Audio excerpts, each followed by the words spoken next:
More basketball action down the stretch of the season. First round of the playoffs almost over. Game 6 in Detroit tonight. Knicks at Pistons. Let's get set up.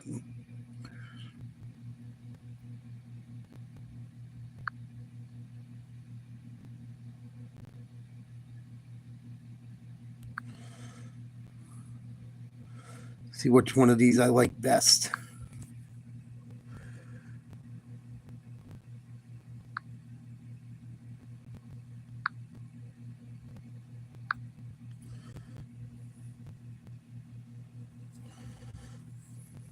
What up, SZ?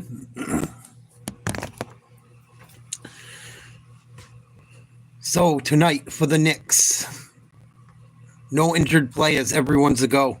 For Detroit, Isaiah Stewart still out. Jaden Ivey out as well. See if it comes back to haunt them. I wonder how this series would have went if Stewart and Ivey weren't hurt. Detroit might have finished them off. I hope this goes 7. The longer it goes, the better for my Celtics. I think they win probably in 7.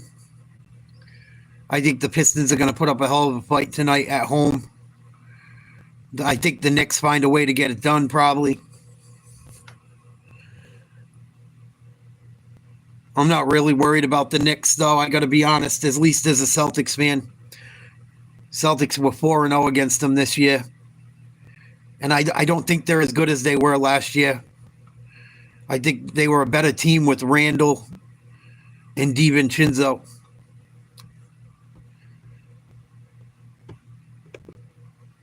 But we'll see what happens tonight. Knicks are lucky they're still in this series.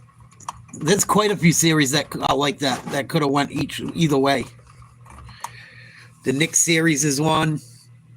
The Nuggets are lucky to be alive still. There's a few that were like that. Also been a couple blowouts. Cavaliers series was a complete blowout. Oklahoma City series, complete blowout.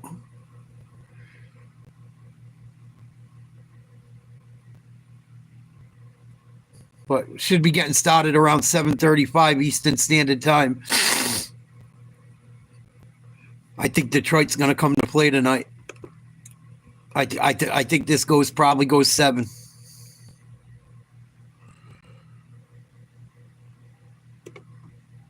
Hopefully the referees don't fucking blow the game again.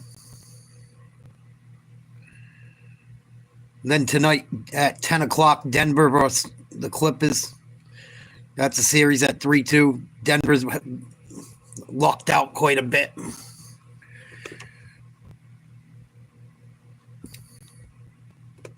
Clippers have also given a couple games away. Blew a big lead in game 1.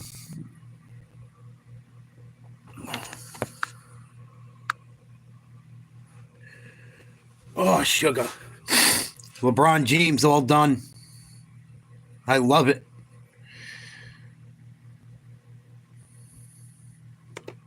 It makes it look so easy. Our guys embrace the chaos. Detroit basketball stays alive.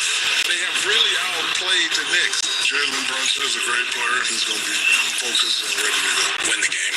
That would be on the top of my list for sure. We don't want this thing to stop. We got to keep on fighting. There we go. Welcome you to the Motor City. It's been 17 years since the Pistons won a home playoff game. Do they end the drought here tonight? It's an elimination game at Little Caesars Arena. Jalen Brunson and the Knicks with another chance to advance to the second round. Fellow All-Star Kate Cunningham sliced and diced New York in the fourth quarter of Game 5 at MSG. First round coverage on TNT is presented by NerdWallet.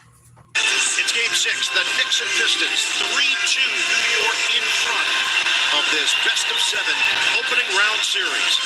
In the Eastern Conference, Cleveland and Indiana will meet in the second round. Boston is waiting for the winner of this matchup. And with that, we say hello, everybody. Iron Eagle, Brad Hill, the Hall of Famer, Stephanie Reddy, the rest of our crew here in Detroit. It's been gritty. It's been physical. It's been a throwback series in many ways, and we're seeing this young Pistons team mature before our eyes. Yeah, mature indeed. This Pistons team is figuring it out here in the postseason and being led by their all-star point guard, Cade Cunningham, in his first 5 career postseason games, putting up some impressive numbers, was fantastic, closing the game in Game 5. Must value the basketball if they want to extend this series and take it to a Game 7 back to New York. And I am speaking of the New York Knicks, who have fared well in this building, having won both Games 3 and 4. Of course, Jalen Brunson, their closer, wasn't healthy in the fourth quarter of Game 5. He must be big, along with Karl Anthony Towns, pushing the tempo, playing with confidence if New York wants to close out this series tonight. Check out our starting lineups presented by Kia. It's Brunson, Hart, Bridges, and Brunson, Hart, Bridges, Anunoby, Towns for the Knicks. For the Pistons, Cunningham, Hardaway Jr., Thompson, Harris, and Duran. Knicks, entire roster, good to go tonight. Detroit without Isaiah Stewart and Jaden Ivey. May return for Game 7 if needed. visual at the end of the game when Jalen Brunson and Josh Hart were waiting at the scores table, trying to check in, but the action just continued until finally the Knicks had to use their final timeout. They were both banged up down the stretch. They're not listed on the injury report. Doesn't mean that they're not feeling the bumps and bruises. Well, you know, everybody's feeling it, particularly those two. But also, what will be interesting, how the game is officiated tonight. I thought they allowed them to play in Game 5, and it favored Detroit against this Knicks team. So how did they call the game or play a big role?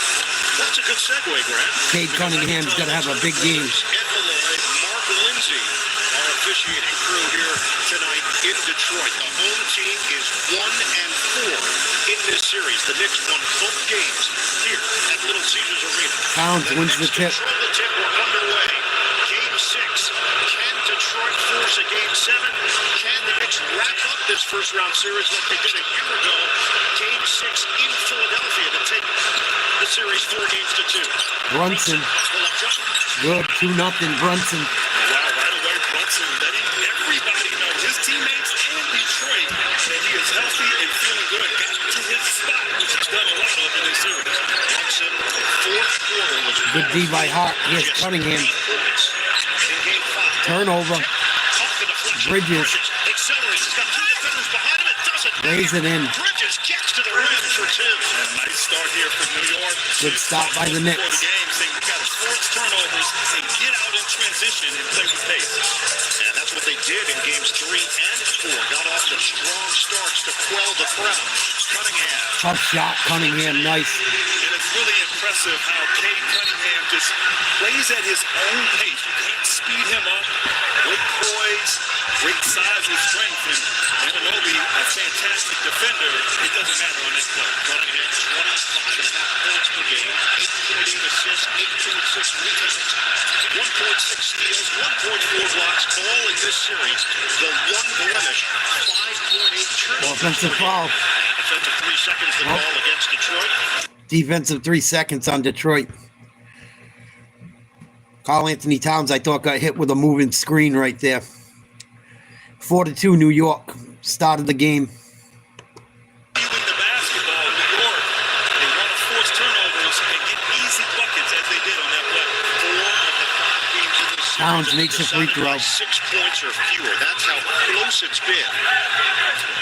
In fact, if you want to look at the aggregate scoring coming into Game 6, the Knicks have outscored Detroit 532 to 527. It's been tight. Very tight. Crazy. After the Towns free throw, Knicks lead at 5-2. Brunson trying to shake off Thompson. Did an outstanding job defensively the other night. Brunson comes up short on a 3. Hardaway trying to run. Towns back defensively. Nice shot. Tough shot by Hardaway. 1-point game. After the made basket, the Knicks rush it up the floor. Bridges trying to take Cunningham off the dribble. No room to work. Good D by Detroit. Anunoby lines it up. Oh, gave up an offensive rebound. Goes straight up with it. Towns misses a bunny. Here comes Cunningham. Turns the corner, fades. Good Bad defense shot. there from New York. Waits for his teammates. Anunoby, Nice move by Anunoby. Oh, you had Thompson on the front side. Harris rotated over to help. Anunoby's going to shoot Game 6 too. here at the start, the pace. You see the energy. You didn't see that in Game 5. They Agreed. looked fatigued early, a little lethargic. But both teams, a lot of aggressiveness, understanding here what's on the line. Thompson picks up the personal. Anunoby to the free throw line. It's the first. Thompson with the foul for Detroit. Not good. They need him on the floor. He gets in foul trouble. It could be trouble. Big trouble for Detroit. Free throws went 16 of 27. Anunoby hits them both. Anunoby cans a pair. 7-4 Knicks. 9:50 to go in the first. Turnovers in that game. Detroit committed a bunch of turnovers early and then cut down on their mistakes. Finished with 14. Oh, turnover. Extra feed, and it's out of bounds. And Jalen Byrd has been so good passing as a roller there, but once again, another turnover, missed opportunity offensively.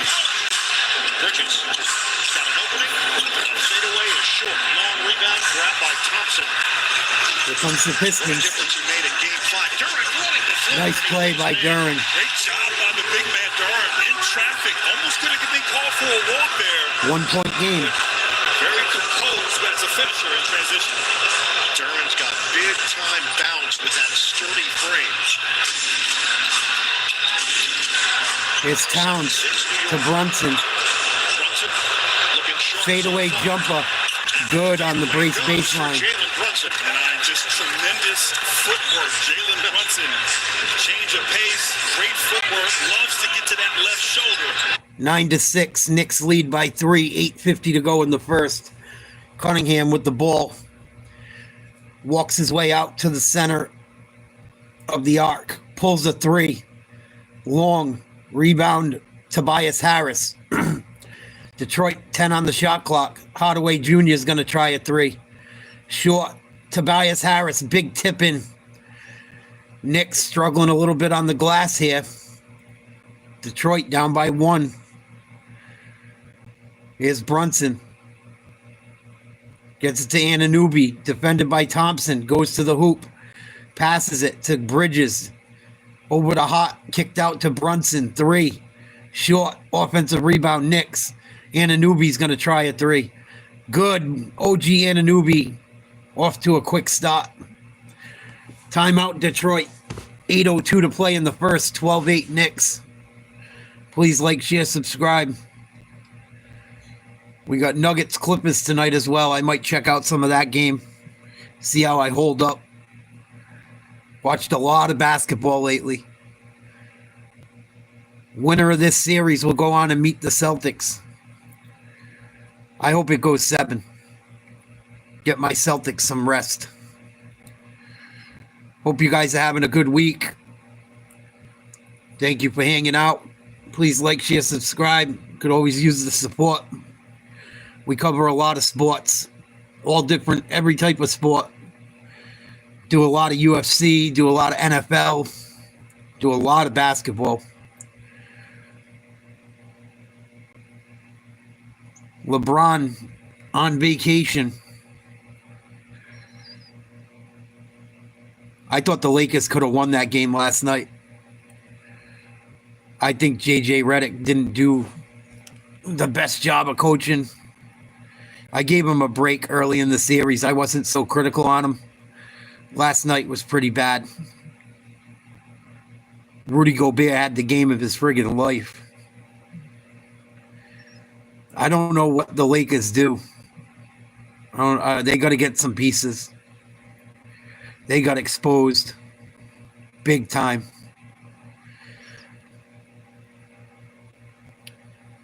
I got a feeling the Nuggets are going to move on tonight as well. I don't know why. I just got a feeling. I think the Clippers have had their chances. I don't think the Nuggets are going to squander anymore. Could be wrong. We'll see. Kawhi Leonard's going to have a monster game.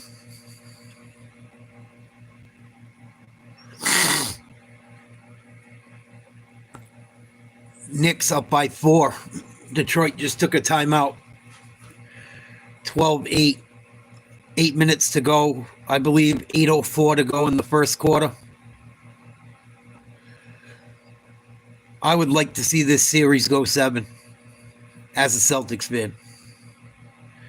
Let these guys beat each other up for another 80 whatever minutes. 88 minutes. 96 minutes. 96 minutes. Let the Knicks and Detroit beat each other up for another 96 minutes. I'm good with it. Good evening, Pamela. Hope you're well. But the Celtics will play the winner of this series. Knicks out to an early lead. OG Anunoby looks good, playing aggressive. They're making free throws. Both teams struggling on the glass. Both teams giving up offensive rebounds early. Broadcast team and Stephanie Reddy. Hey there, Ian. I want to talk about the New York Knicks and some injuries that they may or may not have, so to speak. Jalen Brunson, their lead guard, right under the 3-minute mark in the fourth quarter. The last game, he appeared to roll his right ankle. He did leave the game, come back in eventually. When asked about it today, he said, "I'm not on the injury report. I'm good to go." Now, Hart, he hurt himself even later on when he fell on that left wrist. He was asked today. He said he was exquisite. That's the word he chose. He said that I think we looked at some things, and he was speaking of getting imaging of that wrist. They would not even disclose whether it was an X-ray or an MRI, guys. We do see it's wrapped a bit still, but they're both in the game.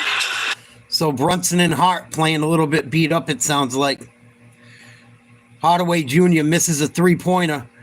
Nice job by Mikal Bridges to get down court.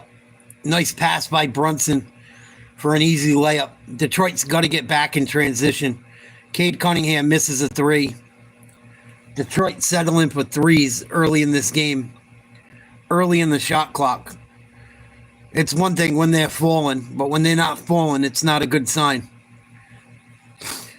Ball's out of bounds. It's going back to New York.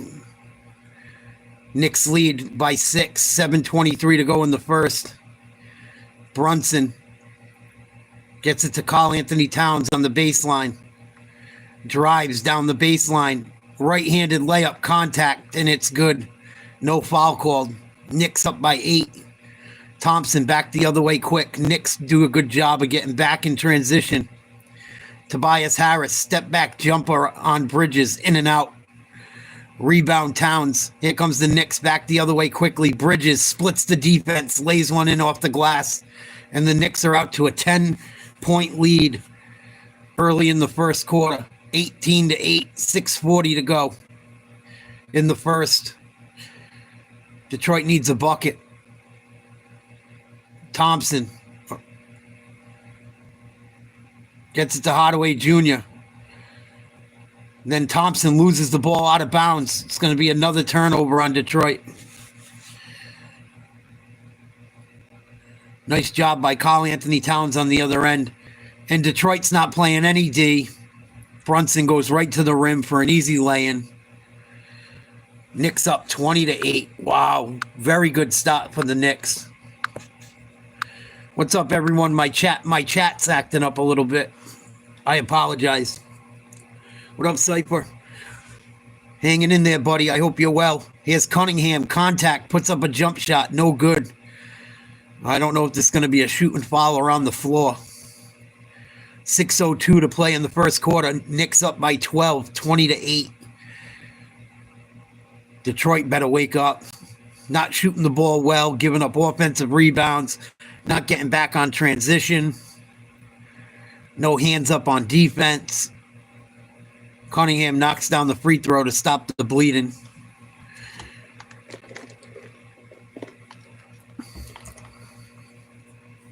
LeBron and the Lakers, all done.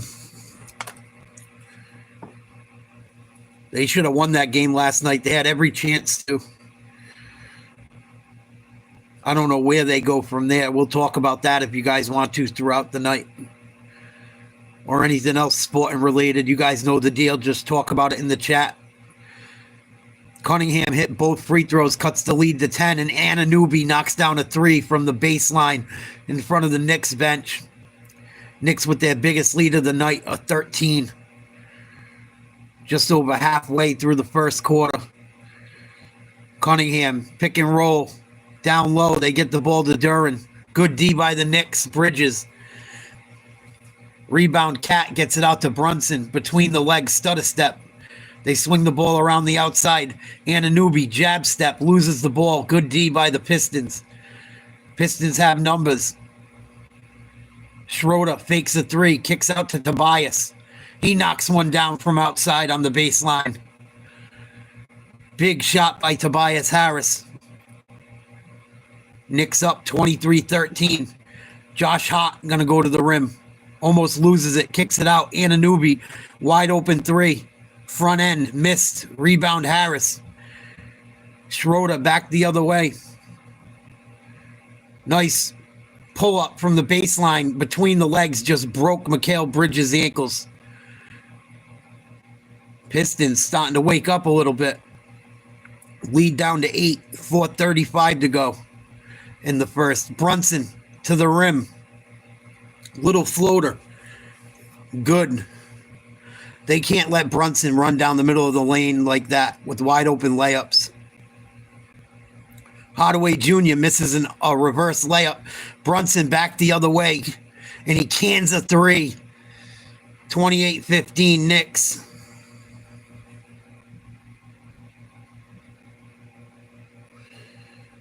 Knicks just rolling. Jalen Brunson doing whatever he wants. Pistons better wake up. 28-15 New York. Right around 4 minutes to go in the first. Not a good start for Detroit. What's up, Kenny? Doping in sports, I'm not for it. I think steroids are bad for sports.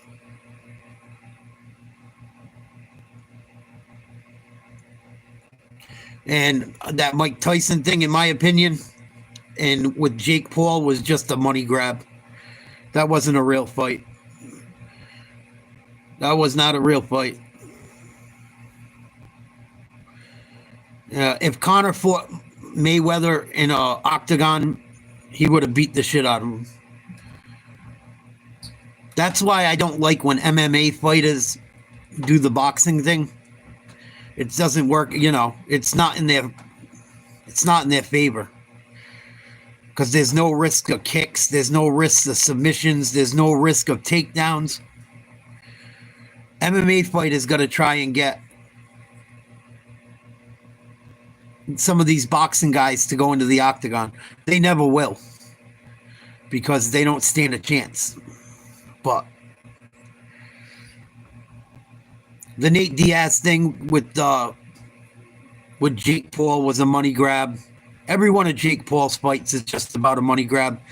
I think a lot of those guys take dives.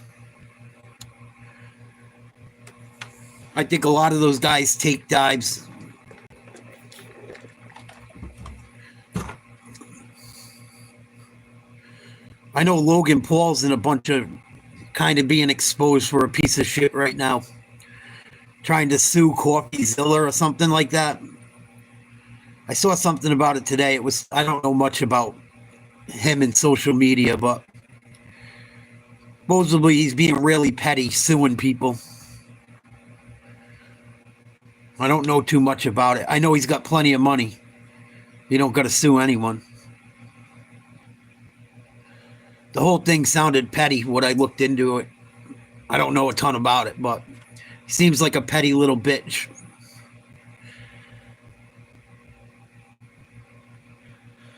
What up, Mocky Mock?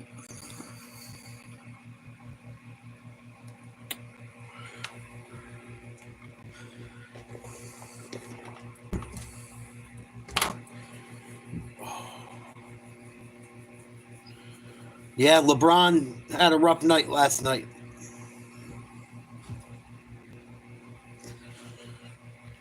I think the longer LeBron plays, the worse he looks, too. I think it looks bad for LeBron. Like, you're not winning, man. For me, winning counts. If winning don't count, then nothing counts.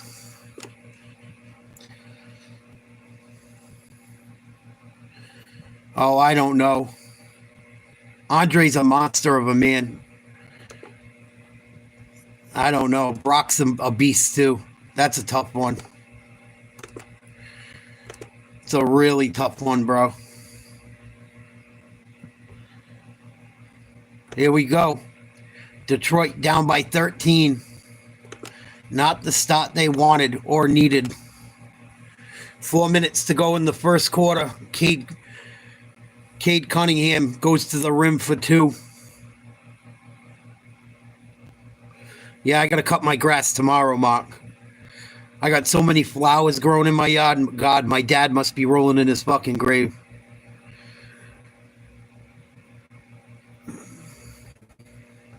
Tomorrow it's getting fucking done.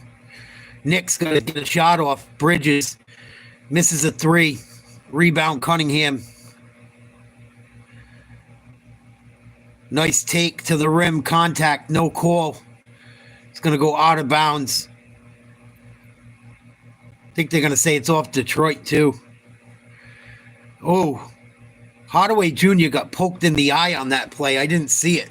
Should have been a foul call. Anunoby flopping. Here we go with the flopping shit. Oh, they called the foul late. Cunningham's going to shoot 2 free throws.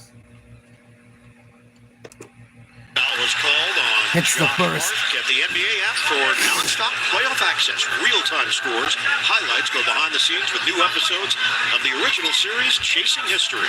Download the NBA app today. Another one here for Cade Cunningham. Just does everything so well. Playmaker. 9-point game. Excellent in transition. Smooth with his 3:20 to go in the first quarter. Here's Brunson. Trying to use a screen. Backs off. Bridges sets 2 moving screens. No call. They swing it to Anunoby. Working on Cunningham. Backs him down.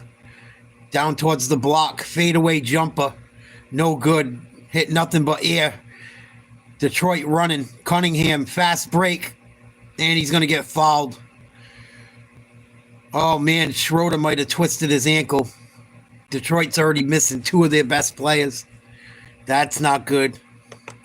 Happening on this last sequence, first of all, I thought there would have been a shot clock violation. I didn't know that Anunoby shot hit the rim, but great awareness there. Cade Cunningham looked like the Knicks may have stopped anticipating a 24-second call being made, and Cunningham getting in transition, drawing a foul on Josh Hart, and Schroeder there struggling, grimacing.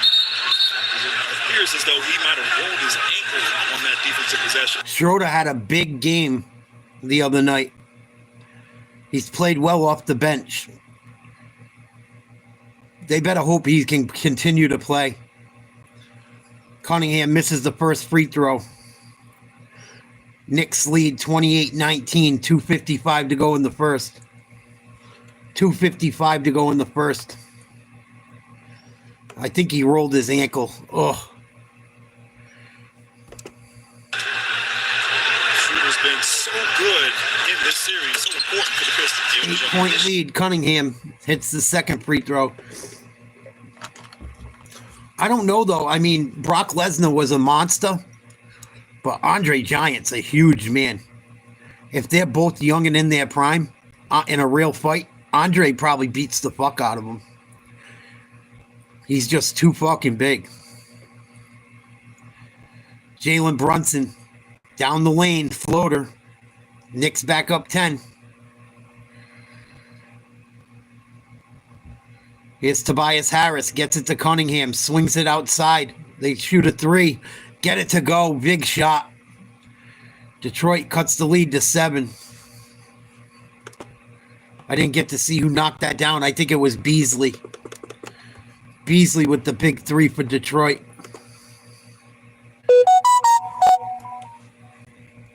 Yeah, probably. Probably Cypher. Andre the Giant, I think, was like 7'4".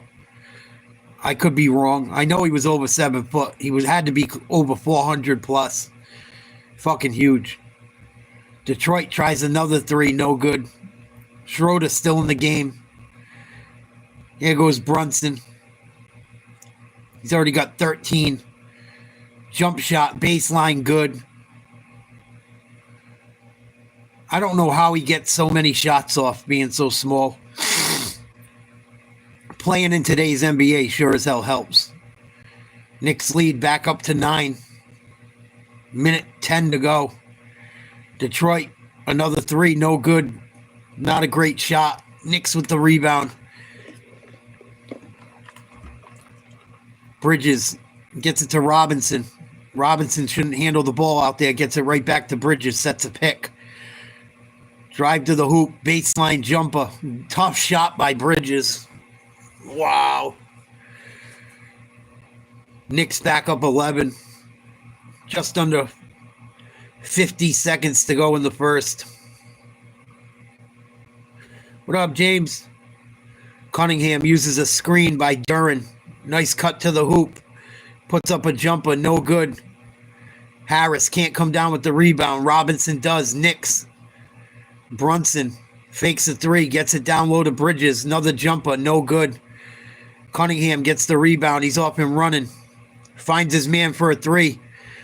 Another bad three early in the shot clock. Beasley missed his second one. 1 for 3. You got to move the ball a little bit, man. You can't just shoot threes. I know everyone wants to. When they're going, it works. But when they don't go, it kills you. McBride hits a big three for New York. Wow. Cunningham puts up a long-range three from half court. No good. End of the first quarter. Knicks lead 37-23. Big first quarter for New York. Everyone playing pretty damn well. Let's look at the box score. Thank you for the comment, James. I know I don't always have the energy to do the play-by-play. I apologize. But they don't even tell you what's going on in the game anymore. They just talk bullshit. That's why I started doing this, because you're just listening to two guys talk about fucking nothing. Well, maybe it was a foul. His baby's mama. Thank you for the compliment, James. I appreciate it. How's everything going in your personal life, James? You hanging in there? Don't let that shit bring you down, buddy. I know you're going through it. I know it hurts. All right, let's check out the box score.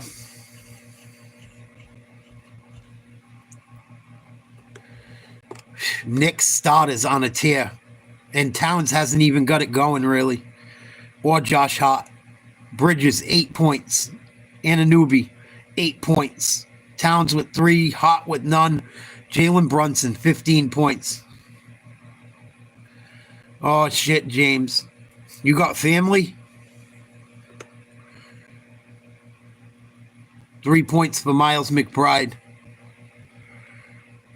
When you guys broke up, she kicked you the fuck out, too? What the fuck? Sounds about right. For Detroit, 9 points for Cade Cunningham. Jalen Duran with 2. Tim Hardaway Jr. with 2. Orsar Thompson still hasn't scored a bucket. Tobias Harris with 5. Schroeder with 2. Beasley with 3. Detroit not doing a good job of shooting the 3. 2 for 10 in the first quarter. 20%. 38% from inside the 3-point line. Knicks, 60% from inside the 3-point line. 40% from 3. Perfect from the free throw line. Knicks look good. Knicks look good. Detroit missing the two guys that are key role players is hurting them right now. I think Detroit's injuries are going to finally bite them in the ass. They haven't won a playoff game at home yet. I don't think they've won a playoff game at home in like 17 years. Not good. But them missing Isaiah Stewart and Jaden Ivey certainly isn't helping. Let's go back to the game. Second quarter getting ready to start. Stephanie ready. Caught up with Knicks coach Tom Thibodeau. Thank you so much, Coach. Only one turnover in that quarter. You have to be pleased. What else did you like? Well, we got to play with discipline, and we got to have toughness, but we got to take care of the ball and make sure we're defending so we can get out into the open floor. Speaking of toughness, Hart seems to be fine, but has not attempted a field goal. Will you try to get him more involved? No, he's doing a good job pushing pace, and he's making good decisions deep in the paint. Thank you. All right, Stephanie, change here from Tom Thibodeau. Here we go. Knicks up by 14. Start of the second. Thompson cuts to the hoop. Nice slam for the Pistons. Knicks bring in some of their reserves. Maybe the Pistons can cut into the lead a little bit with some of the Knicks stars on the bench. They still get the ball down low. Good D by Detroit.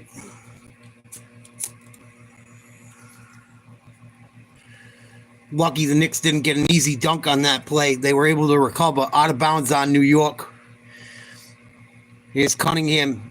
Uses a screen. Goes left. He's double teamed. Swings the ball cross court to Schroeder.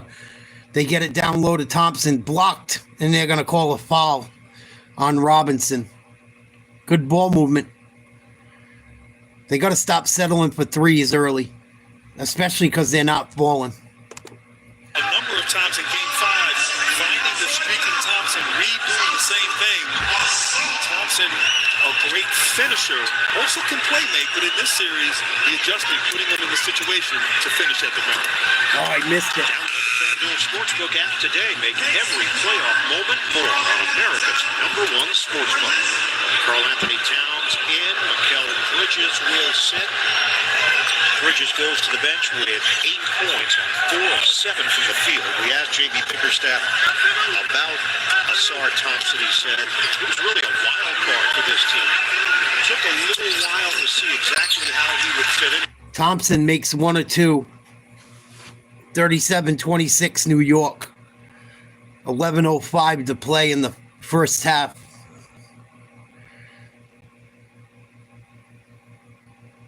Robinson sets a screen for the backup point guard, gets it down low to Karl Anthony Towns. He's double teamed. Kicks it out to Anunoby for 3. Another one, OG Anunoby. Looking like an OG tonight. He's got 11 points early. And the Pistons get the ball down low. Another foul on the Knicks. I told you they got to get Thompson involved. He can help them. He can help them. Hopefully they didn't start trying to get him involved too late. He's got a lot of potential. Him and his brother. His brother plays for the Rockets. Oh, he missed another free throw. Come on. Got to make your free throws, guys. Crazy. We've seen it in the NCAA tournament. Now we're seeing it in the NBA playoffs. A lot of missed free throws. The Magic.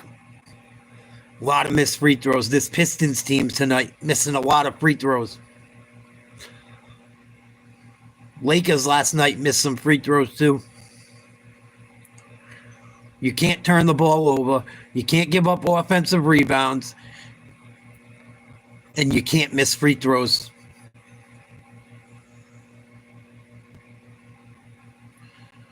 Nice shot. Karl Anthony Towns knocks down a 3. 42-27.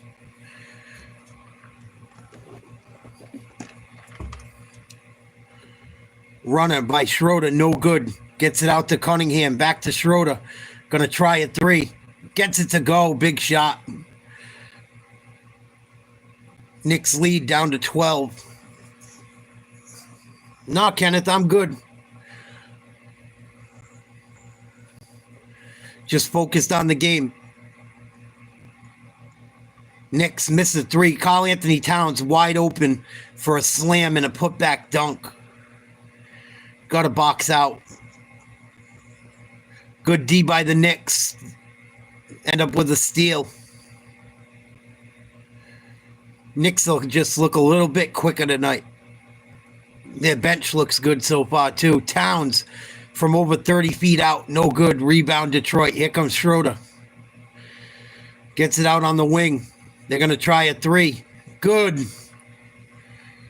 Beasley with the three. 44-33 Knicks.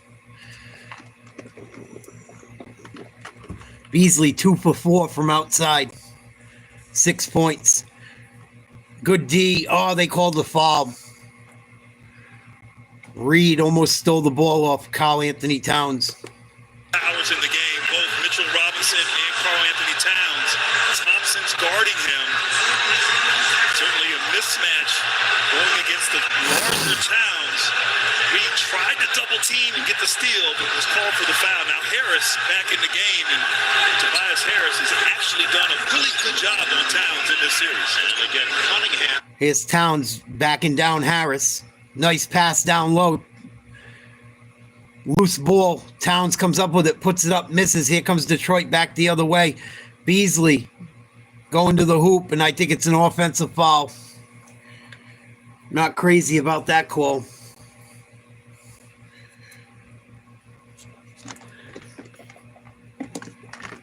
Oh, it was a pretty good call, at least in slow motion.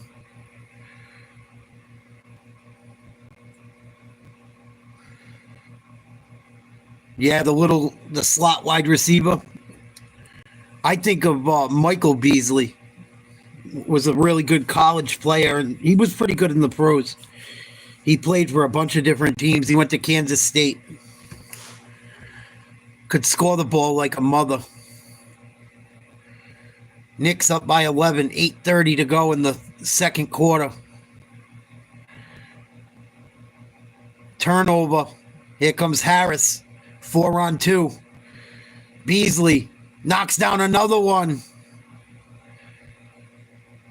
44-36, New York. Detroit trying to hang around. Malik Beasley knocking down some threes. And they call him for a foul on McBride. Kind of ticky-tack. This is playoff basketball, and obviously it's going to be physical, but the refs are calling a little bit closer here in Game 6. That was a little ticky-tack for how physical this series has been. You let them play the whole series, and now you're not going to in Game 6. It's what drives me crazy. I want consistency. If we're going to play bully ball, that's fine. But call it that way all the time. Timeout New York, 44-36.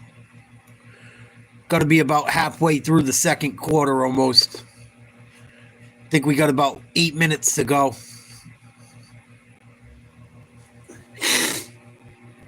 Yeah, he was a good little slot receiver, Mark.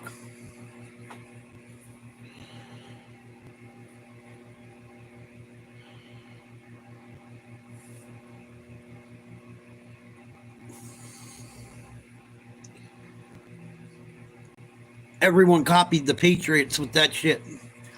Find a little fast white guy. Put him in the slot.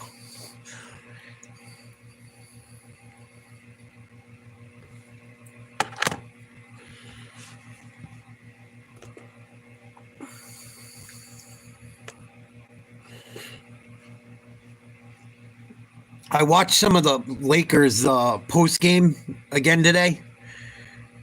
LeBron James didn't look too upset to be going home.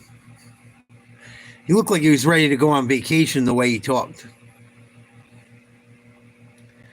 I don't know.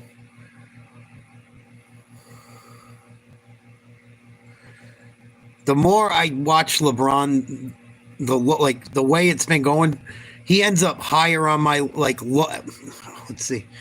I don't even know if he's in my top 5 anymore. The way he acts and shit. The way he acted after that game last night and how he flip-flopped on Redick and on Anthony Davis, and he's not very likable, man. You got the coach you wanted. You got the player you wanted. Anthony Davis wanted them to go out and get another big man while he was still there. He was right. They needed one. Then they traded him away.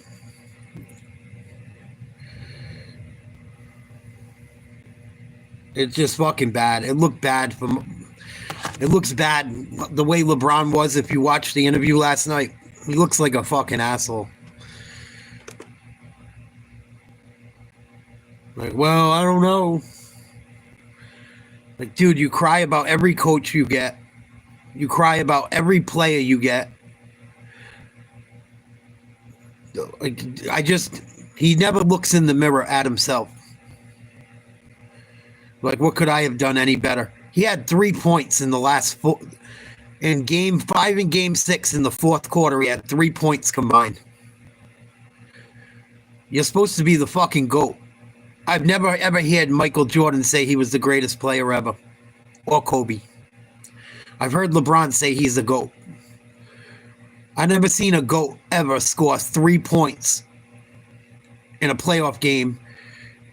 Not in one fourth quarter. In 2. Or in a closeout game. Never have I seen that. He's just getting more and more unlikable. Oh, Bernie Bickerstaff just got a technical foul. Stupid, Bernie. What are you doing? You guys are down 8. Light a fire. Get these guys going for the Pistons. It's a 45-36 lead for New York. They maintain possession at the 8-12 mark of the second quarter. Knicks finished this season number 5 offensive rating. The defensive rating dropped down from previous years, 13th in the league. Brunson comes to the ball, surrounded, and now single coverage with Schroeder. Shot clock down to 3. Brunson. Brunson, no. Rebound Harris. Detroit 4-4 in the second quarter. Here's Schroeder with the ball. Down by 9. 10 seconds to get a shot off. Gets it to Harris. Gets it.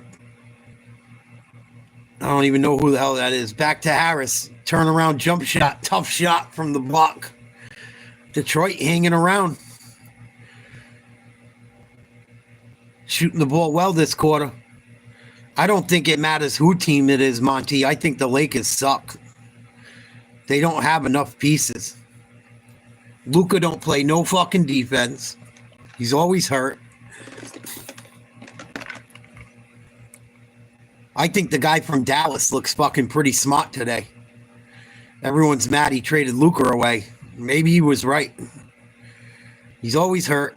He got driven by 10 times last night. Gave up 10 layups. I watched they did a breakdown of it. Horrible. Pistons shoot another 3. No good. Rebound New York. Living and dying by the 3. Nice job by Josh Hart getting into the paint, moving without the ball, getting fouled. He's going to shoot 2. They space the floor. Josh Hart is known for his ability to cut, move without the basketball. Great pass and delivery. Hart drawing a foul, getting to the free throw line. It's the second foul on Paul Lee. And it sends Hart to the free throw line where he shoots it at 78%.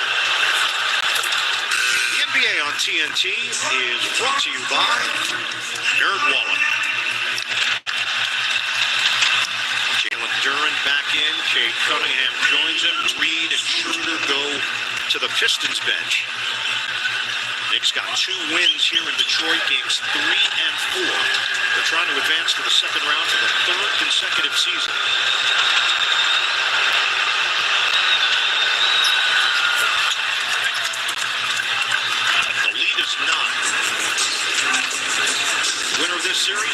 the number 2 seed and the defending NBA champions, the Boston Celtics, in the second round of the Eastern Conference playoffs. Beasley bounces. Duran. Nice play by Duran. And now the aggressiveness of Beasley. They're guarding him on the three-point line. Nice drive and drop off to Duran. Brunson step back. It's money. Brunson again. He shoots that baseline jump shot. He don't shoot a ton of threes. Sometimes he does, but he's not tonight. He's already got 18 points. Cunningham misses a bunny. Here come back the Knicks back the other way. Bridges open 3. Doesn't go. Lead is 9. 5:50 to go. Beasley misses another 3. Rebound, Karl Anthony Towns. Gets it to Hart. Kicks it to Anunoby in the corner. Misses a 3. 3-point shooting contest out there. Detroit back the other way. Open 3 from the baseline. Beasley knocks down another one. Shooting like 50% from outside. 6-point game. Beasley 4 for 7. 12 points. Brunson working on Hardaway Jr. Jumper from the baseline. Finally misses one. Detroit with the rebound. Here's Cunningham. Finds Beasley again. Going to try another one. No good. They make one, they miss one. They make one, they miss one. Here come the Knicks. Brunson drives baseline again. Contact. No foul called. Rebound Duran. Back to Cunningham. Spins. Comes back out. Throws up a lob. Duran gets fouled and lays it in. And 1. Detroit's back in this thing, baby. For Cunningham and Duran. Wow. Great chemistry, but great awareness. Recognizing that Good job by Duran. Duran got some cross matches with their transition defense. Throw it up high to the big fella and let him finish. And it gets the Nice crowd finish. fired up. Duran can cut it to 3. Lead down to 3 for New York. Depends how much cocaine either of them have done.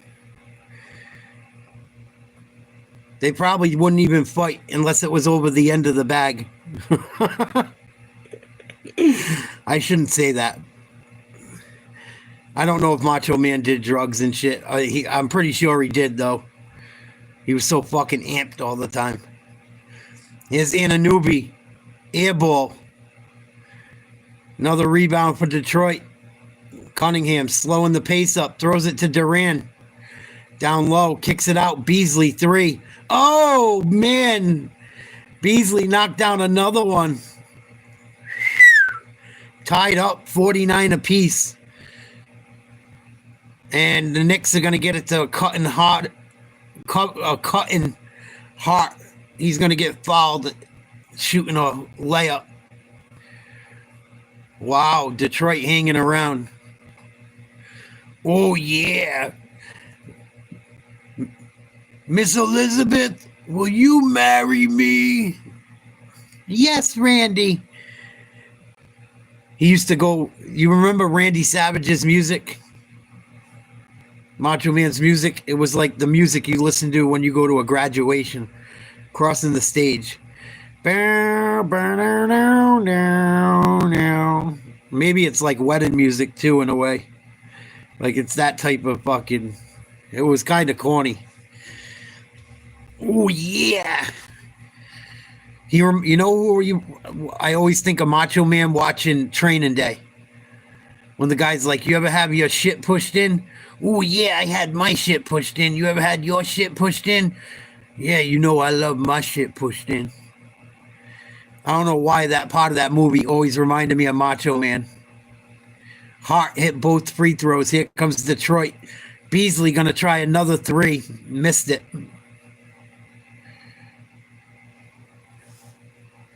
Yeah, Rowdy Piper was cool. He was all right. Another guy that died way too young. Knicks put up a 3. Bridges, no good. It's going to go out of bounds. Pistons ball. 2-point lead for New York, 3:35 to go in the second quarter. Detroit, they struggled the last few minutes, and that in part is how Detroit has gotten back into the game. Knicks are 4 of 15 from the field in the second quarter. The Pistons are 9 of 15. The Knicks have missed their last 6 shots. Duran stops. Tough shot, Duran. Tied up again. Duran having a decent end of this half. 51 apiece. Bridges backing down his man. Nice shot, Bridges. Good D by Schroeder. Bridges likes getting down on that baseline too. Cunningham picks up his dribble. Tries to get it to Hardaway. He's fouled. Anunoby crying to the refs. He don't like the call at all. Right there, Anunoby tried to deny the ball, and he pushed Hardaway Jr. there in the back, grabbed a little bit of his neck. Knicks lead by 2. 3:02 to go in the second. Cunningham gets it to Hardaway. Off a screen, puts up a 3. Long rebound, Anunoby. Detroit knocking some threes down, missing a lot though. It's keeping them in the game, but it's also hurting them. Nice ball movement by the Knicks. Good pass by Hot. Anunoby with a big alley-oop slam. Lead back to 4. Cunningham uses a pick. Finds his way around the free throw line. Trying to work. Good D by Bridges and Anunoby. He's got to come back out and restart. Kicks it to the corner. Open 3. No good. Rebound New York. Detroit starting to cool off from outside. Nice move by Brunson. Going to get fouled shooting. Think it's going to go against Cunningham. Defense that's so good drawing fouls and getting to the line. Big time in and out move. Almost a 3-point play opportunity. Wow, what a game. What a first half here in Detroit. First round coverage on TNT presented by... Pretty good first half. TV timeout with about 2 minutes left in the half. Brunson will shoot free throws when we return. Oh, yeah. Miss Elizabeth, will you marry me?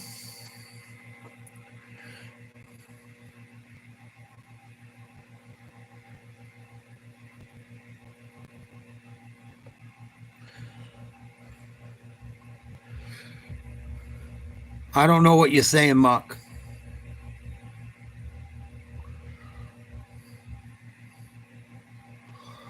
Seedlings of what? Oh, what kind of plants do I put out?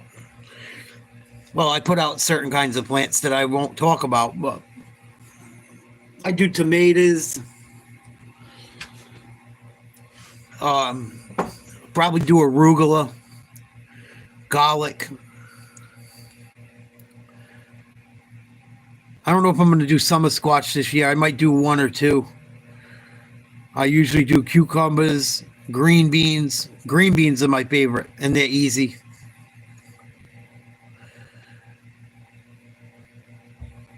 And you can do them twice if you do them right. You can put out a batch right before the fall, too. But usually tomatoes, a couple different types of tomatoes.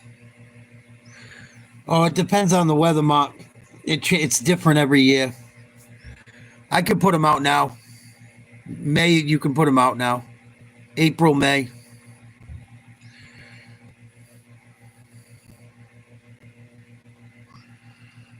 By now, if we get a snowstorm after getting no snow, I'll be shocked.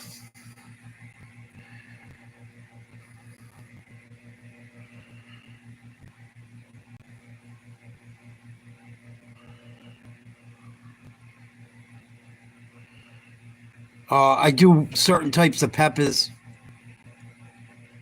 Small peppers, not big peppers, not bell peppers. I never tried bell peppers. I would love to try bell peppers. I don't know if they would work. Maybe I'll try them. I don't know.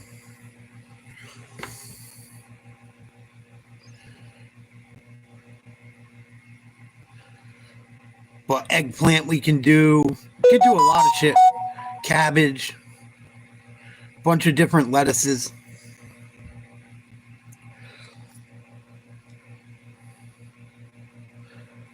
I was thinking about trying to start growing an avocado tree. I just don't know if we'll make it through the winter here. I don't know if I'd have to keep it in a pot and if it would work or not.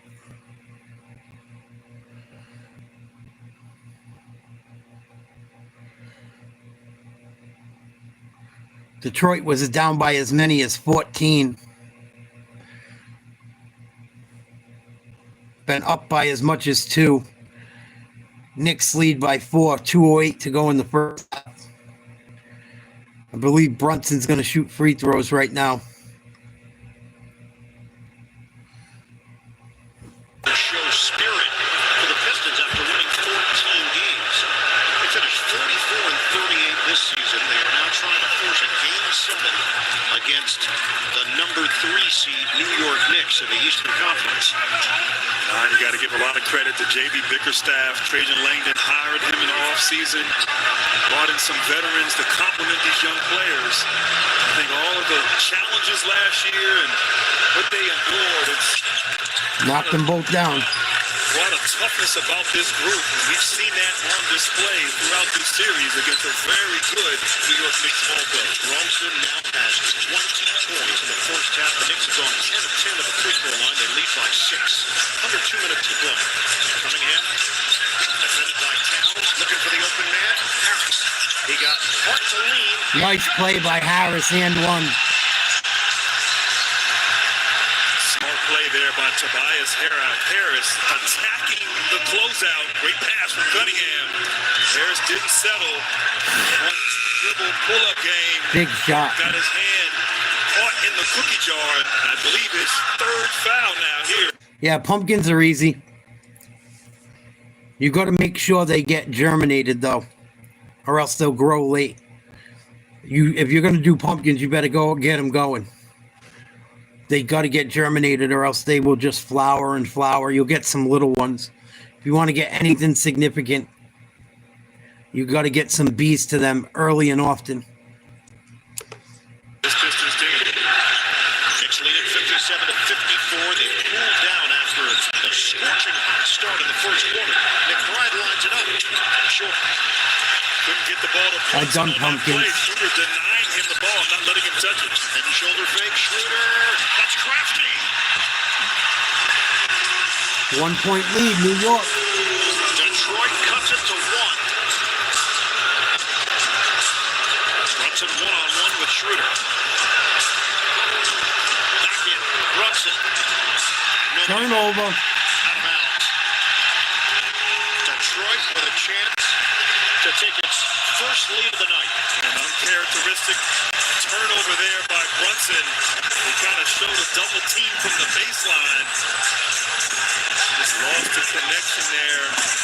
Like McBride cut to the rim. Brunson thought he'd spot up in the 3-point line. A minute 10 on the clock. Cunningham, stop and go. Cunningham. Tough shot, Cade Cunningham. And the Pistons have a 1-point lead. Wow. Down by as many as 15. Now up by 1. Brunson drive. Out of bounds. Turnover. There was some contact there on that play between Brunson and Duran. The officials let him go. Let him play there. Didn't call anything. A little dust up on the baseline afterwards. Back-to-back possessions. Turnovers by Jalen Brunson. 46.9 on the clock. Schroeder's going to scoop it up. Pumpkins need a lot of room, too. At least that's what I found. The more room you give them, the better off you are. And also, research this, but I also remember to grow bigger pumpkins, you need a bigger vine. So you might have flowers everywhere. You don't want that. if you want to grow big ones. If you want a bunch of little ones, it's fine to have flowers everywhere. But if you want to grow some nicer pumpkins, you got to make all that energy go to that one fucking, the select ones. Kind of like a pot plant. Towns has got the rebound. Knicks have 8 seconds to work with. Towns will bring it across. 5 seconds. They wanted a double dribble. Long strides. Anunoby steps on the sideline. Turnover, New York. And I think Karl Anthony Towns, when he secured that rebound, probably should have outletted the ball to Brunson there in that situation. Maybe trying to do a I agree, too Old much there, Texas. causing that turnover on the sideline by Anunoby. Schroeder getting ahead. Beasley's going to get a shot off. Oh, he drained it.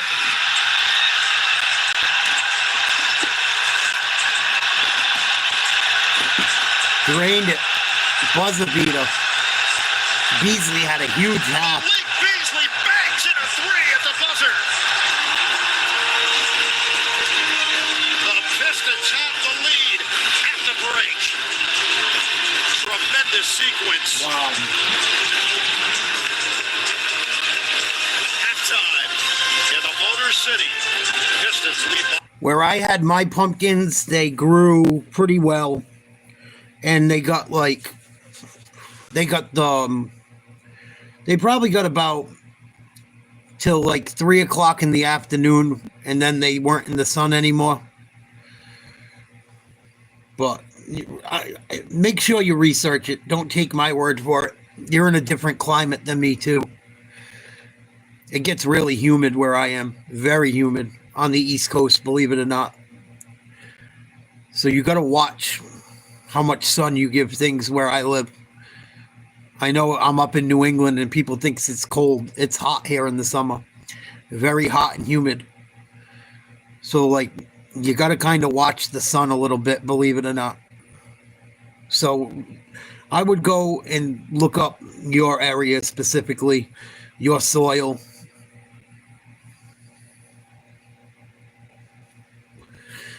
Just like anything else, you got to research it. Yeah, OKC looked good against Memphis. They look good.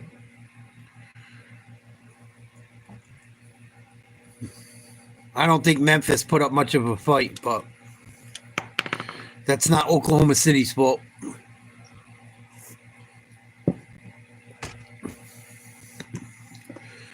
They're probably one of the only teams I'm a little bit worried about. A little bit. Just because Alexander gets so many free throws. He's a good player. He knows how to get contact.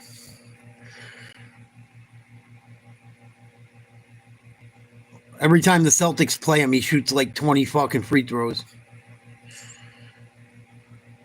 See what happens if he makes it to the finals and we do.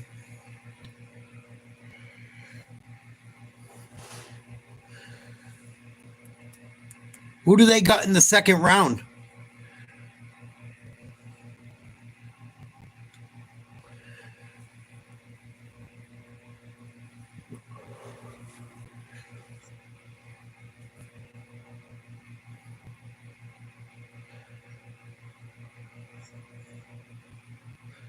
Do they play the lowest seed or they play whoever wins a certain series? I don't know. Be interesting to see. If they got to play fucking Minnesota, they could struggle a little. They may struggle a wee bit. I still think they're good enough to beat Minnesota, but might be a tougher task than people think. Yeah, they might end up playing Minnesota, man. That's not a real great matchup.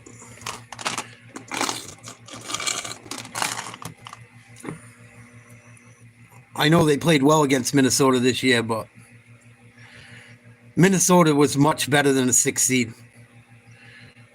Randall missed a lot of time. Vincenzo missed some time. They had some guys out throughout the year. They're not a 6 seed. The Lakers got the worst fucking... The Lakers were better off playing anyone but them. They match up against LA really well. I think that LA was overrated too. punctuates that first half with that three. And What an end to the first half in Detroit. Malik Beasley knocks down like his 6th three of the half to put them up for like the first time all night long. Detroit's not going to go away, I don't think. I think this series goes 7. I said it before the game tonight. already had a day off. I didn't take a day off. I had a family. Were you at work? That's a different Were you at work? He's taking a day off. Were you at work? I literally saw the guy Were you at work walking that into day? the same into the elevator. He's still here. Like he could have came to work. I left the city. Were you at work? Good point, Kenny. I left the city. He doesn't need a day off. I thought he was going to go hang with the grand. No, I saw him in the elevator. No, you didn't. I promise you I saw him in the elevator. You also promised me that a zebra kept you from it. Okay, all right. Okay. Call him right now. FaceTime, Chuck. The Knicks in the first half tonight, I mean, they came out, they ambushed the Pistons, man. And then Detroit settled down, held them to 22 in the second quarter, and they've got the lead 61-59. Didn't lead this game until a minute to go in the second quarter. Got three guys with three sets of picks. Man, this is what an abundance of stuff we have here. Shaq, you get to start. You know, we all know that the others play well at home, and I always shout out my guy Pim Berthy, but today I'm going to do something different. I'm going to shout out my guy James Posey. James Posey was a guy like this that can come off the bench and just shoot a lot of threes. Right here, you got Mr. Knight doing it, but Beasley, listen, Beasley came to play tonight. He's shooting the ball extremely well. Shout out to my guy James Posey. We're at home. The Knicks came out and ambushed us. The way that Jalen Brunson is playing, that's how I wanted Cade to come out and play. But he's not playing like that. But the others said, you know what, Cade? We got you. Especially this guy right here, Mr. Beasley. Yak him, splack him. He has 18 points. Yeah. And now they are up by 2. Yeah. You know, he was 8 out of 34 the last 3 games, and tonight 6 out of 11 from deep. Okay, you guys both have New York Knicks. Let's start because he's had a great first half, Jalen Brunson. He was terrific in the first half, in particular in the first quarter, and that's what you want to see from a guy who actually missed the previous final 2 minutes of the last game, even though he's a clutch NBA player of the year. Put in the game. He didn't miss it. And he was dealing with an ankle injury, so he came right out and let the entire world know, ooh, what a great crossover. And I just love how he's improved his game in so many different areas. And this is a pull-up 3. That's a heat check when you're on the road trying to silence the crowd. And this is the versatility in this game, playing down below the free throw line, post game, drop step, finish over the top of Durant. And again, when you got it going, why not? You wave off the pick and roll, tell Mitchell to get out of the way, let me handle this, let me get us off to a great start. Brunson did exactly what you want your star player to do in a road game like this tonight. 20 points in the first half, 8 out of 13. Meantime, Cat still in single digits, but what have you seen from him? He started one way but did not finish. Hey, come on, Jada. Come on. I was waiting on you. Michigan, North Carolina, baby. The ghost of Donald Williams, George Lynch, waiting on you, baby. We was waiting on you, Jalen. We was waiting with them slippery shoes. I want sneakers today because you got those slippery shoes on. Anyway, About to get out here and fall. but you talk about Cat. Early in the game, I loved his aggressiveness. He's like, I'm going to be in the pick and roll, but I'm going to the block. If I go to the block, and I don't care what Thompson you have on me, you can have the one from Houston, you can have anybody, freeze it here. I'm going to create a double team. So now, not only a double, but possibly a 2.5, because Schroeder's like watching. So I create it, I find the shooter, we get a knockdown by OG. Now, it doesn't matter. When you scored for us there. And again, I'm going to start on the block, and I'm going to fight for it. I occupy 2 to get the ball for 1. Now, when I get it, you got to come double. But now I see the double, I can shoot the 3 and shoot over. Early in the game, again, I'm going to put myself in the pick and roll. Now it allows me to get to the basket. So for me, that was early Cat. Late Cat was just chilling. Late Cat was chilling. Look, he can't. I think Karl Anthony Towns is the most overrated player in the league. One of them. He can either friggin' be amazing. I've never seen someone disappear like he does, though. I've seen him drop 20 and then score 4 points the rest of the game. definitely not enough. He needs to be more aggressive. And listen, I understand you're getting a double team and you're kicking out to your guys, but at some point you have to be selfish and say, let me go score. Knicks have led by as many as 15, but they trail at the half. Could we be heading to a Game 7 in New York? I'm in a glass case of emotion. I'm going to try to beat him up there. I can't. Yeah, the Warriors better handle business at home, or else they could be in trouble too. I think they're a little bit beat up. They didn't look good last night. They also, they gave up on that game very early in it. Curry didn't play a lot. Butler didn't play a lot once they got down. I think they kind of said, fuck it, we'll worry about Game 6. They almost came back, too. They cut the lead down to like 13.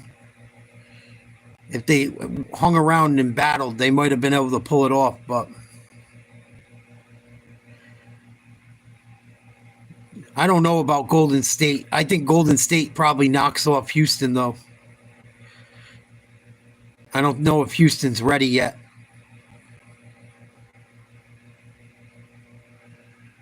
And Golden State's just scary because you always got to worry about Curry. Butler can score. As much as I can't stand him, he can score. He shoots a ton of free throws. He always gets to the line. You got to deal with Draymond and his bullshit.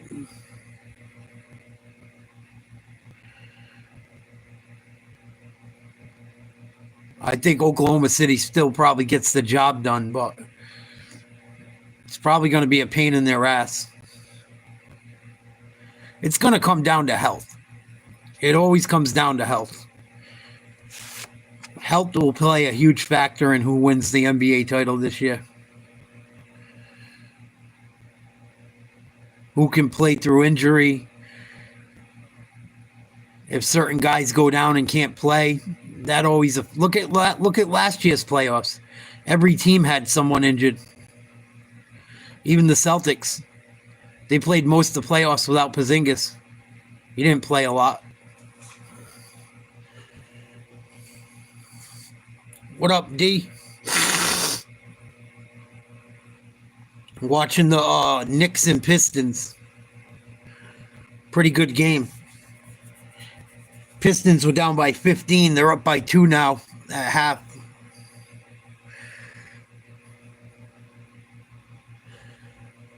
I hope this goes seven games this series.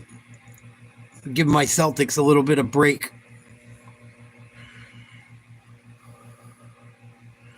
My NBA Mount Rushmore, it's so hard to say. Got to have Jordan on there. Jordan's the GOAT. I don't care what anyone says. Jordan is God in basketball shorts. I don't care what anyone else says. My Mount Rushmore, got to have Jordan, Bird, Magic. Jordan, Bird, Magic. I got to go with guys I watch play or know enough about. What's Mount Rushmore? 4 guys? 5 guys? Something like that. It's tough. It's too many good players to you could swap them all day long. I could give you my top 10 probably. Much easier than my Mount Rushmore. But my top players are Jordan, Bird, not in any order except for Jordan's at the top. Jordan, Bird, Magic, that's 3. Kobe. Shaq's got to be in there. Shaq don't get enough credit. Shaq was fucking unstoppable. Never seen anything like it, at least in my time. They can say Wilt Chamberlain this and fucking Bill Russell that. Them guys weren't stopping Shaq.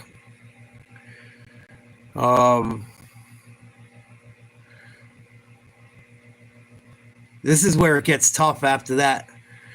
Bird, Jordan, Magic, Kobe, Shaq.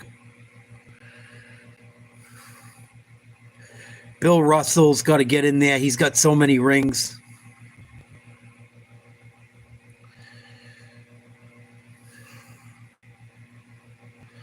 Then it gets real tough. You got 4 picks left.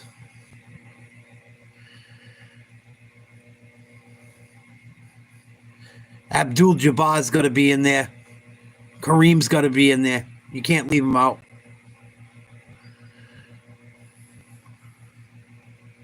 LeBron, as much as I can't stand him, he's in there.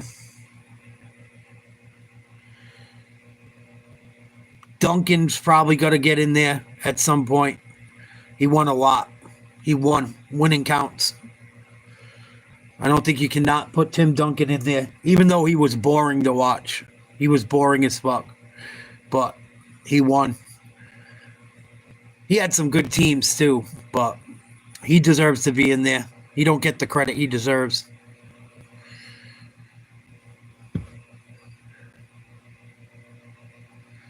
That's 9. Probably Dr. J. Probably Dr. J. He influenced the game. He was he was Jordan before Jordan. He won a championship. Played all kinds. He did all kinds of shit. Played in 2 different leagues. Probably Dr. J for the 10th. I can live with that list. I can live with the list I just gave you and feel okay.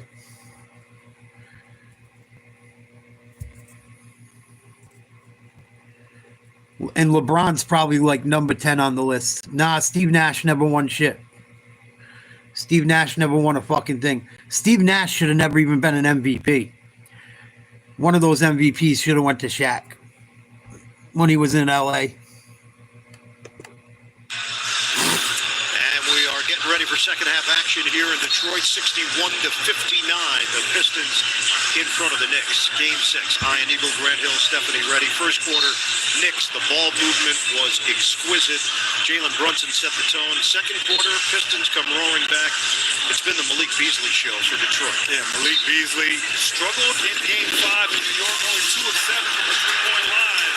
But got going in the first half, and the teammates had the awareness. Ride the hot hand, big time 3 to give him the lead at halftime. 6 of 11 from 3 for Mr. Beasley. Stephanie Reddy caught up with Pistons head man J.D. Bickerstaff. Stephanie. And I asked him specifically about the turnovers that New York has given up. Only 1 in the first, but 5 in the second. I asked him, did they do anything right away? A bad 3. Defensively? J.D. Bickerstaff said no. Cunningham puts up a 3 right away. Brick. Here come the Knicks back the other way. Tough shot by Bridges, gets it to go. High off the glass. Tied game.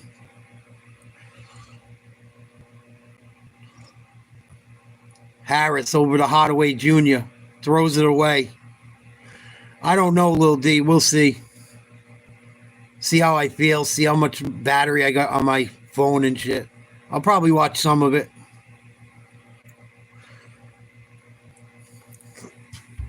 I think the Nuggets are going to fucking finish them off. I don't think it's going to be competitive either. I got a feeling.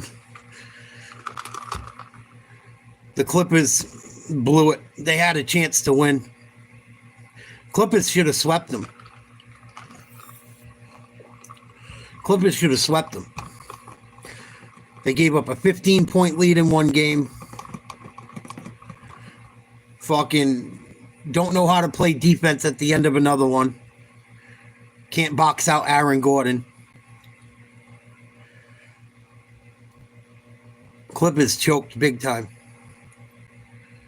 Knicks up by 2. Another bad 3 by Detroit. Pistons are going to have to foul. Bridges is going to shoot free throws. What up, JoJo? Salute. Please like, share, subscribe if you haven't. Especially hit the like button. It helps us with the algorithm. Please. Here's Bridges, 14 points already. Make it 15.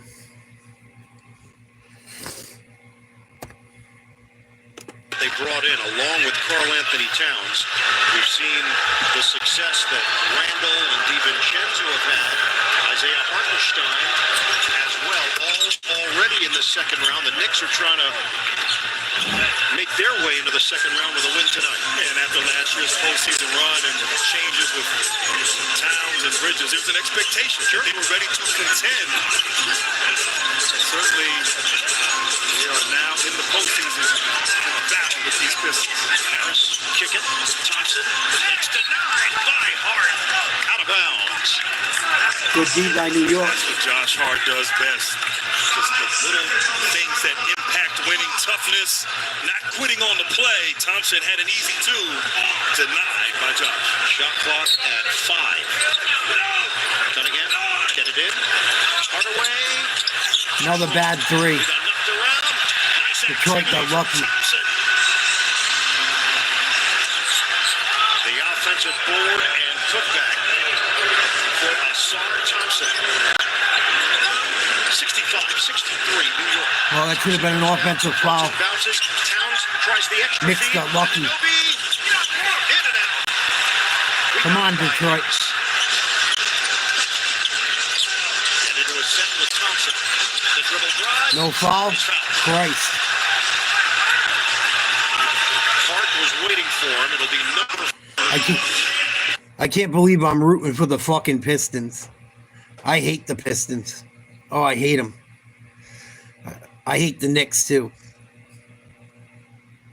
I think I'd rather play the Knicks than the Detroit if I'm the Celtics. Detroit beat our ass one game this year. We ruled over the Knicks. We swept the Knicks. We beat them all 4 games and beat them good. The Knicks don't put any fear in my heart. Detroit, they're kind of like the Magic. They're scrappy. They play hard. They don't care if you're the fucking number 1 ranked team in the league. They're going to play hard. They play borderline dirty. I think I'd rather play the Knicks, in all honesty. The Knicks have a bad habit of crying about calls and not paying attention. I've watched it in some of this playoff first round.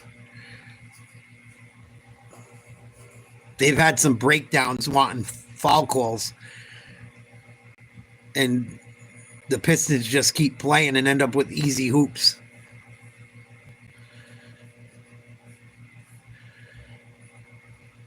I would like to see this go at least 7 games. Make the Knicks work.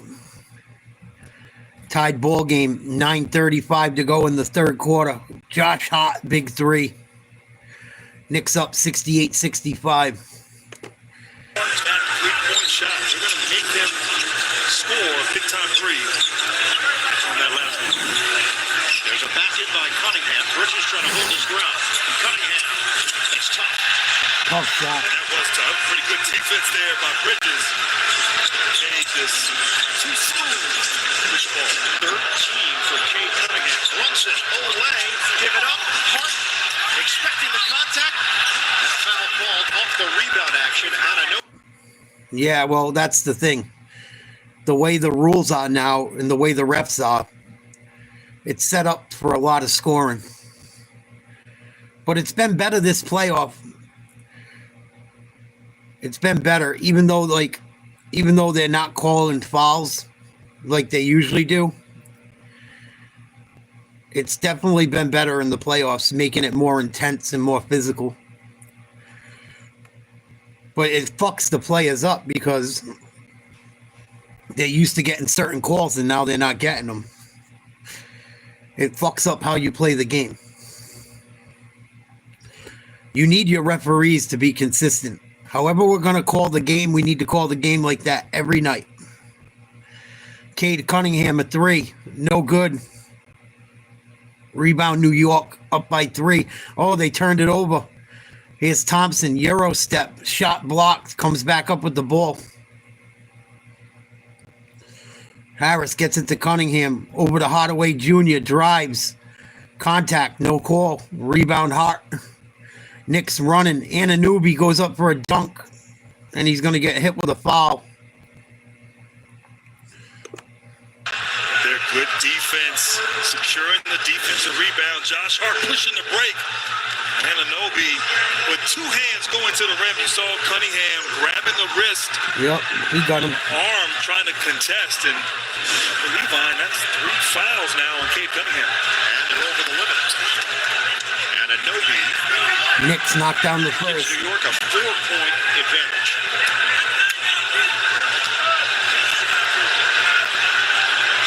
OG Anunoby shooting at 80% at the free throw line. There you go.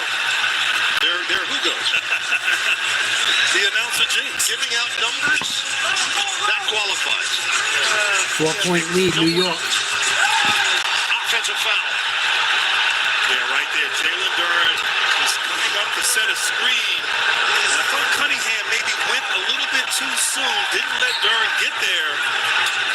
Great job by Anunoby. Yeah, the Lakers are cracked. That screen, making the officials call an illegal screen on that play. And grant that is number 3 on Jalen Duren. Expect Brunson now to get the ball. Considering Detroit is in the bonus, he is so crafty at drawing fouls. Switch out front. Brunson got a 3. Jalen Brunson again. Knicks in front by 7 with 8 minutes left in the third. The 2025 NBA playoffs. Presented by.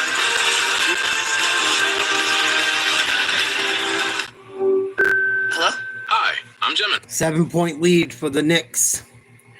Yeah, I think that's why Kyrie was at the game. I think they were going on vacation no matter what happened last night. I think he was like, him and LeBron were ready to go on vacation.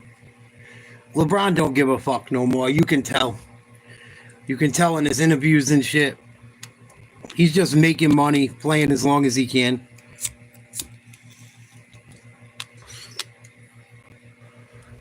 I really don't think he cares about winning a championship anyway.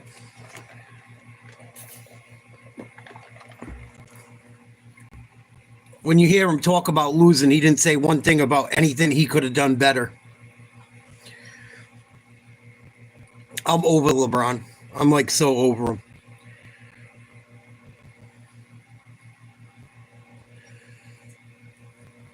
Yeah, no, but that's the thing. He doesn't know that, Chosen, because I heard him say, I've seen what he posts online and I've seen what he says.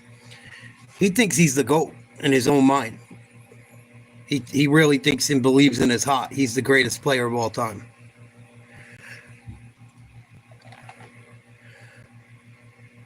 The guy's lost more fucking championships than Jordan won. Or like almost the same. I think LeBron's a little bit delusional.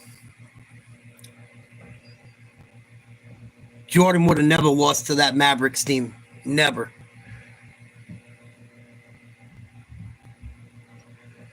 Never. If you gave Jordan Dwayne Wade, Chris Bosh, you think he's going to fucking lose to that Mavericks team? No way. They sweep him. And if you give him his old Bulls team, they sweep Dirk. That Mavericks team don't knock Michael off no matter who he's got on his fucking team. They had Dirk and Michael Finley. That was about it. And a bunch of role players. Good role players. Solid ball players. They didn't have the friggin' team LeBron had.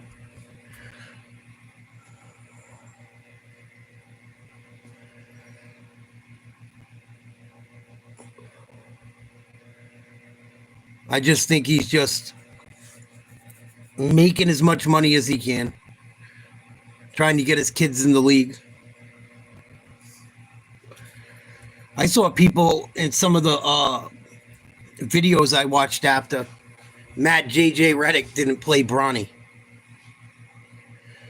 Like, why didn't they play LeBron Jr.? Why didn't they play Bronny?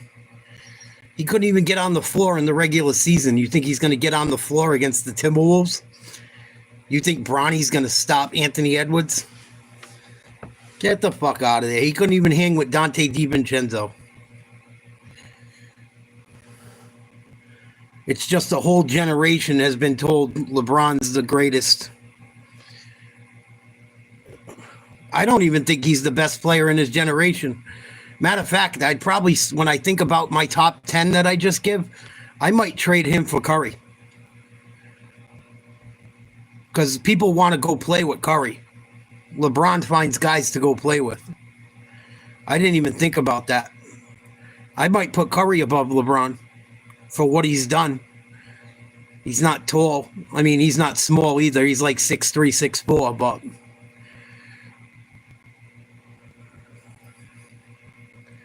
Curry might be above him. They got to be in the same discussion. Shit. I know Curry had better teams, but he made those guys better around him.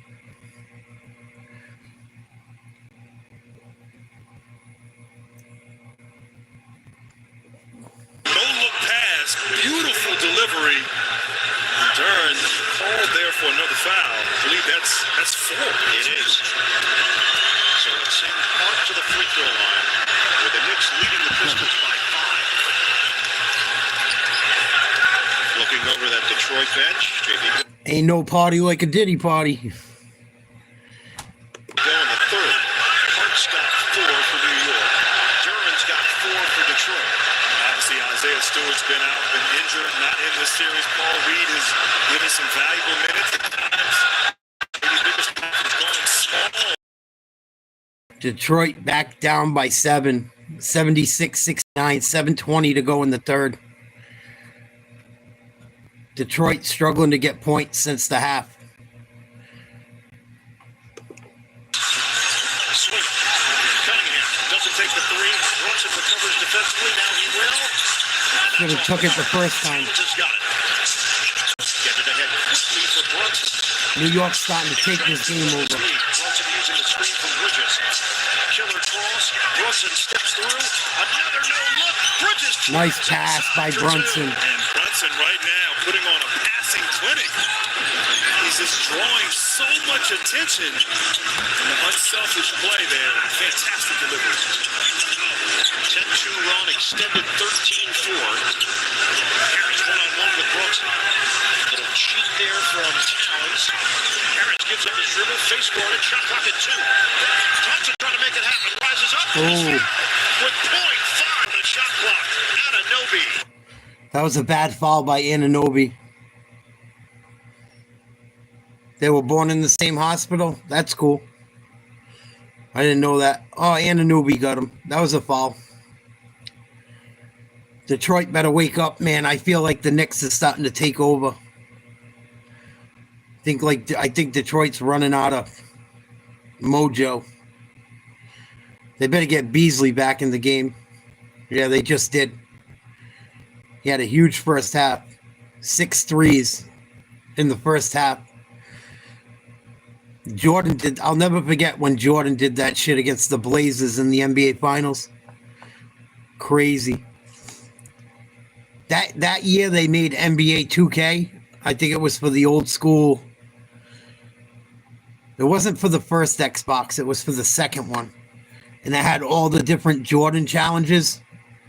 I don't know if it was 2K10 or 11. It might even been an earlier one. That was dope. You had to do all the different Jordan challenges. Hit 6 threes in the first half against the Blazers and win. Drop 55 on the Knicks in the playoffs. That video game was awesome. I forget what year it was, but that was a lot of fun. I remember I got a burnt copy of the game. It wasn't even the real copy. Back when you can burn video games. Knicks up 81-73 after Tobias Harris dunks one. Detroit's in trouble. Inside for Towns. Jalen Brunson gets the roll. Brunson is in his bag. That's his shot. He is in his bag. That floater. With the 5 guys out on the perimeter, when you drive with New York, when you're in New York against that defense, those opportunities will be there. Cunningham the ball, lodged loose. Bridges ahead. Oh, Anunoby lost it. It was a little too far for OG Anunoby from Mikal Bridges. And Tibbs right there just, he's thinking, don't make the home run play. You had a great defense to stop there. You got a turnover. And at least get a shot every possession if you're New York here on the road. Johnson attacking. He's out. Towns is not going to let that shot get to the rim. I actually thought that Thompson might have used his off arm on that drive. I thought Brunson did a pretty decent job sliding his feet. Thompson tried to turn the corner. Detroit got to get some stops. And they got to start doing something offensively. They are struggling. Struggling offensively. Not a great free throw shooting team either. Brothers, long-time NBA official, saw him defuse a number of situations the other night in the Indiana-Milwaukee series. Counts it. Reed is in, trying to challenge Robinson. Ball's on the floor, and they're playing Twister. Jump ball. Left red. Left arm red. Right. Or left hand red. Elbow green. Great help there. Anunoby slightly down. Reed trying to make something happen. And look at that. They are battling for the ball. So it's going to be Reed and Robinson to jump it up. 4:57 on the game clock. 10-point lead for the Knicks in the third. Double tap. Harris saves. Shot clock winding down. Schroeder in and out on a three-ball. Detroit is now struggling from three-point territory and struggling in the third quarter. Looks like a foul called. So they're going to go the Hack-a-Mitch method again. Say it again. You want me to spell it out? My audio was down a little bit. I'm sorry. Mitch. Wow, missed the free throw. NBAstore.com right now for the best selection of NBA playoff gear. Choose from jerseys, t-shirts, hats, and more. NBAstore.com. They've been fouling Robinson whenever he gets the ball, making him miss free throws. He missed the first again. Hacker Robinson. Hacker Mitch. Misses both. Detroit down by 10 with the ball. Here's Schroeder, gets it to Beasley. Turns it over. Went to shoot a three. Good D by New York. He goes to pass out of it and turns it over. Detroit's in trouble, I think. I hate to say it. I wanted to see this series go deep. I wanted to see it go 7. But I don't feel good about Detroit right now. Playoff free throw percentage in NBA history, and so smart by J.B. Bickerstaff. That Even third if he makes quarter. one or both, it just takes New York out of their rhythm on the offensive end. Certainly making him pay for being out on the floor. They here. fouled Robinson again, making him shoot free throws. Robinson shoots a line drive on his free throw, and that's why you often Well, he hit that don't one. see him get enough arc. 11-point Good lead. off the fingertips. 13 points, 11 rebounds, 2 blocks in Game 5 for Mitchell Robinson. I didn't know you had other jobs on the side. Free throw shot. It's a small side business consultant. I have Missed that one. 0 customers. Knicks lead 11. Through it. 84-73. Knicks. 4:25 to go in the third. Cunningham down 11. Swings the ball. Tobias Harris fakes a three, goes to the rim, tries to stuff one home, loses the ball, screaming for a foul call, not going to get it. Bridges back the other way, dunks on Cade Cunningham's face. Cade Cunningham just got posterized. Knicks up big. Detroit in trouble. Cunningham kicks it out. Schroeder passes back to Cunningham, and he just traveled. No call. Turnaround jumper, middle of the lane, gets it to go. 86-75 New York. Timeout Thibodeau. Timeout Knicks. Thibodeau screaming. Should have been a travel call. Bridges. That was a major highlight. Excuse me, are you shopping online while standing in line? Knicks are in the driver's seat. What up, hoorah, salute. How'd you make out with that Karen? I can only imagine, you animal, you.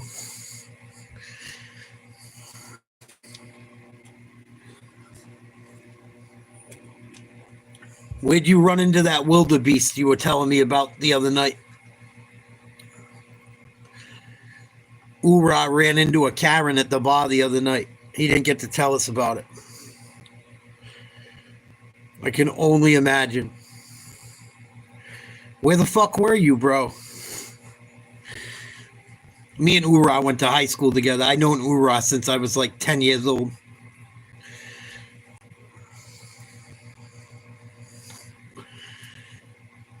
We grew up playing sports together.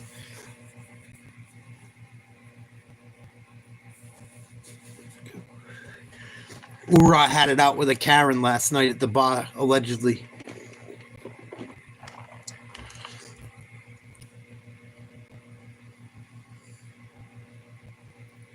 He wanted to send us video, but he couldn't.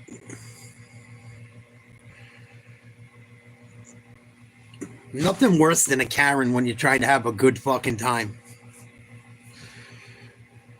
Like, come on, we're having a few drinks, we're chilling out. What the fuck is your problem?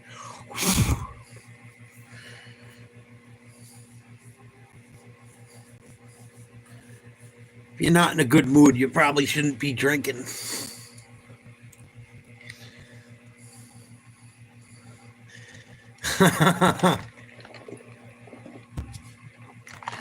Oh, you were down there? Yeah, that's why. It's starting to get nice out, too. There's already a bunch of rich people down there. That's why I like going down to Narragansett fun and shit, but you always fucking could run into that type of shit.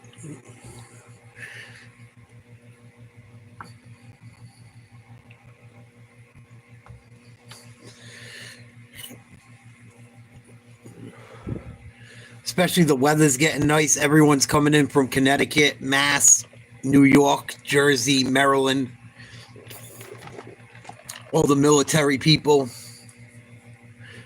coming up here for the military shit in Newport, in Middletown.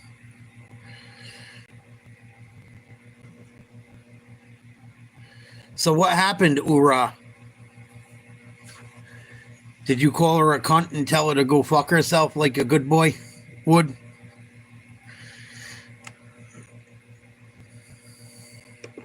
Gotta do it more effort than they do. Of course it was. This sequence right here, Ian, is New York Knicks basketball at its best. Great block on defense, and then in transition, Bridges, who thrives here tonight in the open floor, attacking off the bounce with the opposite hand. Right now, New York, this third quarter, you see, first 5 games they've struggled, but they have managed to figure out these third quarter woes here, and they have been spectacular with their performance. New York with the ball. 86 to 75, 3.5 to go in the third. Oh, turnover. Detroit with numbers. Nice pass down low. Foul. Reed gonna shoot a couple. 86-75 Knicks over the Pistons. 3:22 to go in the third.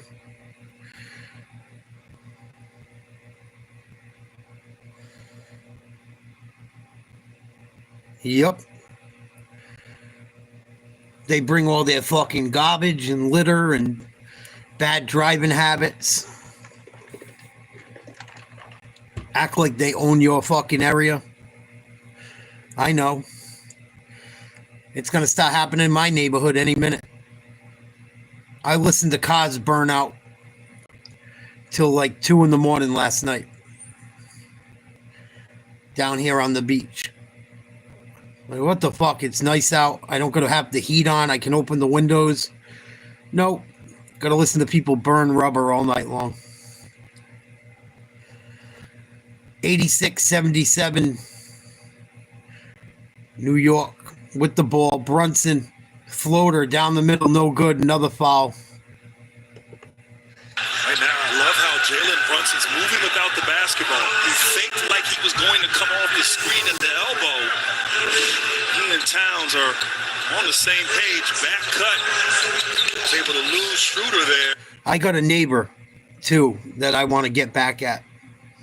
Every fucking Saturday or Sunday morning, usually Sunday morning, 7 o'clock in the morning, out there with he's got a leaf blower. He leaves it pegged, like running at 100%. Like he don't run it where like he lets off the gas. It's just nonstop at the highest fucking level. I got something coming for his ass soon. I'm so sick of waking up to that shit at fucking 6:50 every Sunday morning. It's like barely 7 o'clock he's starting. And he does it till like 10 o'clock in the fucking morning. So for the whole morning, all you hear is, it sounds like a fucking two-stroke fucking dirt bike all morning long. And if it ain't the fucking leaf blower, it's the weed whacker. I'm about to say something to him. I'm so sick of waking up to it every fucking weekend. Even in the winter, he does it.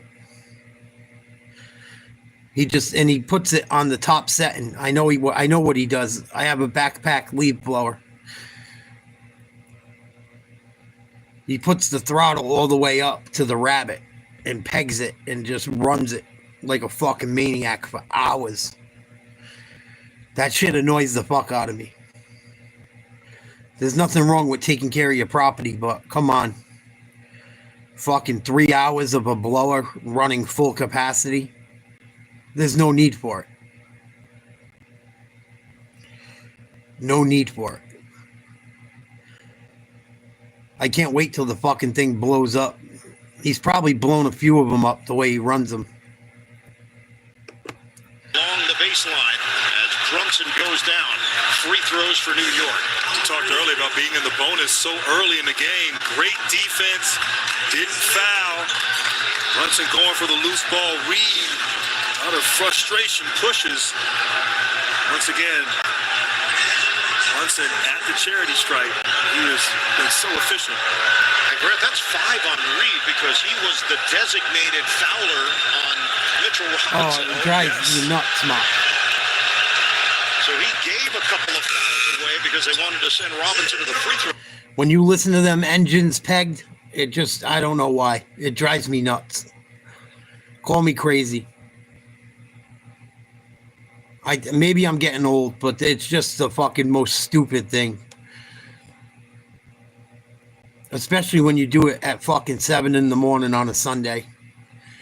Like, come on, man. I'm trying to chill the fuck out. And it's usually like I'm up late the night before watching UFC with you guys and shit, trying to grow the channel. It just bothers me. It's like one day I really like... I never had Sundays off up until recently. I refuse to work Sundays anymore. I won't. Unless it's so much money, I can't say no. I've worked Sundays my entire fucking life. I don't do it no more. I refuse to. Unless it was like a massive amount of money. I wouldn't even get out of bed for less than $500. I've worked in my entire life. It's like my one fucking day where I let myself sleep till at least fucking 9 o'clock, 10 o'clock. Like, if I want to sleep all day on a Sunday, I'll sleep all fucking day. I don't care. It's my one day.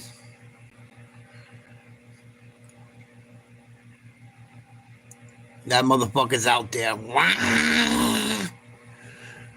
Drives me nuts. He's like a rich asshole lawyer, too. Rich asshole lawyer. with like the most big, out of proportion, unproportioned house you ever seen in your life. He's just, you can tell he's a fucking prick.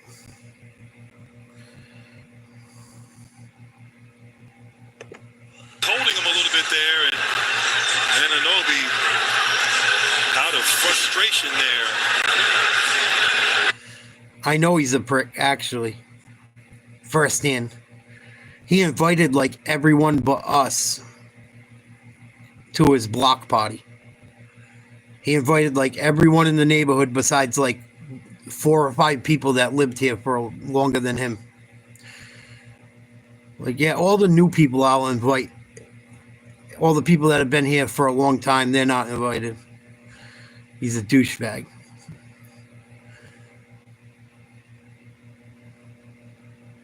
Probably because he fucking thinks he's running a fucking homeowners association.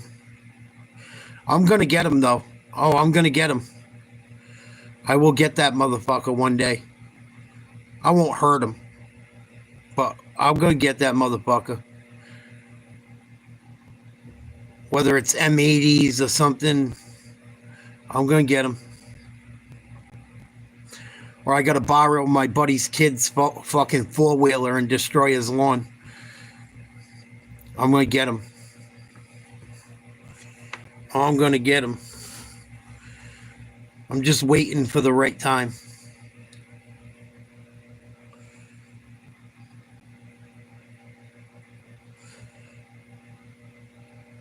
And I know why he don't like us.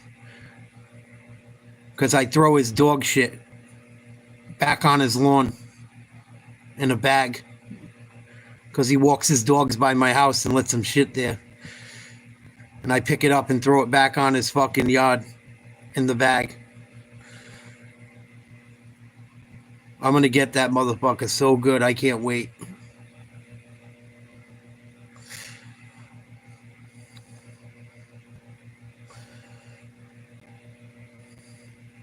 And he's not even a young dude, he's older. He's got to be in his 50s. Like, what the fuck are you doing, bro?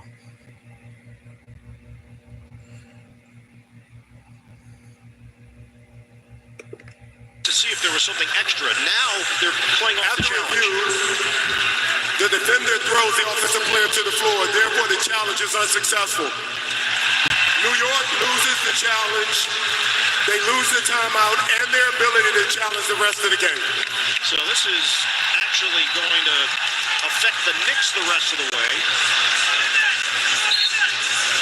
They had a few minutes to actually look at it because Tony Brothers went to the monitor to see if there was anything more than just a common foul, and during that period, the Knicks decided to challenge it to see if they could get the foul on Schroeder. Yeah, they thought maybe they would call the foul on Schroeder before Anunoby fouled Schroeder or threw him to the ground, and it did not work. And now you lose that challenge, as you said, for the rest of the game. 2:13 mark of this third quarter. Schroeder's going to the free throw line. Yeah, I got him that does it, Mark, and I got this black lady that does it. And I give the shit back to her kids, her grandkids, and her kids. They think I'm an asshole. I don't care. I think she thinks because she's black, she can leave her dog shit wherever she wants. I really do. She don't even walk the dog on my side of the street anymore. I'd see her grandkids and her fucking cracked out daughter walking around, and I'd give them the dog shit. Here, bring this back to grandma. Tell her stop leaving it on my yard. Fucking scumbags. Usual suspects. I hate to say it, but it's fucking true. Yeah, I got a doggy bag for grandma. I give it to the daughter too. She looks at me all crazy. Tell your mother stop letting your dog shit on my fucking yard, please. It's bad enough I had meth heads living next door for fucking 20 years. Well, the bank took the fucking property and they're squatting with running water and electricity. And I'm paying fucking thousands of dollars to survive. Only in Rhode Island.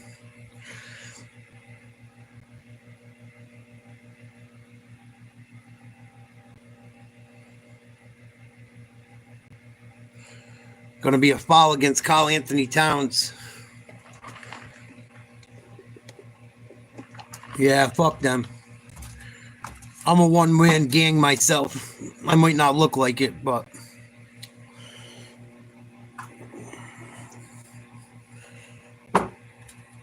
they might fuck around and get more than they bargained for.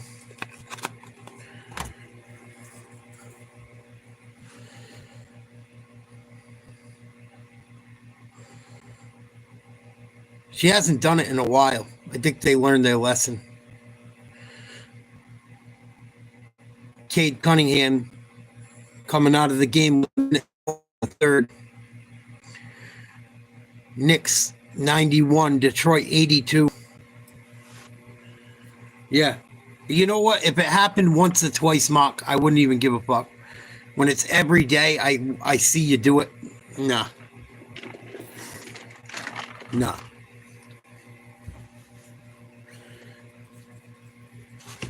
If I wanted to pick up dog shit, I'd have my own dog. If I wanted to pick up dog shit, I'd go get another dog. I don't even want to pick up my own dog shit. So why would I want to pick up yours? Oh, Jalen Brunson just got away with the travel of a lifetime. Knicks are going to get a 3 out of it. Oh, they missed. Oh, Brunson with a rebound. The Knicks just got away with such a travel. Holy shit. And they get an extra fucking possession out of it. And then they knock down a 3. 94-83. Knicks. Less than a minute to go in the third. Third quarter from three-point land. And Bridges picks up the foul defending Beasley. 51.6 to play in the third. Just a little dribble handoff there. Brunson able to screen Bridges' man while he... Just because you live in a good area don't mean that shit ain't going to happen, bud. Trust me. There's people that are more shitty in the nicer areas. You'd be surprised.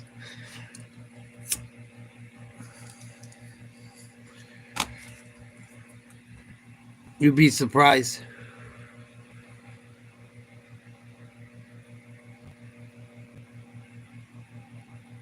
Or they have loads of dog shit all over their yard because they're lazy fucks and they don't pick it up. But at least it's in their yard. You want to walk around and shit in your own yard, that's on you. Please keep it in your own yard. You want to be a pig, keep it on your side. Other than Beasley from the three-point line. 40 seconds to go in the third. Brunson watched by Schroeder. Towns against Harris. Shot clock down to 4. Towns got away with the travel too. Knocked out of bounds by Duran, so the Knicks will return. Towns just got away with one too. Duran couldn't handle the rebound. Oh. None of them were Euro steps either. Finish off the defensive possession. Euro steps always been legal. Trigger man is Brunson. That Euro step is a move that God Sham God kind of came up with. It was a European move. It's not a travel. But God Sham God played for the Providence Friars and made a living off of that shit in the early 90s. It was called the Sham God. It wasn't even called the Euro step. I don't know how it's called the Euro step, not a Sham God. Maybe it came from Europe. Big slam by the Knicks on another offensive rebound. Back up 11. Schroeder tries to throw an alley-oop. It's going to go out of bounds. Knicks ball. Get it in. Brunson, low dribble, fires. Air ball. Wow. End of 3 in Detroit. The Knicks 96, the Pistons 85. New York trying to slam the door shut on this first round series. I don't think there's been any fake injuries. I think Luka's really hurt. I think Tatum really is hurt. I know Jaylen Brown most certainly is hurt. He's been playing with a bone bruise for like the last month of the season. I don't think there's many injuries being faked. Luka went down hard last night. He fell in a really awkward, messed up way. And I don't think it was intentional. I think he just came down in a messed up way. Probably trying to make it look like he got fouled worse and end up fucking himself. But Tatum has had tape on his wrists. Both wrists for like the last 3 seasons. He has wrist issues. I don't think he's faking his injury. I don't think Brown's faking his injury. Kristaps Porzingis got fucking stitches and was bleeding like a sieve. He wasn't faking his injury. It's the only real injuries I can think of. Oh, Ja Morant went up for a dunk and got taken out, fell on his face from like 6 feet in the air. Straight up and down. I don't think he was faking it. I don't know what other fake.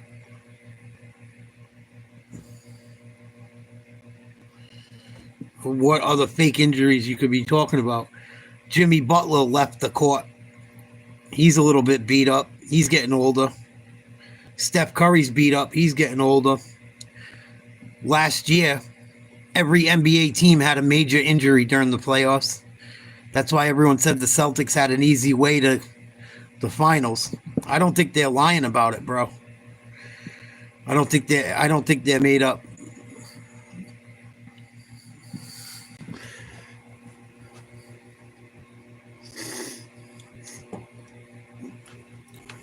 I don't.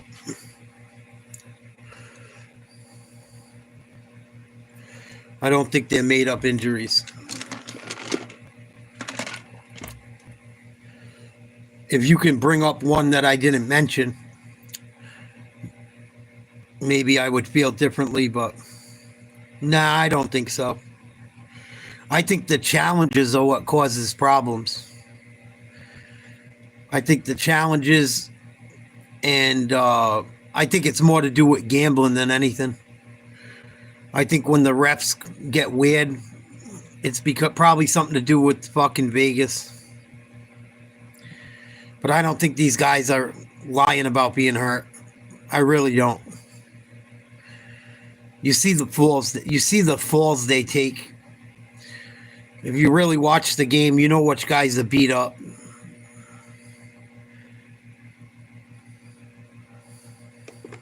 Defensively, right now we got in the bonus with about 8 minutes to go in the third quarter. They were on the free throw line after that, so we got to do a better job of defending without fouling. I don't know if they're rigged. I wouldn't doubt they're influenced a little bit. But I think it's more to do with gambling. It's got more to do with gambling and trying to get more games. The more games that are played, the more money they make. So if they make a shitty call in a game and it makes it so a team's got to play one more game, that's probably another 10 to 20 million in someone's pocket. It's all about money, whether it's gambling or just making money for the teams. But I don't think people are lying about being injured. I don't think that's what it is. It's hard, and it's 5. That's big right there. So it's going to send Mitchell Robinson back into the game. Hart flying in on the glass there. It looked like he might have caught the arm of Tobias Harris. As Harris had inside position on Towns.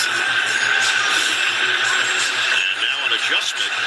It's going to be McBride, not Robinson, replacing Hart. Just underway, fourth quarter. Knicks 96, Pistons 85.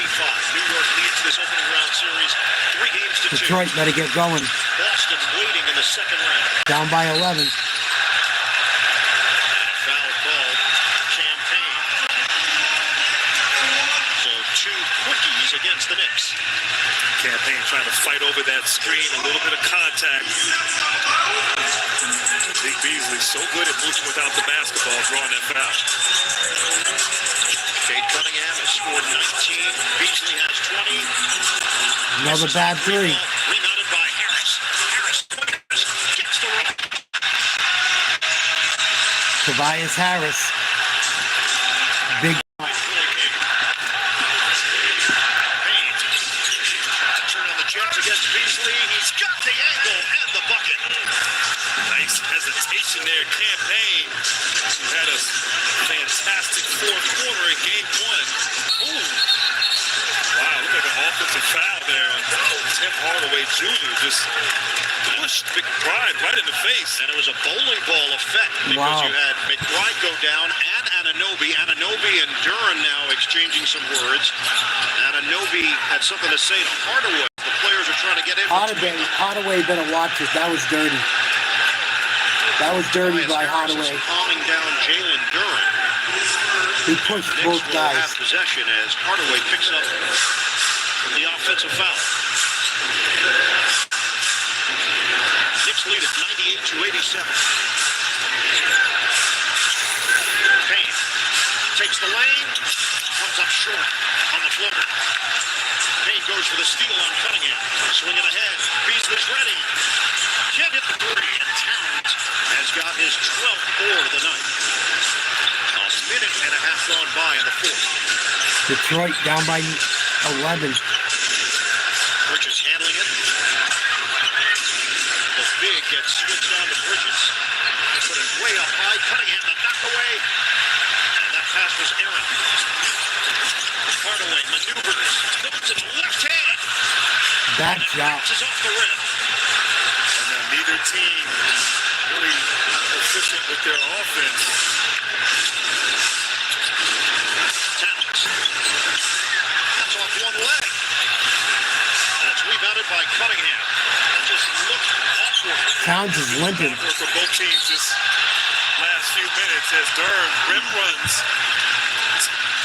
and gets underneath the basket. Payne there. All he could do was foul him, but just sloppy on both sides on the offensive end the last few possessions. Payne trying to wrap up Durham. If you're New York, there's always concern in the non-Brunson minutes, and we saw it down the stretch of Game 5 when Brunson went down with the injury, and the Knicks looked paralyzed at times. Payne took the shot, Bridges missed the shot. Obviously, Brunson has been the maestro here tonight for New York with 30 points and 6 assists. We're just trying to steal some time and get him some rest in the early portion of the fourth quarter. Well, it's important in New York. They have to get a look at the rim every time. They can't turn the ball over, careless passes. Got to make 9-point game. Good offense allows your defense to get back and get set up against the Pistons. So Payne is off the ball. Bridges now running the show on this possession. Handed off. Oh, horrible defense. Blast to the rim, and Anunoby banks it in. Plus Awful the foul. defense by Detroit. Right there. A timely bucket by Anunoby. Let him get to the hoop with no one around There's a him. little confusion. And then a cheap foul. On that little two-man game. And he fouled them. With great If you're going to foul him, you can't let him hit the free throw. I mean, the layup.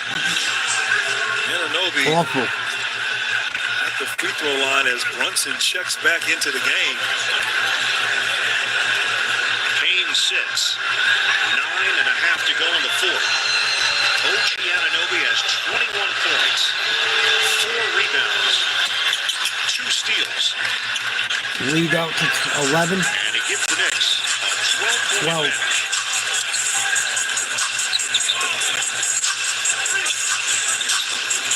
Cunningham bounces for Duran, one dribble.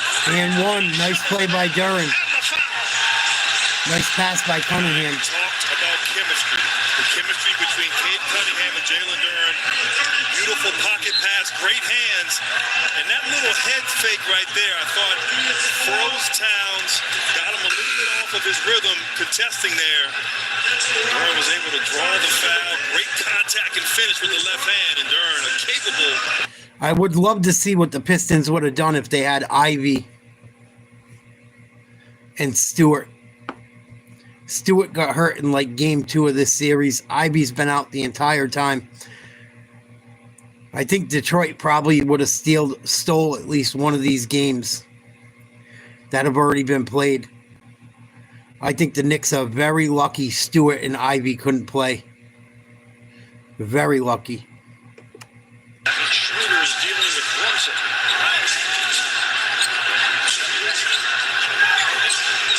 Brunson one-on-one with Schroeder.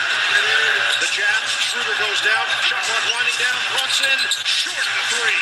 Oh my God. It's time to jump, and Brunson gets inside. Detroit just ran into each other going for a defensive rebound. Brunson runs in, grabs the offensive rebound, and lays it in. No communication by this Detroit team in the second half. Cunningham misses a three. Knicks up 103-92, 8:30 to go. Brunson with the ball. Detroit's on the ropes. Detroit really bothered New York in Game 5. Not tonight, just one block for the Pistons. Kick it out, McBride. Hard drive, couldn't finish. Long rebound, break opportunity. Go Detroit. Schroeder to Cunningham, lays it in. Nice play. 21 for Cade Cunningham.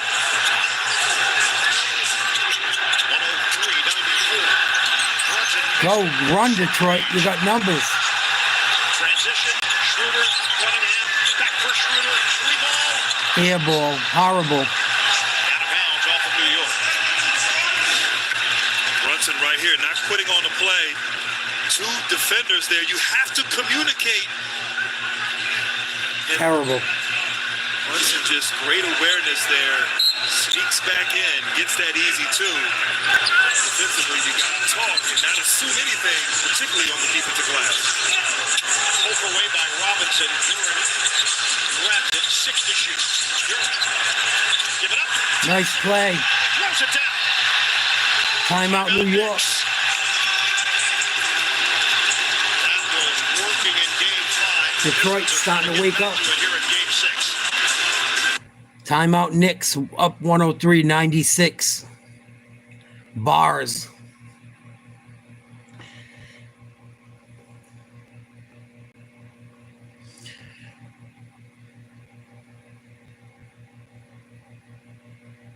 There's going to be, when Detroit goes back and looks at this film, if they don't pull it out tonight in this series, they've had the friggin' Knicks number a few times. They're young. They're young. They're inexperienced. The Knicks don't scare me. I better watch what I say, but the Knicks are good, but you get outside their starting five. As a Celtics fan, they don't scare me one bit. Karl Anthony Towns is soft as baby shit. Jalen Brunson is a hell of a ball player, but he's limited. He still does some amazing things, but he's not going to beat you by himself. Anunoby is hit or miss. Same thing with Bridges.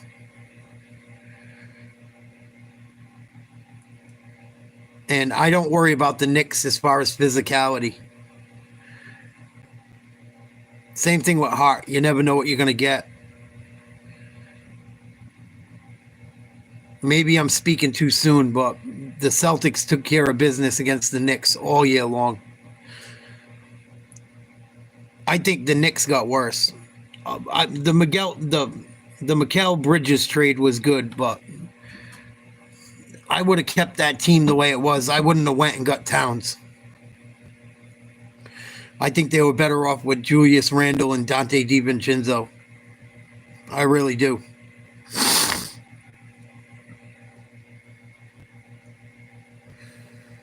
If I was the Knicks, I wouldn't have traded for Cat. Had to give up too much. Had to give up too much.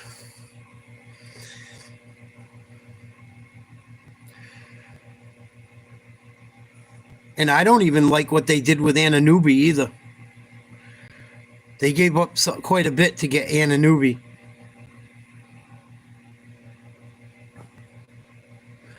They might have been better off keeping their friggin' #1 overall pick. The kid out of Duke there, R.J. Barrett. They might have been better off going that route. I thought they were better last year than they are this year. And then they added Bridges. I don't know. I don't think what they gave up for Cat was worth it at all. 6. Nikola Jokic and the Denver Nuggets up on Kawhi Leonard and the Los Angeles Clippers 3-2. Got the action for you right here on TNT. Oklahoma City advancing with a sweep against Memphis. Minnesota's in the second round. They handled the Lakers in 5. And Golden State and Houston will play Game 6 tomorrow night in San Francisco. Pistons need some stops. Crowd is juiced up. 7:40 to play here in Game 6. Eastern Conference first round series. Knicks leading 3-2. In front, 103-96. Fourth quarter. Bridges picked up by Hardaway. Robinson trying to set a high screen. He flings it towards the rim. McBride with 6 to shoot. And McBride loses the ball. He tried to cross over on Cunningham. Off the turnover. Cunningham needs some help. Duran to Hardaway. He nearly lost it out of bounds. He's got a mismatch with Robinson. Cunningham feed the post. Duran missed it. And a foul called. Off the rebound action. It looked like as Duran went up, missed the shot, looked like there's some contact. Not sure exactly. He's going to get 2 free throws, so it's going to be on the attempt there. Yes, okay. Could not hear the whistle. A little sloppy out of that timeout for both teams. Ride fumbled the basketball, Tim Hardaway Jr. as well, but Jay Cunningham finding the mismatch inside, and Duran's been efficient here at the line. Hart is currently on the bench with 5 fouls, and now he's going to check in. And what's happened is, out of that timeout, Detroit has extended their defense. Dennis Schroeder and Thompson picking up full court, harassing them.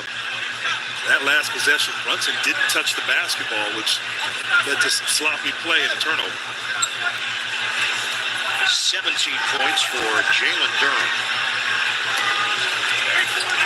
21-year-old from Newcastle, Delaware.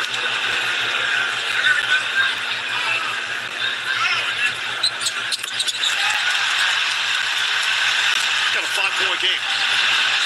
7 minutes to go. Duran has not missed at the free throw line. 8 of 8. Brunson tries to shake off Thompson. The jab by Brunson, 9 to shoot.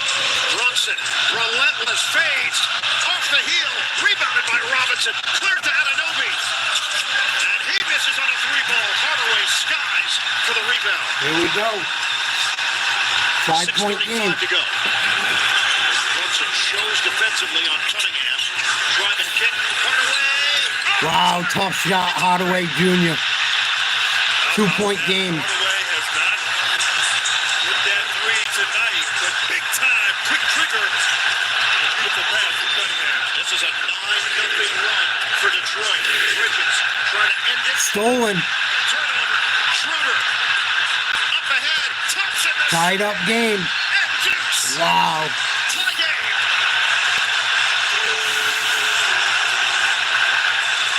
Pistons not going gently into the night. I love it. Push them 7, Detroit. Putting people first. Wow, Detroit showing some fucking heart, showing some grit. I told you guys I'd rather play the Knicks than Detroit. Detroit plays tough. Detroit's like very young and very new to the playoffs. They're not afraid of anyone. They know they're the underdogs. They got nothing to lose. Playing with house money, there's no pressure. No pressure on this. There's no pressure on them. They weren't supposed to fucking do anything this year. I think they won 14 games last year. They were terrible. One of the worst records in NBA history. They lost like 30 games straight, I want to say at one point. 30 something, 33, 34. They have nothing to lose. Just like Orlando. That's why Orlando scared the fuck out of me. They have nothing to lose. Tied up game, just over 6 minutes to go. Knicks had to burn a timeout.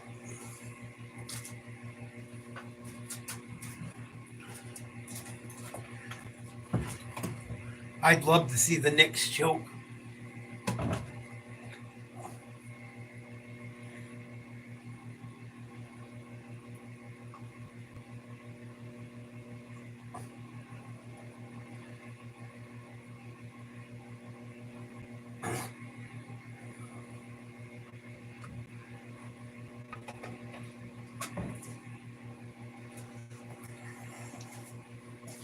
I would love to watch the Knicks choke.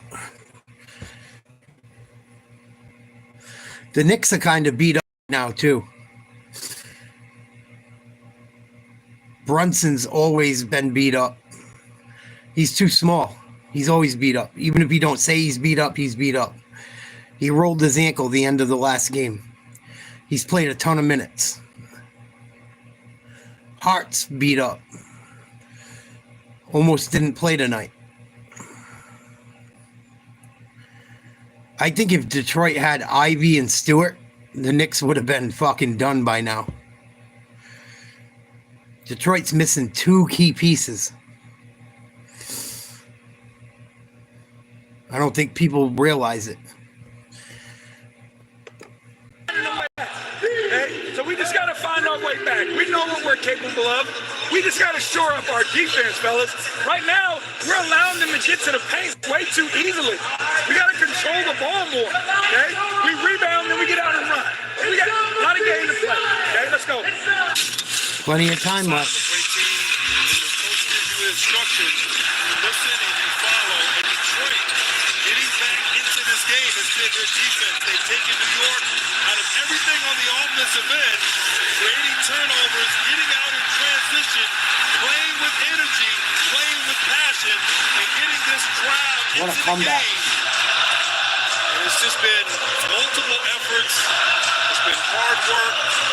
It's been a collective responsibility on the defensive end for these young Pistons. And it's been a tight series throughout. Only game 1 was lopsided, and that was an 11-point win for the Knicks, 123 to 112. Every other game has been within 6 points, and we are all tied up, 103-103. Feels like the Knicks have been in quicksand over the last stretch. Meanwhile, Detroit has played much looser and freer. Hart and Towns back in for the Knicks. Give credit to Schroeder and Thompson defensively extending themselves and just taking time off the clock for the Knicks to get into their offense. Towns, ball fake. Oh, Towns turned it over. A smart play by Cade Cunningham. He rotated from the corner. Told you. And went right at Towns. Told you. Some confusion which led to that turnover. Carl Anthony Towns is overrated. Detroit has owned the bench scoring 31-6 tonight in favor of the Pistons. It's Cunningham. Detroit looking for the lead. Go to the hoop. Wants to dance without an Obi. The back end. Shake. Book it. Wow. Cade Cunningham puts the Knicks up 2 with 5:25 to go. Excuse me, the Pistons up by 2. Tough turnaround jumper from the free throw line on Anunoby.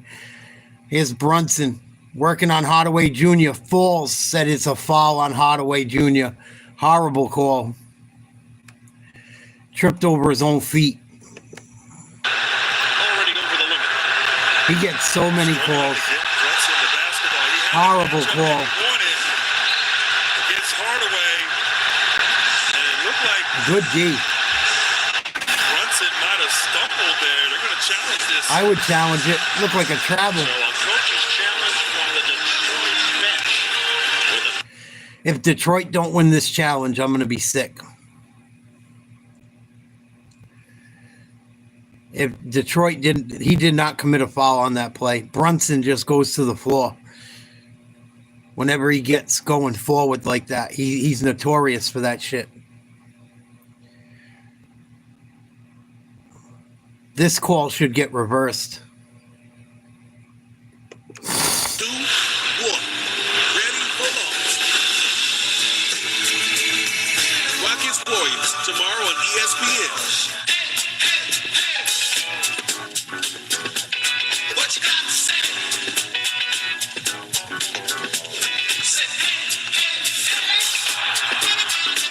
New Balance. What you got to say? We got now. Oh, it's the Capital One Bank. What up, Jet? How you doing, buddy?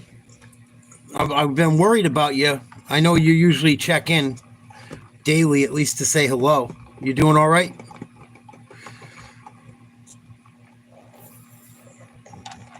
Especially with your health stuff going on. I was ready to email you if I didn't hear from you tonight. This call might get reversed. I think it should. There's a variety of angles here. Will they get hard away on that initial contact with the right hand? Was it enough contact to cause Brunson to fall down there? Wow. There was some contact, but was it enough? Call was made by Ed Malloy underneath the basket. Malloy has the headset on, as does Tony Brothers. God got you back for questioning Mark C about tornadoes. I'm fucking with you. Maybe though. I'm playing around. You know me. Mark, you get tornadoes up there? You're full of shit. Then you get a fucking tornado in your house. So ain't that our luck, Jet? Fucking crazy. Mark wasn't bullshitting either, because I even checked. I looked and fucking made sure. There were tornadoes in fucking Wisconsin. Able to draw fouls at an elite level, particularly in this series. But this is a big time call right here. Lying motherfucker, you don't get no fucking tornadoes up in Wisconsin. End up getting taken out by a tornado. That would be my luck too, Jet. I'm glad you're okay. Tonight, so getting some extra rest may work to their advantage this last 5-14. Tony Brothers. Tony Brothers. Table know what Piece the of shit. story is, and then he'll fill us in. And the crowd. After review, there is no foul on the play. Good call. Because the ball is loose at the time of the whistle, then it'll be a jump ball center circle between any two. That's bullshit. It should be Pistons ball.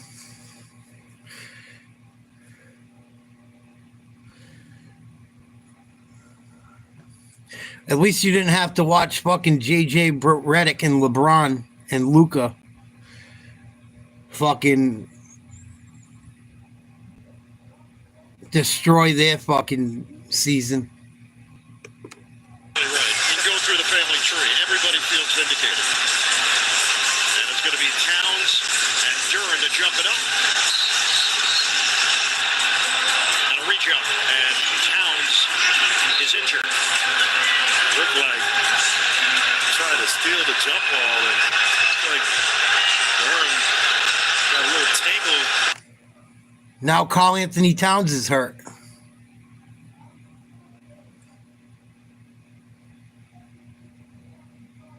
Yup. Malloy will toss it in the air. 5:13 to play. And Towns needs a moment. What's wrong with Karl Anthony Towns? He got the wind knocked out of him. Towns trying to catch his breath. And Duran knocks it out of bounds. Cunningham was in the general vicinity, but couldn't catch up to it. That was the previous play. You see the right hand there come down on the chest of Towns on the previous jump ball. Aim up.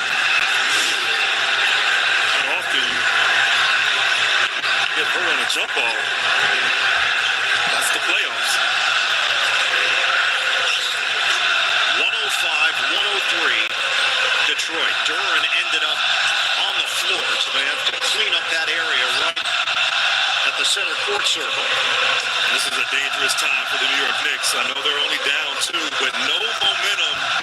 Everything has gone Detroit's way, and they just have struggled. Yeah, I'll talk about it at the next time out with you, Jet. Pretty fucking bad. Rudy Gobert had the game of his life, and he decided to sit his only big man. Oh, Josh Hart just tied the game up 105 apiece. Hart making himself available on that backup. Williams tied at 105. Under 5 minutes to play here in Game 6. Cunningham, the cutter, Duran. Hart tried to take it away. Could not. Duran too strong. And he scores on the interior. Pistons lead by 2. Detroit is 8 of 13 in the fourth. The Knicks are 4 of 12. Brunson the drive. Brunson, no! Knocked out of there, and Towns secures it. Trying to give it up, and does to Bridges. Backer into the hands of Hart. And Hart lost it. He was fortunate that it ricocheted. Go. Lost it again. Thompson! The layup goes! Pistons up by 4. Their largest lead of the night. Brunson can't hit the silencer. So offensive foul on Towns. Called on Towns. Told you he's overrated. Now, New York is looking like the inexperienced team. They're closing out this fourth quarter. Cade Cunningham gets double teamed. He has great size. He can see over the defense, finding Duran on the inside. And Hart right there, I'm not sure what happened, losing the ball. Thompson in the right place with a beautiful finish. Karl Anthony Towns is having a meltdown. He's so overrated. He's good when he's good, but when he's bad, he's bad. To the limit, Ausar Thompson at the free throw line. The Knicks have turned it over 5 times in the fourth quarter. Pistons just 1 turnover here in the fourth. 15 turnovers overall for New York. Detroit has scored 22 points. Karl Anthony Towns picking up his 5th foul. 1 out of 2 for Thompson. Detroit up by 5. It's 110-105. Pistons. Everybody on their feet. Trying to trap Brunson. And a foul is called. Bad call. That's going to be the second team foul against Detroit. And it's smart. Thompson can really get up into Brunson, be physical with them because they're not in the bonus. That looked like good defense. That is the 3rd personal on Hassan Brunson Thompson. gets a lot of calls. Thompson will take a seat. I'm surprised. I thought Thompson was doing a pretty good job. His length and size really giving Brunson trouble. Dennis Schroeder in. 17 points, 6 rebounds for Thompson. Good D by Schroeder. Hart turns the corner. Drives in. Couldn't finish. He got blocked at the rim. 5 on 4. Hart late to get up. Hardaway back for Cunningham. Hart rejoins his teammates. Cunningham gets around Brunson, floats it up. No! And Hart grabs Good the D. rebound. Brunson, the shake and bake to the rim. Big shot, doesn't go. There's a lid on the rim for New York. Big time. Mr. Bunny. Good D by Cunningham. Timeout, Detroit. J.B. Bickerstaff bouncing as Schroeder was about to make his move to the rim. 3:13 to go. 110-105 Detroit. Knicks having a meltdown. Yeah, I blame J.J. Redick last night, Jet. He got exposed more and more as the season went on. LeBron didn't do shit either the last 2 games. I mean, he had decent stats, but he had 3 points in the last 2 fourth quarters. Game 4, Game 5. 3 points total in the fourth quarter between the last 2, like between the 2 games. Game 4, they were up by fucking 12 or 10. Rudy Gobert had a huge night, 27 and 24. The same night he benches Jackson Hayes, his 7-foot center. He might be their only 7-footer, if I'm not mistaken. And Gobert wasn't killing them. Even though the Lakers were struggling, Gobert wasn't killing them. Gobert killed them last night. He looked like fucking Wilt Chamberlain out there. So I blame JJ. I blame LeBron. Luka didn't play much defense. He was also hurt. But he's not good defensively anyway. It's not like something new. I told people the Lakers got worse. It would get exposed in the playoffs. They'll be better over time, but for right now, they're worse without AD. And Anthony Edwards didn't even have a big game. He only scored 15.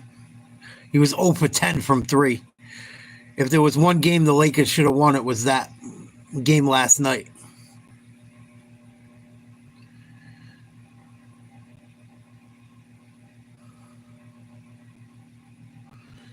Here we go. 110, 105, 240 to go.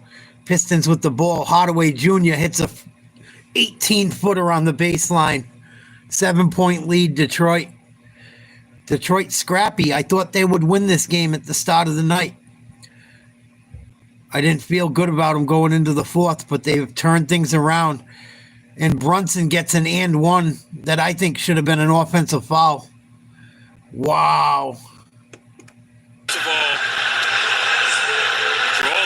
Bad call. Quiet the crowd. Get a chance to get to the free. Wow, the Knicks just got a hell of a call for Jalen Brunson. That should have been a play on or an offensive foul. Schroeder didn't do anything to cause that contact. 112-107, Detroit. 2:23 to go. I think Bickerstaff might challenge this. If not, they're calling a timeout. Yeah, it couldn't have happened to a nicer guy, Jet. I even stuck up for JJ.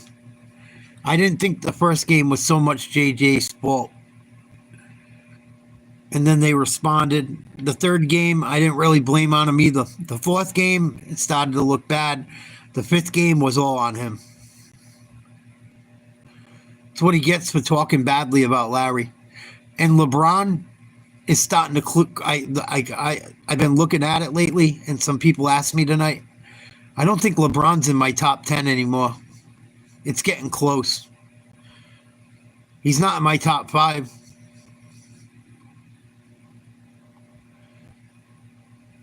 Three points in the fourth quarter in the last 2 games combined, and you're the GOAT. I don't care if Jordan was 40 or not. He would have scored more than 3 points. No doubt about it. No doubt a fucking about it. Michael Jordan at fucking 60 would score more than 3 points today. Still. I really believe it. Call me crazy. I think Jordan could score more than LeBron scored in the last fucking 2 games in the fourth quarter today. Now, defensively, they might lose the game, but if it comes down to just scoring, I don't know, man. Might want to sign MJ up. Seriously. 3 points. He played almost every minute of each quarter, too. He played a lot of minutes. It wasn't like he didn't play a lot of minutes, and that's why he didn't score. 112, 108, 2:15 to go in the fourth. Detroit up by 4 with the ball. Cunningham gets a screen from Hardaway Jr. They give and go. Cunningham goes baseline, double teamed. Swings it cross court to Schroeder. Drives. Throws it off a Nick out of bounds. Detroit's going to have 0.9 seconds to get a shot off. Horrible possession. Brunson getting that stupid foul call on the other end for an and one was ridiculous. Oh my God, they threw an alley to Duren and he missed it. Rolled out of the rim. 4-point lead Detroit. Minute 50 to go. Knicks with the ball. Pistons lead by 4. Brunson, one-on-one with Schroeder. Working his way down low. Brunson off balance. Brunson traveled again. Jalen Brunson! Brunson just got away with another travel. If you look underneath it, they show the replay. He took an extra step after he lost his balance. 2-point game. Minute 28 to go. Cunningham goes by Cat. Throws one high off the glass. No good. And if there's going to be a foul on the Knicks on the rebound. Oh, he got away with such a walk. Holy smokes. 1, 2, 1, 2, 3, 4. Holy shit. And picked up his dribble. Unfucking real. He traveled twice. Crazy.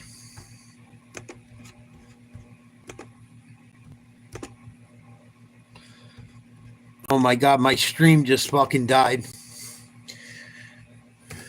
Bullshit.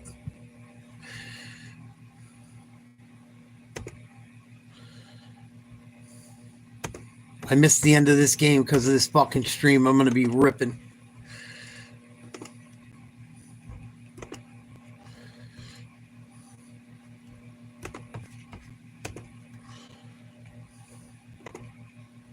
We're experiencing high volume. Of course. Of course, yeah. Brad, that's 5 on Duren.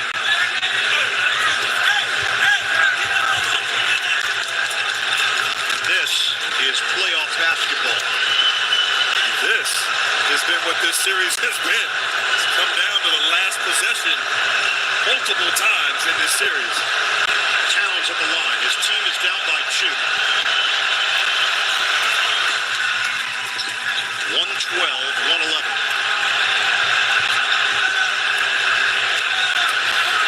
111. Ridiculous. Yeah. Ridiculous. Brunson's got away with 2 or 3 of them. Duren when he knocked the ball away on the other end.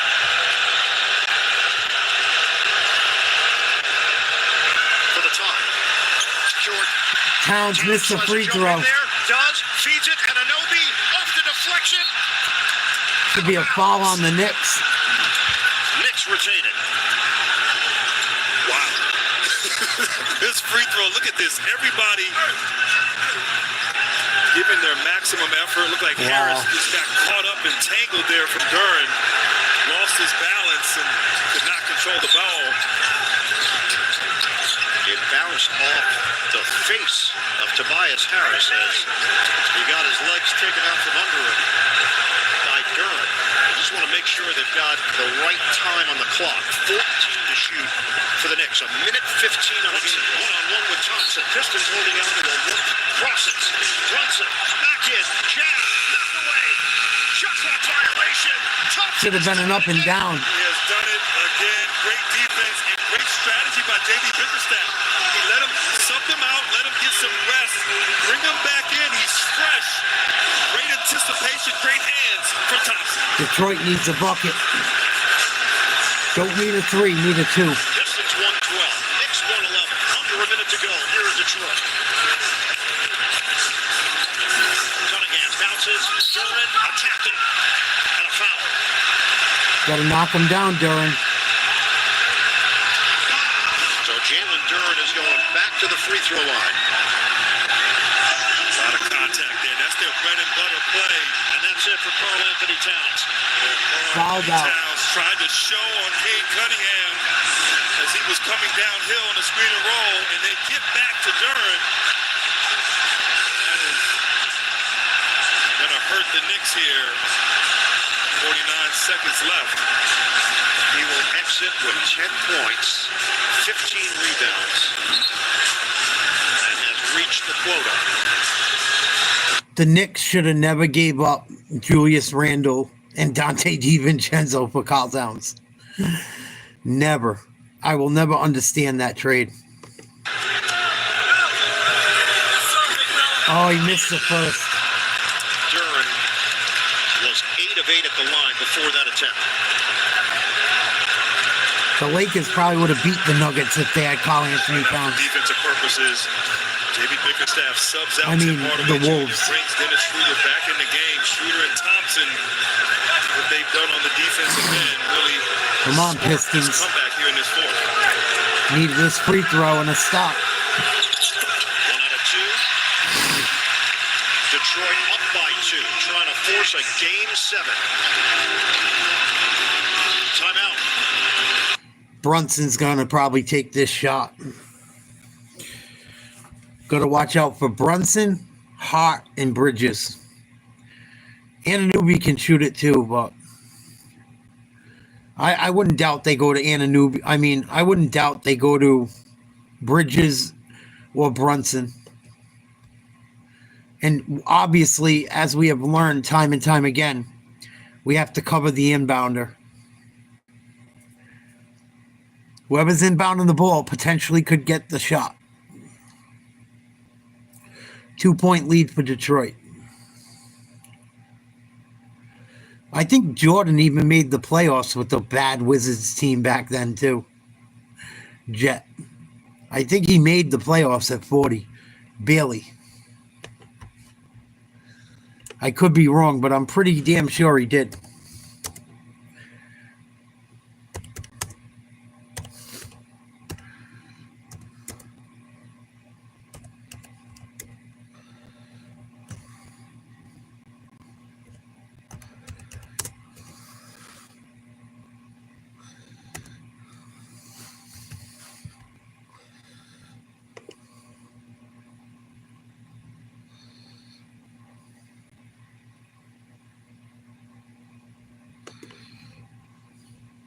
I'm pretty sure he made the playoffs with the Wizards.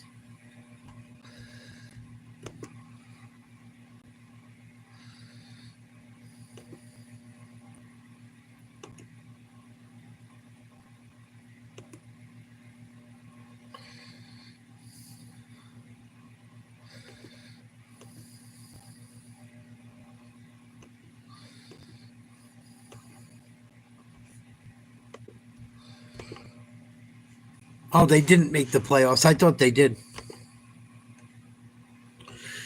Here we go. Brunson misses a mid-range jumper, tipped up and in by Bridges. Told you guys. Fucking Brunson misses a mid-range jumper. Bridges tips it in to tie the game up. 1:13 apiece, 35 and a half seconds to go. Down the stretch, 11-second difference, shot clock to game clock. High school roll action has worked for Detroit. Cunningham takes it in, missed it with the left hand, rebounded by Hart. And the Knicks will take a timeout. Knicks are going to have the last shot. With 20.6 on the clock. Wow. Incredible basketball from both teams all night. Brunson got the matchup he wanted. They didn't block out Bridges. Barely got his hands on that. Tip it in with his left hand. And how about this Knicks team? They were dead in the water. No rhythm, nothing.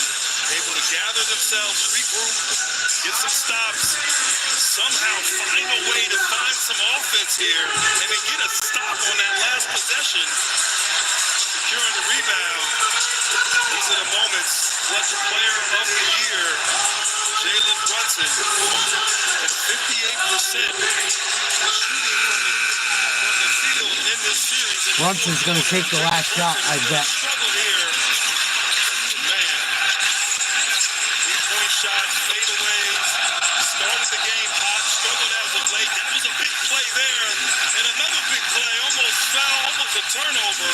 Should have been a travel. Just willed this team back into the game. Right now, New York has a chance to end Detroit this got series. fucked. I would imagine Brunson Detroit got fucked by the refs hands late. on this last possession. Brunson's gotten a lot of calls. 6 on the clock. Got away with a travel. Gave him an M1 that should have been an offensive foul. 113 in Game 6.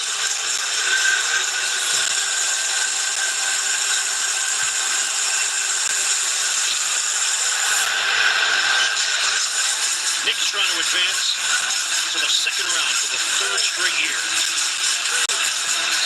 Bridges to toss it in to Brunson. Defended by Thompson. 15 seconds left. Brunson takes a peek at the clock. No foul, no foul. 8 seconds.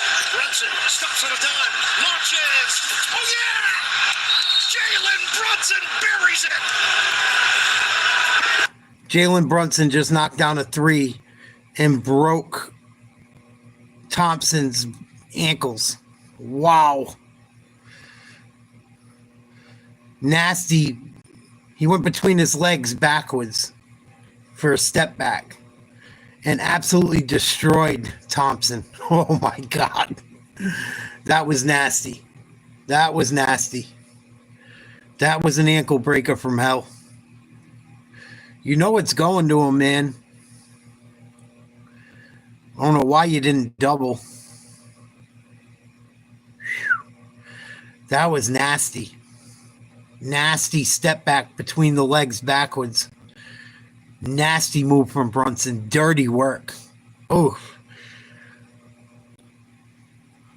Detroit got fucked down the stretch, so I hope they hit a 3 and take it to overtime. Because Jalen Brunson got several calls this game. 2 down the stretch when they were in trouble. That I don't think were the right call.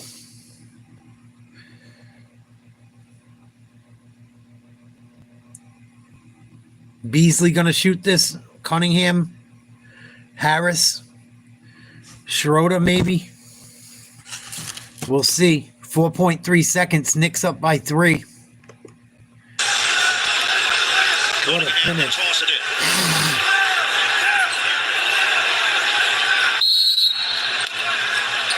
Fucking Detroit blew it. Beasley, Harris falls down. Hardaway, back for Cunningham. Swing it off the hands of Beasley. Out of bounds. Pistons turn it over. Oh my God. Cunningham passed it to Beasley. He had a wide open look and it hits off his hands and goes out of bounds. Had a beautiful look at 3. He's been on fire all night.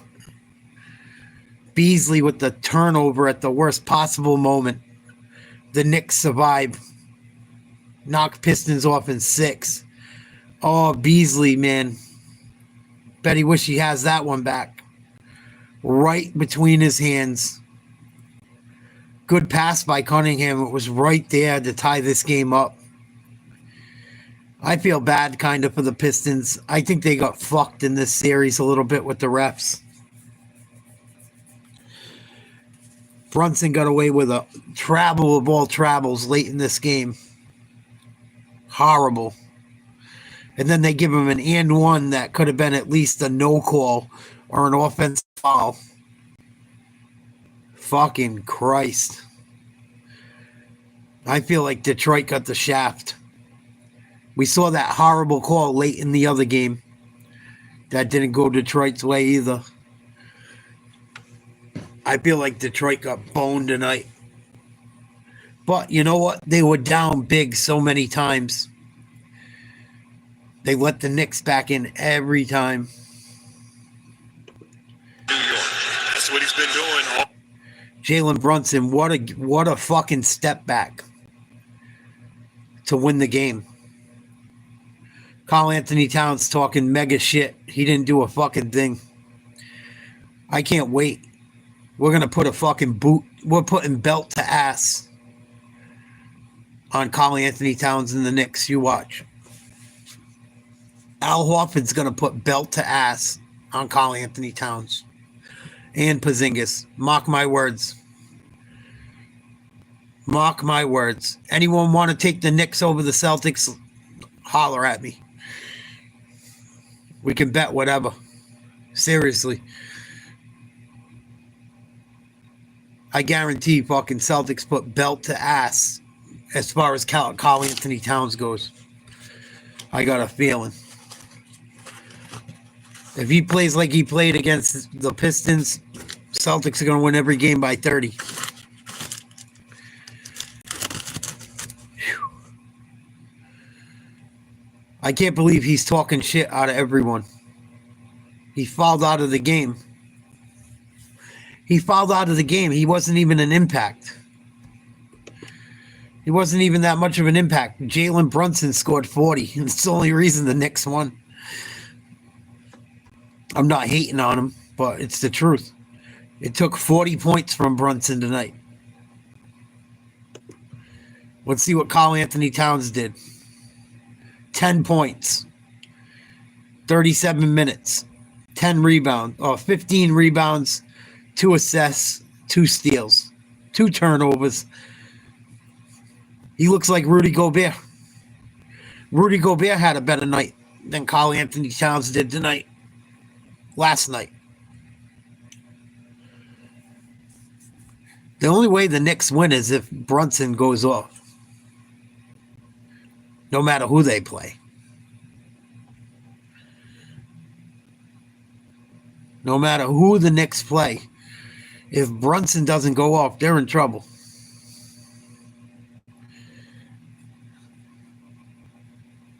Let's check out some of this Denver Nuggets LA Clippers game.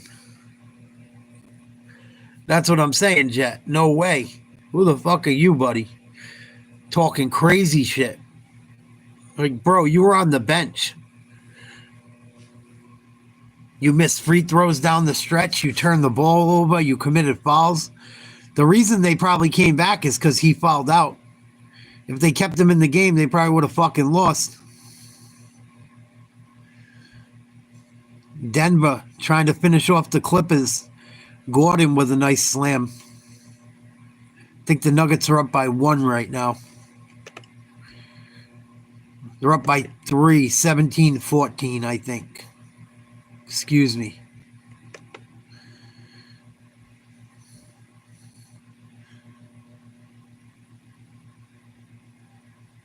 Thank you, Howard.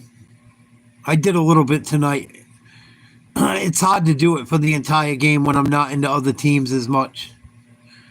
But I still like hanging, talking the games, see what's going on. But the Knicks got very lucky in this series. They were in some trouble, I thought. I thought the Pistons kind of got fucked. I know that there's so many plays that go on and so many calls, but I think the Pistons got the shaft a little bit. Well, they play tomorrow night, Jet. It's 3-2 Warriors. The Rockets beat the fuck out of them the other night. Curry didn't do shit. Butler didn't do shit. Rockets were up by like 30 most of the game.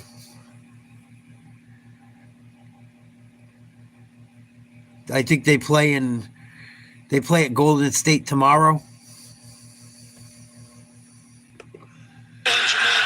Jokic orchestrating with Murray, the great tandem for these Nuggets with championship pedigree. David Guthrie says it was on the line from a Clipper.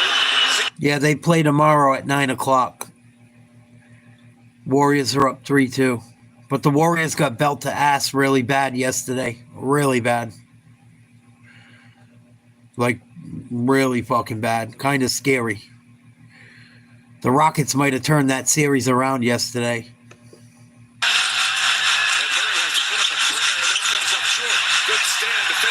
Curry had 13 points. Butler had 8. The Warriors couldn't do a fucking thing. They cut the lead down to 12 with the scrubs in, but they could never get it lower than that. He's been much better in the 2 games at home in this series coming in than he was in the 3 games in Denver. Russell Westbrook coming off his big game. In game 5 finds Aaron Gordon. Gordon hits again. So Aaron Gordon, he has had a terrific series. I can't believe the Nuggets are having so much trouble either, as they are with the Clippers. The Nuggets are definitely not the same team they were Thank you, Howard. Salute. Appreciate you. The Nuggets are not the same team they were when they won the championship at all. They have like no bench. A lot of these teams don't have benches. When I look at it, I'm like, man, they got no bench, no bench, no bench. There's only a couple teams that got benches. The Knicks don't really have a bench. It's been hit and miss. Clippers don't have a bench. Nuggets don't really have a bench. Even the Cavs, I don't think they got a great bench.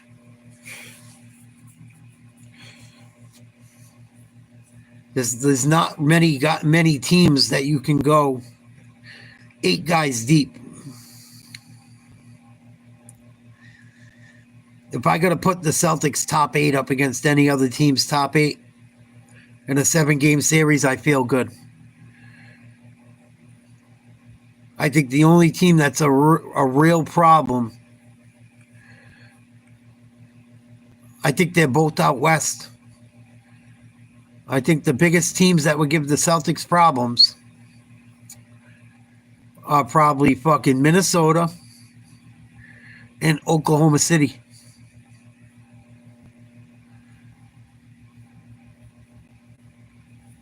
The more I look at it, the more I watch this year.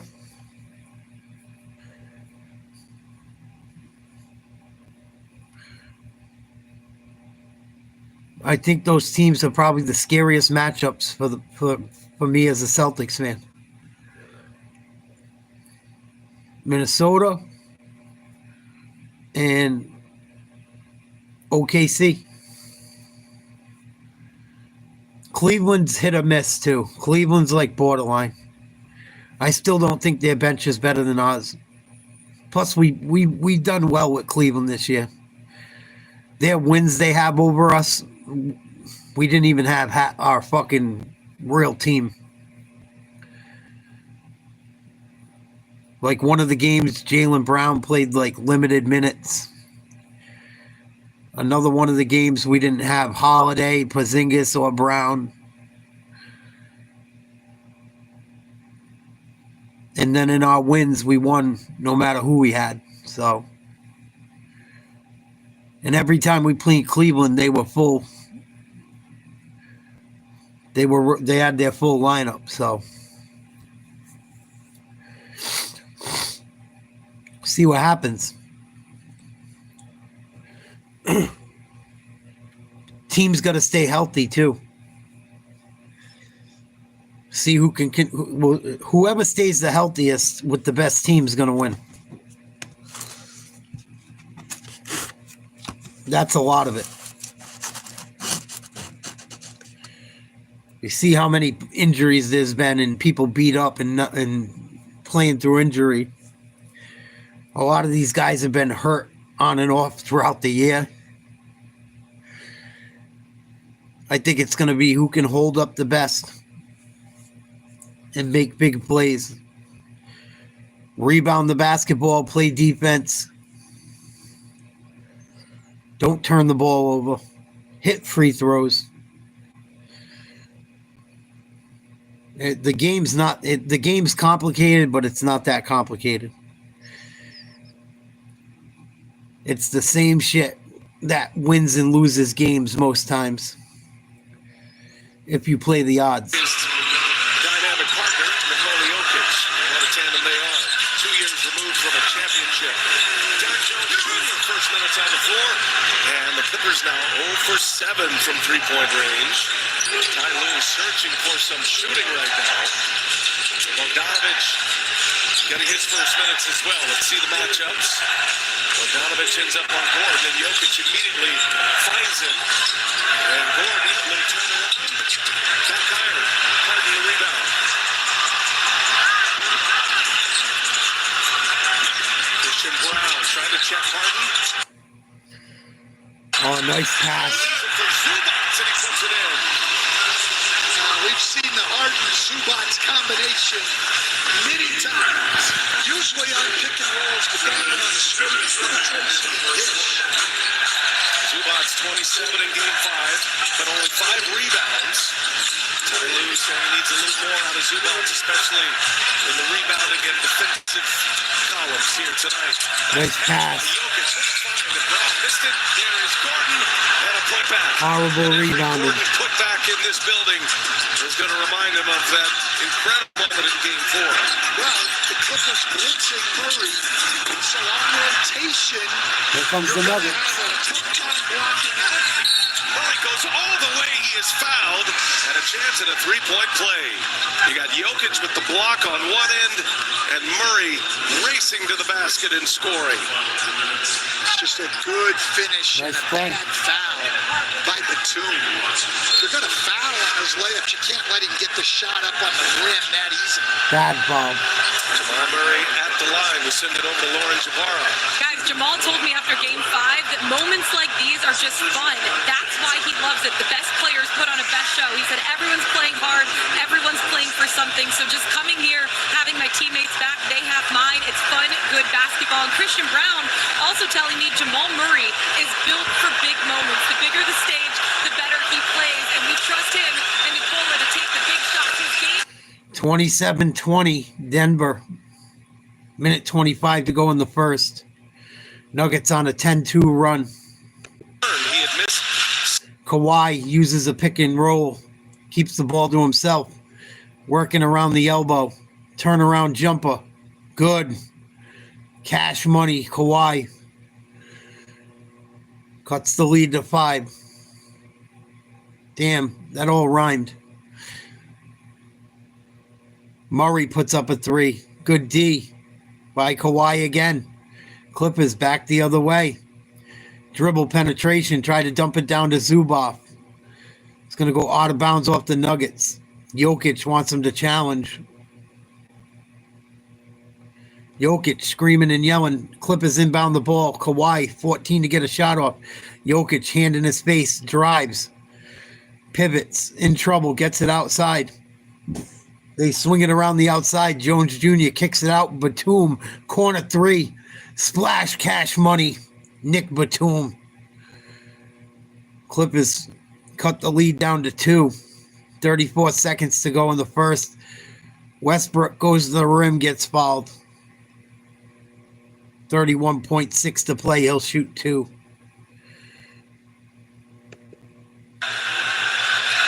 Well, and that's big because, look, on the year, including the postseason, the Clippers are 33-4. They've won 89% of their games when they shoot 38% or better from 3.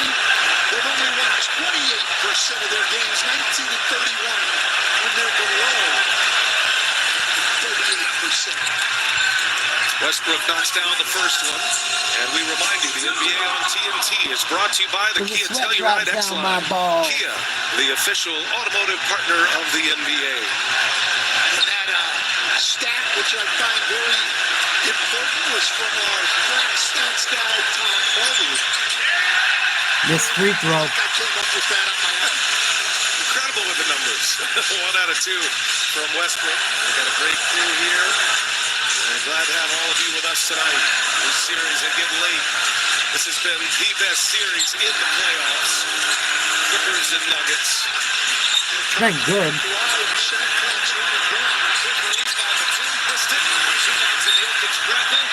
it's going to stay in possession of the Clippers. Good hustle. The entire series, averaging 4.6. Good play by Zubac. Coming in already. That's crazy, Jeff. Chance opportunity, even though I won't go on to the stat sheet for him. Zubac leads the Clippers in offensive rebounds. He leads in this series. He's second overall in the playoffs. Led the NBA in total rebounds and offensive rebounds this season. Had a great year. Worthy of that most improved player. Finished second in that race. That'll take us to the end of the first quarter. Entertaining first quarter with the Nuggets up 28-25. Jamal Murray goes off again. 12 points in the first. And here we go to the second in Game 6, and you're watching the 2025 NBA playoffs, presented by Google. Win or go home. Clippers down by 3. Any news out of Pittsburgh about a quarterback yet?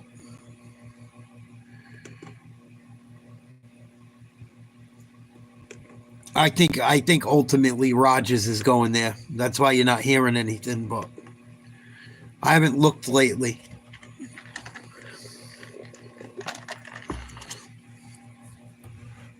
Rodgers has got to be going there. He's got to be.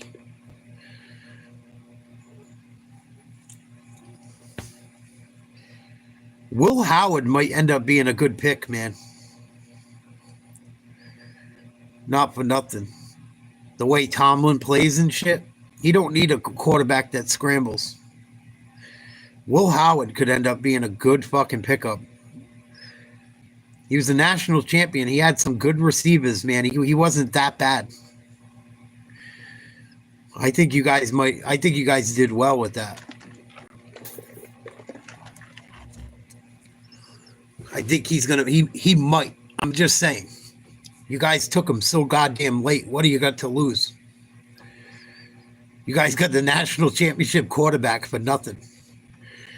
You can't be that fucking bad. He had 2 stud wide receivers that you heard nothing but good things about.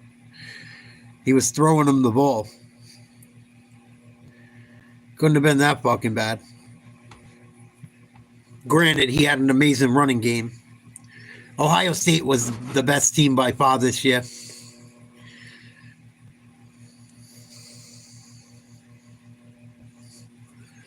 Maybe. I think that had something to do with the Browns taking him too. I think the Browns took him so they didn't want to play against him. But you might have made out better off. Who knows? I just think for what do you guys take Howard in the 7th round? What the fuck do you got to lose? His receivers had good years. His running backs had good years. Even receiving. He's not that bad. For a 7th round pick, I would have took a shot on him. He's the quarterback of a national champion.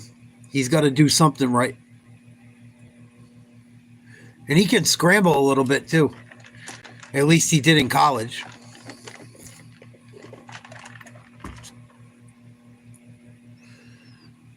I don't think that was the worst pick at all. I would have took him over that kid Gabriel. I would have took Howard over Gabriel in a minute. I would have. I don't think that kid Gabriel's going to be good. I could be wrong, but In terms of settling in with this crowd. Yeah, we did a nice job. You know, offensively, this is a road game. We don't have to run and play crazy. Get yourself organized. Get a good shot each time down. Got Jamal loose a little bit. He's in a good rhythm. Defensively, 1 of 8 for them from 3. How do you continue to force them into some difficult shots? Yeah, it's tough. You know, you have to contest, but we got to help with Kawhi and James. Just they have a great fly-around mentality. Contest everything, and we've got to win the defensive rebound. Much appreciated. Good luck. Thank you. Well, he's right. I mean, they've done a great job getting Murray going. He just got another really good look right there as we played the interview. They got to be really, really happy with that. And the Clippers have had good shots and just not knocking them down. This is their first trip to the free throw. Clippers got to be pleased to be just down 3, honestly. Just one made 3 in the first quarter. No free throw attempts. Clippers hanging around. In the first free throw. Hey, don't miss a playoff moment with the NBA app. Get the latest scores, highlights, and behind-the-scenes access to all the drama. You can download the NBA app powered by Microsoft.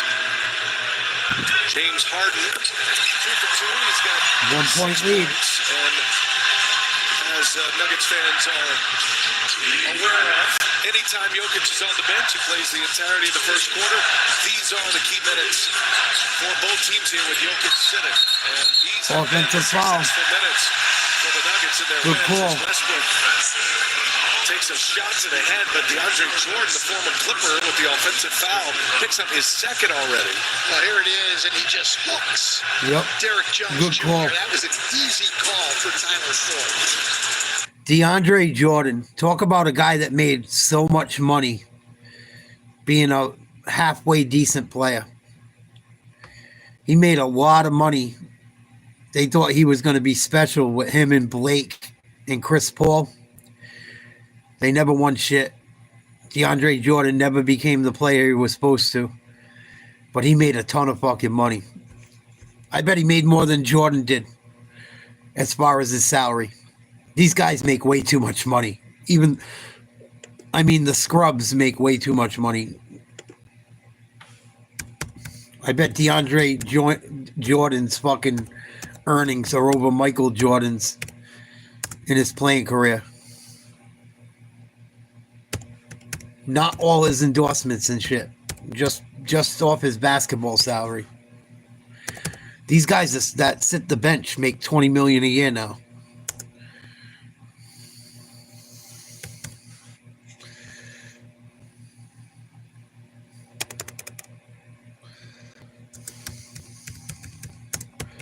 I'm pretty sure he had a few years where he was up over 10 million.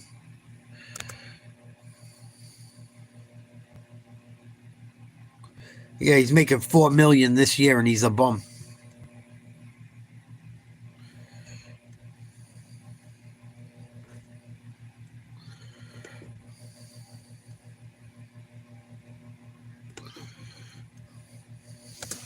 But he was a guy that was supposed to be a big deal for a while on the hype train.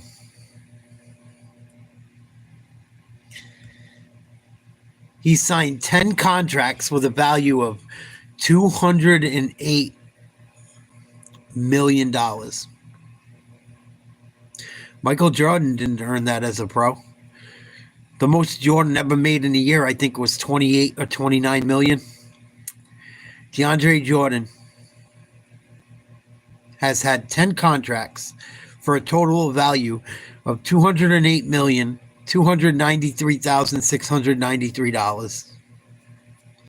Because he's 7 feet tall and he can score 10 points a game and get 10 rebounds. He doesn't even do that anymore. He comes off the bench and gets you maybe 5 points, 5 rebounds. And he's still making $3.3 million this year. What the fuck? Why couldn't I be a 7-footer? If I was a 7-footer, I could have definitely made it in the league. No doubt about it. No doubt about it. The time I grew up and shit, no doubt about it. 7'3", 7'2", 6'10". Fuck out of here.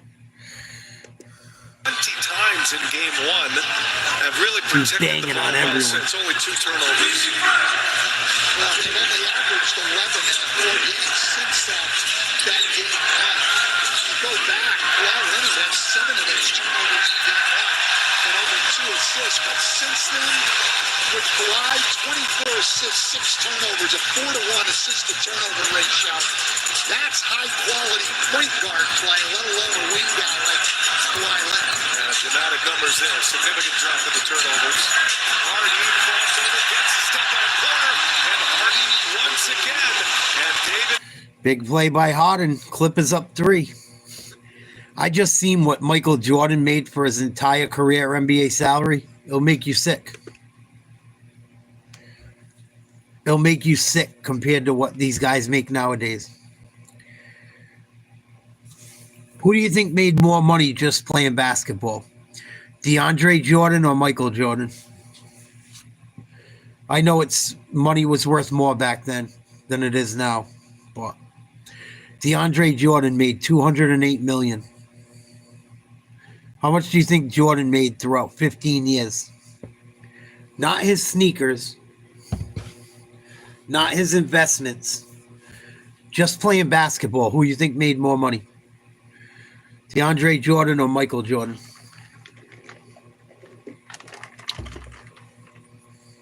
That's how ludicrous this shit is.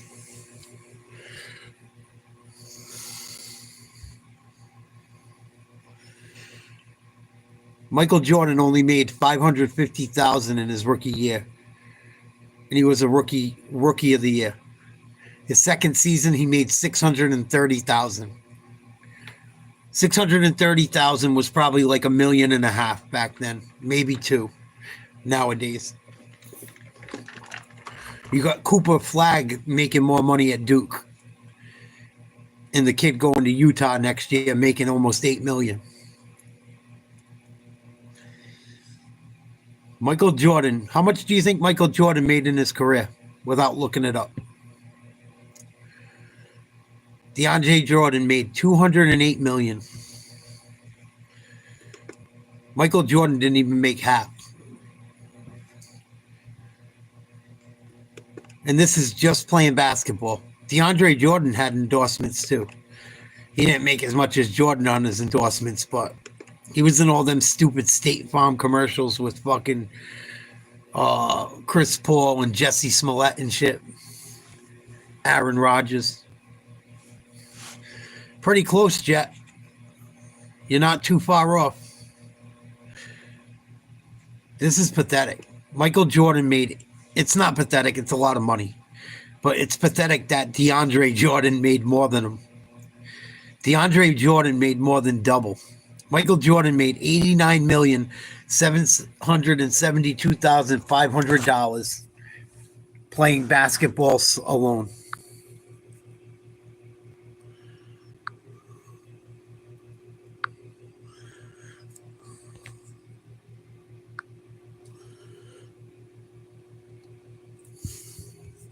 Crazy.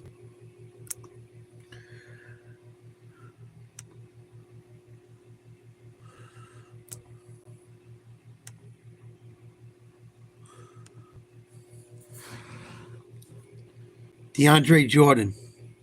He was drafted 35th overall by the Clippers in the second round of the 2008 draft.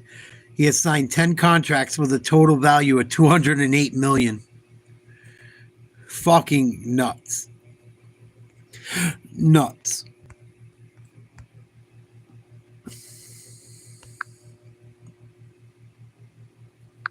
Nuts. Nuts. Wonder why these guys are all fucking fruitcakes. Clippers with the ball up 3. Bogdanović gets fouled. Plus, Jokic back on the floor. Things are not going well for Denver. Jokic immediately fouls his Serbian Olympic teammate, Bogdanović, who will go to the line as we send it over to Lauren. Guys, hearing from David Adelman pregame, he said as a kid, his dad would pull him out of school for a week to join NBA road trips. He said he wasn't on the bench, but he was in the locker room at the press conferences, watching how teams handled wins, losses, everything in between. He said, I wasn't in it, but I was in it, and said that behind the scenes. Makes you wonder how much did fucking Bird make? 30? If he was lucky, probably not even. I bet Bird made like 25 million tops as a ball, just on the basketball. Why is it a sad day? 3 games, 1 all, and as Stan mentioned, his 9th game. He is 6-2 right now. He still has the MM label on there. And he's following a great punch. As Westbrook knocks down 3. But you gotta give his dad credit for taking him out of school for a week. Education. Larry Bird only made $24 million throughout his basketball career. 1980 to 1992. 91-92. Steph Curry gets more than twice. Steph Curry made twice what Steph Curry gets paid more in 1 year than Larry Bird made in his career. Twice. Curry's contract's worth like $48 million or $50 million. Bird only made $24 million in his whole career. Curry's contract for 1 year is double Larry Bird's entire career salary. Crazy. Big minutes right here for the Clippers. Puts Jokic back on, and they've gone on a run now. They lead it by 5. Here goes Leonard, fouled by Gordon. Gordon picking him up on the perimeter. We're going to get a little zone here out of the Nuggets. Harden just knifing his way to the basket. They need a big game from James Harden. He's got 12 already. Only missed twice. Here's Bogdanovich. No good. Coming off the 18-point lead 5. Yeah, he's got to knock that down. That's a wide open warm-up level 3 for a great shooter. He needs to make that. Jokic trying to work on the 2, taking advantage of that size mismatch. Yeah, and you know what? A lot of people are saying, why don't they post him more? Because then it's hard to get him the ball. They can get it to him at the elbow, and they're confident he can get himself to the rim. Norman Powell goes right back at the Nuggets, picks up the foul. That's 2 on Jokic at that end. And I like the way they're attacking him. You've seen Norman Powell do it a couple of times tonight, and he draws that foul. 14 foul for Denver. Next one's going to put the Clippers to the free throw line in the bonus. And we've got 6:53 remaining in the second quarter. Powell's been great at home. Had his 2 best games here at Intuit Dome. Ty Lue said he feels comfortable here. He had such a great season, moved into that starting lineup, was having an all-star caliber season until the hamstring injury derailed him. He missed 20 Yeah, exactly. games. Was averaging 24 a game, and then Jordan Bird and Magic saved the league. Returned for the last 14 games. Isaiah. Not the same kind of score, but also Kawhi Leonard was back with the bad boy Pistons. Yeah, exactly. That's what really changed for Norman Powell. And that is Batum's 8th block of the series. That's going to be Denver ball as the Clippers can't move it on the fast break. But how about this by Nick Batum? Good play. Jokic wanted a foul. That's out of his mind. Shoot and not giving up on a play. That's the defensive will it's going to take for the Clippers. Jokic getting away with bully ball. They surround him and force another. Trying for another foul. 7th of this quarter. Bogdanovich ducks his head. And who touched it last? Nuggets are getting lucky. Nuggets got away with a couple fouls in the last play.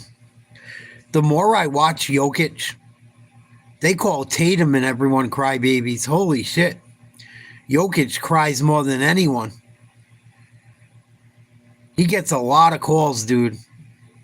I've watched quite a bit of this series. Jokic gets a lot of calls. For any of you Jokic ball suckers to say Tatum complains, Jokic doesn't stop. He talks to the refs more than he does his teammates.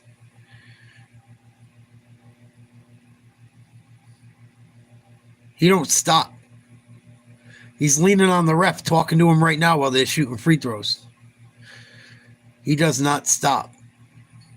Goes in the lane, grabs the ball, talks to the ref some more.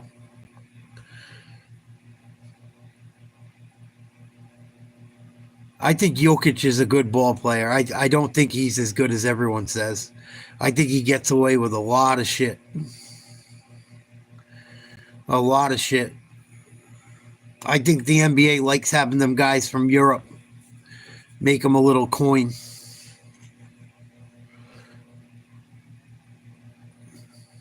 He's a good ball player. He's very good, but if he played against Olajuwon and Shaq, they would eat him alive. Fucking Ewing. Them guys would have gave Jokic problems. Even in today's era. Even in today's era. I think all 4 of those guys, 3-4 of those guys give him problems. David Robinson or Duncan. He's still complaining. He just got a layup. He's complaining, slapping the ball around. He does the most. He does a lot of fucking whining. He's already riding Kawhi. Kawhi gets away with a jumper. Oh, in and out. You watch Jokic run down the court. He just clears everyone too, using his hands. They let him get away with it, though. Nice turnaround jumper. Nothing but net.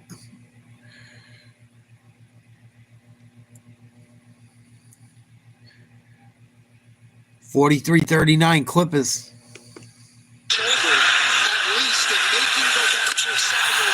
James Harden just broke Jokic's ankles. Step back 3. Timeout Denver. 7-point lead for LA. Just the third of the game. Nasty. 46-39. Clippers lead it by 7.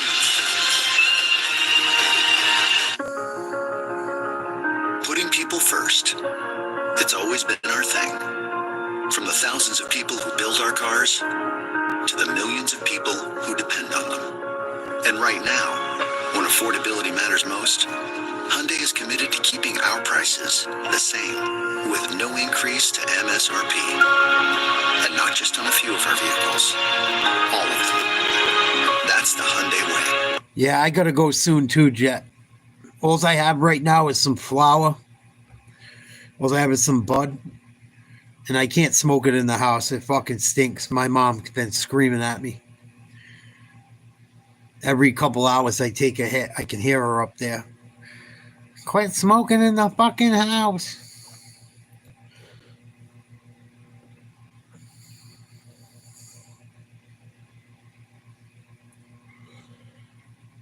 Like, fuck. That's why I smoke the vape. Because you don't smell that shit in the house. She was just yelling like a half hour ago. I smell that shit. Cut it out. I can't believe. So I still struggle with being back home, man. It bugs the fuck out of me. Not because I don't love my mom and shit, but what the fuck? Fucking 40 years old, man. I've been smoking pot my whole life. What the fuck? It's like the one thing I do. Maybe have a drink or a shot here and there. What the fuck? And my father used to walk around smoking that shit everywhere. But when I do it, it's a fucking huge issue. So I didn't want to come back here. But it is what it is. It could be worse. Yeah, I always had a vape too. I just haven't been able to go to the dispensary. I should have just fucking went. It's not worth the aggravation. Even when you go out in public, people say something smart. Like, motherfucker, it's legal. I ain't blowing it in your face. I'm down away from you. It's not like I'm smoking it right where you are. Shut the fuck up.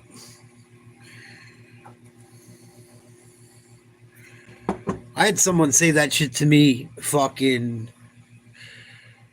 I had someone say that shit to me at the beach last summer. I'm like, dude, I'm a football field away from you. I don't know what to tell you.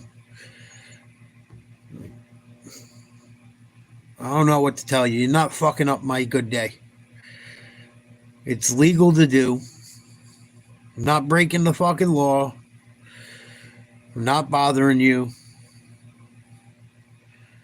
Fucking find something else to complain about. The Clippers, my brother being a Houston, Texas season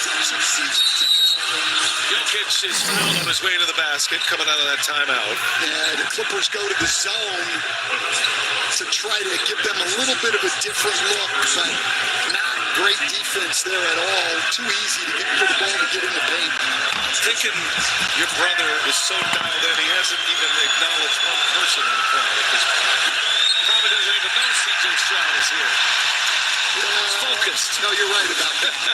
25, 10, and 10, Coach, in a playoff series all time. Jokic is doing that now. It would be the third time.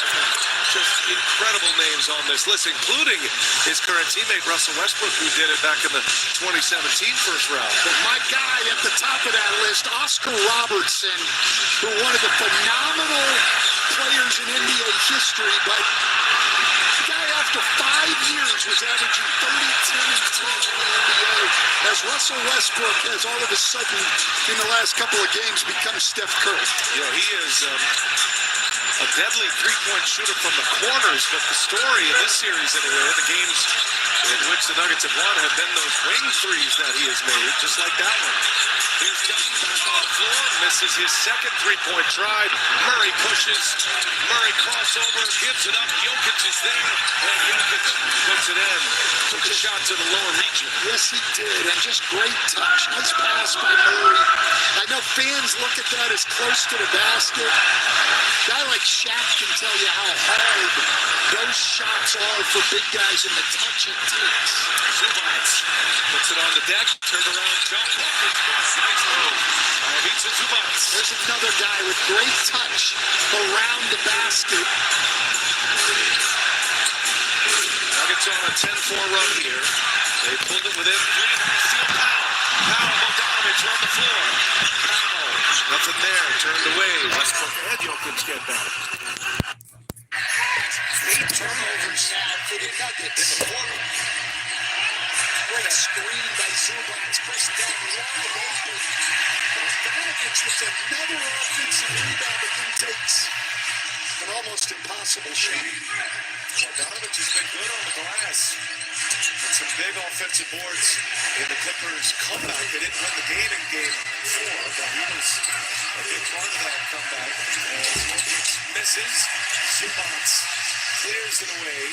Jokic trying to draw the foul there against Zubac's outstretched arm, and Zubac pulled back his arm and turned it into a tough shot for Jokic.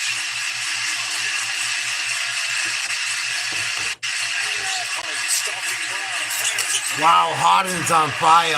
James Harden with a second made three. 21 points in the first half. 17 in the quarter for Harden. James Harden's on fire. This series will have a 15-point first quarter in game 1. It's a big second quarter here tonight.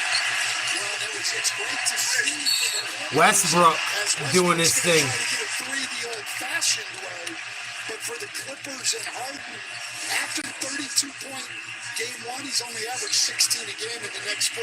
Look at Westbrook just turns the corner. Hell of a play by Westbrook. And he just gets all the way to the rim. Westbrook missed game 4. Was the epic. I love Russell Westbrook. He does some dumb shit, but he tries hard.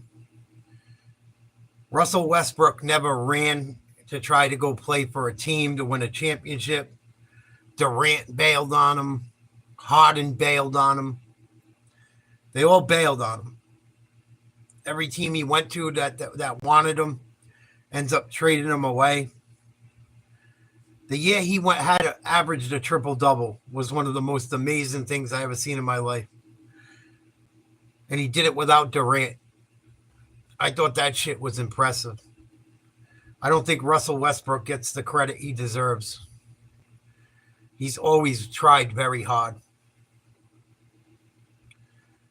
53-50 Clippers. Athletic, for people that don't understand athleticism, they only see it as running fast and jumping high. They don't understand like the deceleration we saw in that play from a very big guy. That is athleticism. Jokic did pick up the 2 fouls in the second quarter. But Jokic with 16 points already, 4 rebounds. He's got 4 assists. He's got a couple of steals. Turned it over 3 times as well. Well, look, the one problem for Denver is they're shooting 62%, and they're behind in this game. Westbrook got a mismatch. Murray Gets it to Murray. gets it in the air.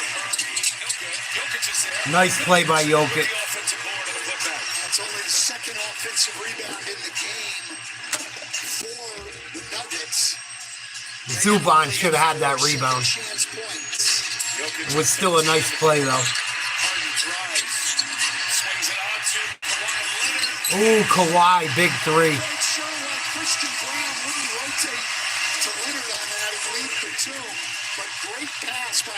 Great pass by Harden is right. Stars are here tonight for sure. Harden and Kawhi Leonard delivering in this first half. Murray and Jokic, two-man game. And now in the corner, Nice three by Denver. Watson hits one out of the Watson. Well, tonight now, the bench is trying a little bit. 13-6 in Denver starting. Kawhi missed the three. Here comes Murray.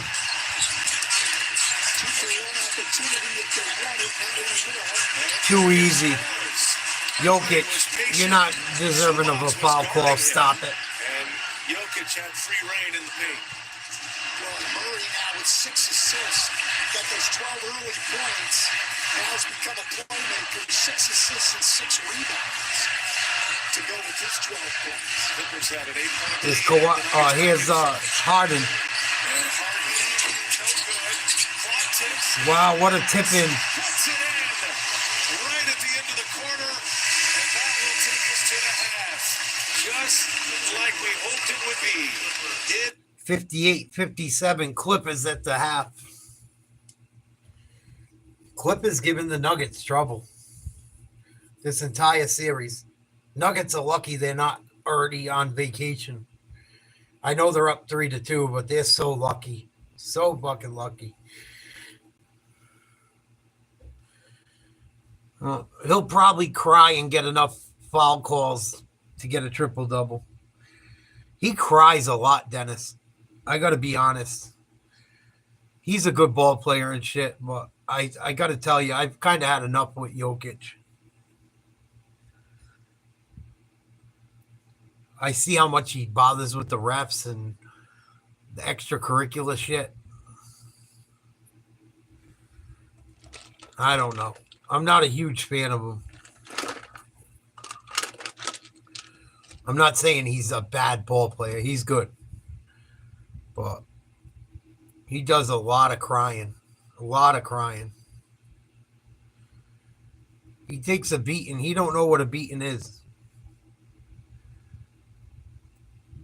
You know who took a beating? Shaquille O'Neal. I don't ever want to hear about Jokic taking a beating. He don't take no beatings. I watched that guy run up and down the court this entire series. He's got his hands in the air all the time crying about a call.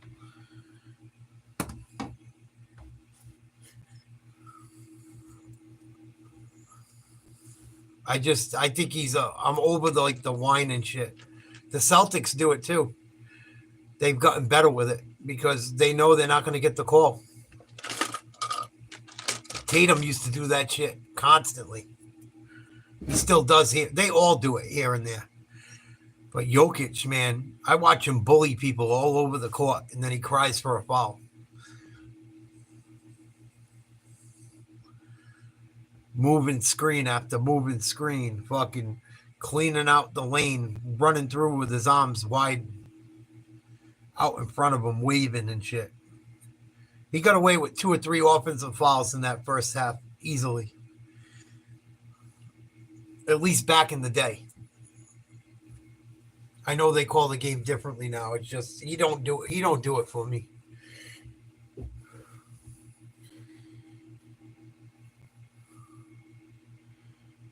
You really don't.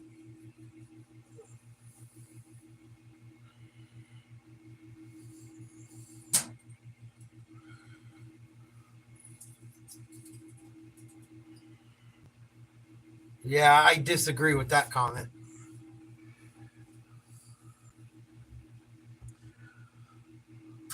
I'm not on the same wavelength as you right now, Dennis. I don't know. I don't know nothing about white privilege. Couldn't tell you. I think white privilege is a joke.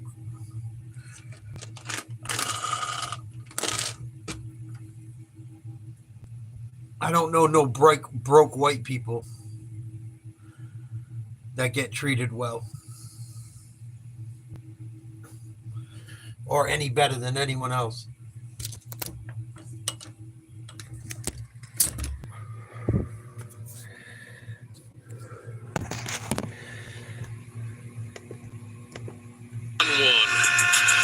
And the Clippers trying to stay alive in this best of 7, lead it by 1 over the Nuggets, 58-57. It's the American Express halftime report from Studio J here in Atlanta. Ernie Johnson, Jalen Rose.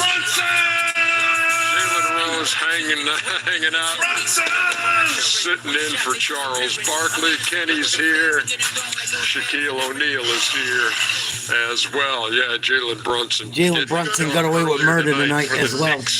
In that win over the Detroit Pistons. Let's jump into the American Express teammates, if you will. Look at the second quarter James Harden had. 17 points. Most he's had in a quarter since 2019 in a playoff game. And Clippers on top by 1. That's a good place to start with James Harden, because we talked at length about him in the pregame show and talked about, Ty Lue saying, look, Denver's made a decision. They're trying to take his game away after he had 32 in the opener, and it's worked up until tonight. Yeah, when you have a great player and you have to make it difficult for the defense. You have to have the defense come up with gimmicks. Right here, great play right here. You give him the ball. Now you get the ball and push it, the double can't get to you. So right here, you make the move right there, you go into the basket, double can't get to you right here. I don't want to pick and roll, this is ISO. Can't nobody guard me one-on-one, nobody come up. You come up late, but I don't even really want you to come up. They're going to switch, I'm going right by you. See, before Denver was doubling, now they went back to the old school switching. Right here, oh, you switch, I got a foul guy on me, I'm going to take my time. Up, the double come, but too late. Shoot the 3, splack him right in your face. So he's aggressive. He's going to the hole, but I would still like to see him in the 1-4 where you don't bring anybody up. I don't want nobody doubling James Harden. But he's doing a great job of, figuring it out. 21 in the first half on 7 out of 10 shooting. And the other part of it, he becomes a playmaker as well, where he gets into the lane and can find people. But also, you have to know. No, I gave Shaq my highlights on that run. I gave him away because he knew you were going to be ready. I was ready for the smoke. These hard bottles. You changed it? No, you scuffed them up. No, but I just felt that James, at this stage of his career, if you're the Clippers, you need 3 games out of the 7-game series to him to be MVP Harden-like. You're not going to get 7 out of 7 just at this stage of his career. But if you get 3, and which he's capable of is because he's also a playmaker and he can pass the basketball. Jamal Murray coming off a 43-point game 5 and then jumps out with a dozen in the first quarter. And that's the great thing about the game, to watch guys that are scoring combo guards do it in different manners. James Harden likes to do it as a ball-dominant player at the top of the floor. Well, Jamal Murray, you see him getting into the offense, doing dribble handoffs, catch and shoots. Total different way to attack. Get the ball to the Joker. He averages a triple-double. He's basically a point center. Give it to him, get it back. Try to get Zubac into the action, and you hit the right elbow jumper. And here he is in transition, taking it all the way to the cup with the left, getting him an easy one, left-handed cinnamon roll. So let's see, as Shaq said in the pregame, if he's going to be that second player that actually the Joker can consistently rely on throughout these playoffs like they did in the championship, and see how far they can go. Joker, by the way, has got 20 in the first half. It's a 1-point lead for the Clippers in a game in which Denver has shot 61%. Clippers have shot 50%. What, Jack? What's a left-hand cinnamon roll?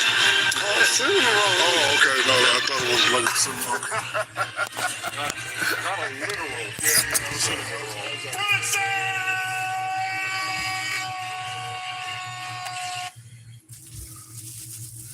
So we got Celtics, Knicks next round. We got the Clippers up by 1 at the half, 58-57. Tomorrow night, Houston versus Golden State. 9 o'clock. Golden State up 3-2 at home.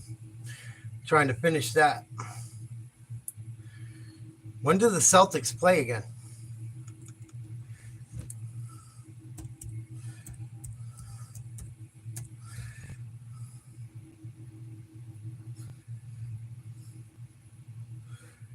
So Monday, May 5th, Celtics and Knicks stop. First two games will be in Boston. I got to chop some onions for my meatballs tomorrow. I'm going to do my best LeBron impression. I'm probably going to cry a bit. Although he didn't cry last night, it seemed like he was happy to go on vacay. Seemed like LeBron wasn't too mad to call it a year.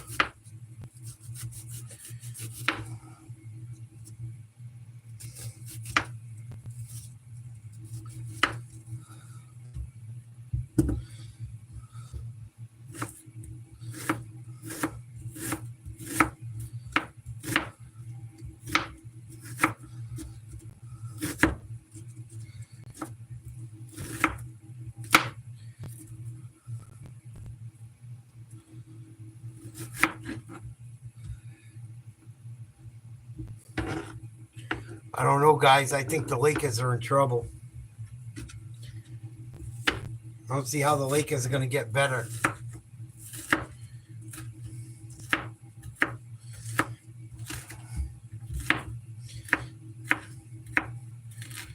I don't know how much they're going to have on the salary cap to help either. Like, how much money is going to be available to do anything if you wanted to do something anyway?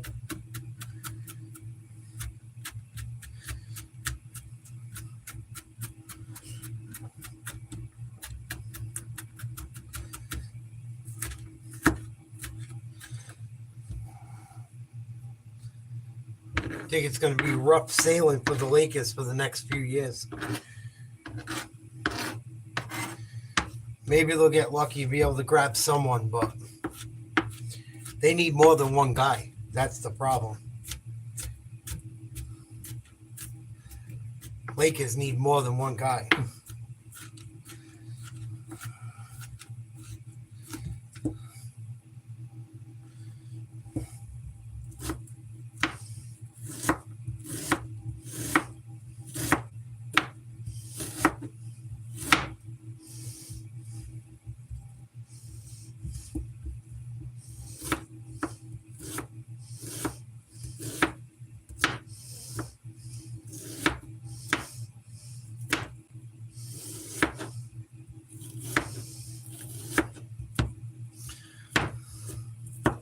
Yeah, maybe, right? Maybe.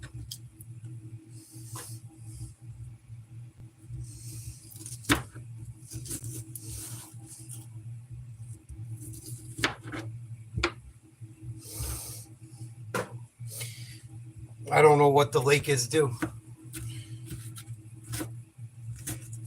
And how long do they pay LeBron that huge salary? You know, you're paying an old guy a lot of money. And he makes some money. They sell a ton of jerseys and shoes and, you know, ton of media. Like, they're making money, but I don't know. How long do you go down the LeBron rabbit hole?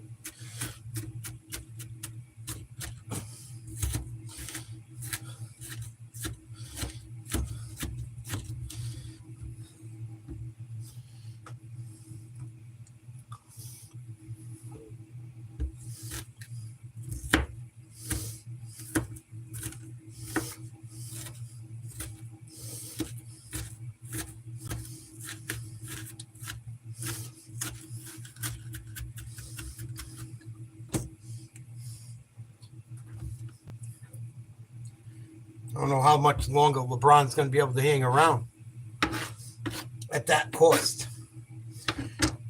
Do they make LeBron take a fucking discount?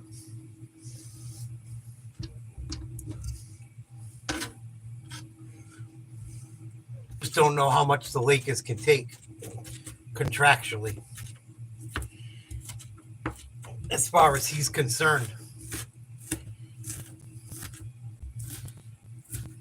You hit a point, is the juice worth the squeeze?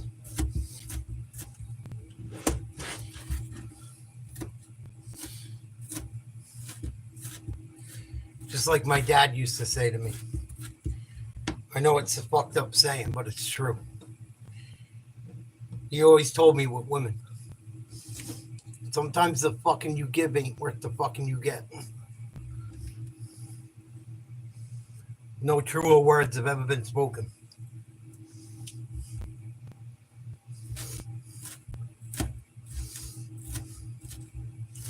The older I get, the more that saying sticks with me. You know?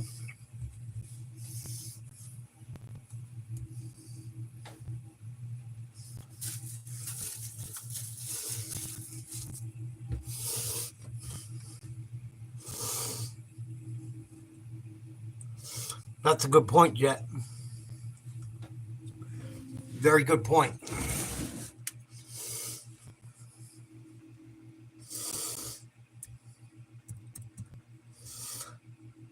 I think a lot of teams are okay with just being competitive and making money too.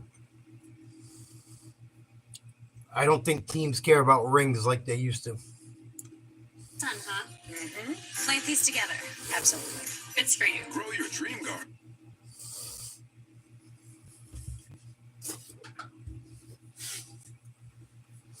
In the modern day sports fan, especially the young sports fan, they change their favorite team like people change their socks and underwear.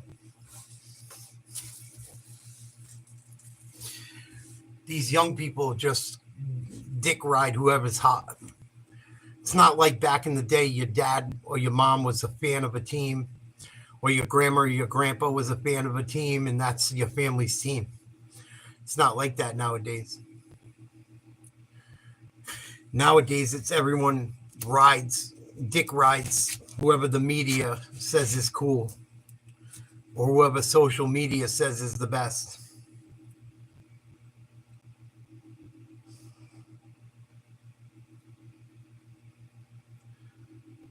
It's just the way of the world, I guess, that we live in. Just like music, right? I don't listen to much rap anymore, but there's a rap song that's a hit. Not even a week later, it's not even a hit. Like, they don't even make music that stays at number one more than a month anymore. Back in the day, fucking nothing is made well anymore. Like, nothing is... We live in such a fucking now world.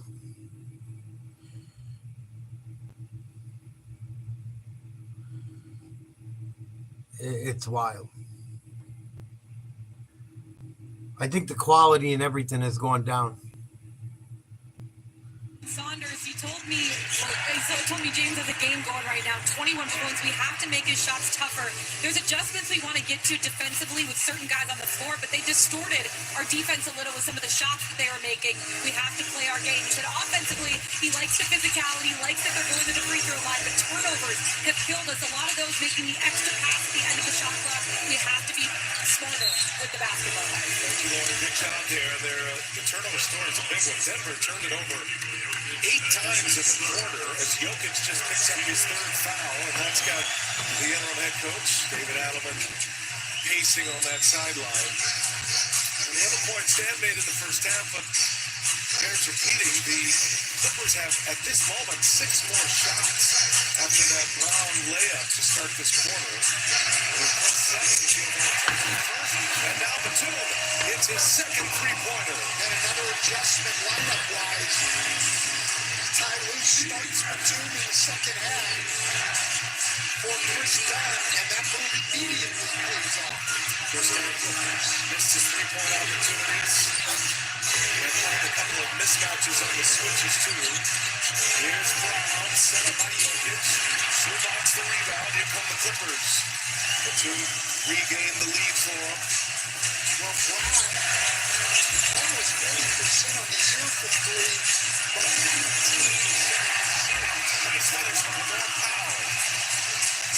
He is a beast in the lane. He's got a number of moves in there with those little runners. No doubt, Jet. Squared up with the basket. Doesn't always have to be. matched up with Jamal Murray. It's Kawhi, not to Gordon. Got off to such a fast start here tonight. Gordon comes up short. Zubats, the bouncing rebound. Zubats with 5 rebounds now, going on with 8 points. Come on, Kawhi. Here's Leonard, 6-point. Kawhi, a big 3. And David Allen calls a quick timeout. 2 minutes in. 8-0 Clipper run after the Nuggets scored the first basket of the quarter. Powell and Kawhi Leonard send the Nuggets to the first timeout of the second half. The NBA playoff. Nuggets being tested.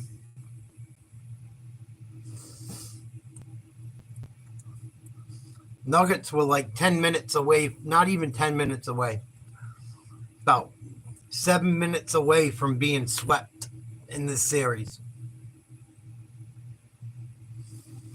This is not the same Nuggets team they had in that final run. They don't have Caldwell Pope. They don't have the other 2 guys. I can't think of their names that were very good off that bench. They're not the same team.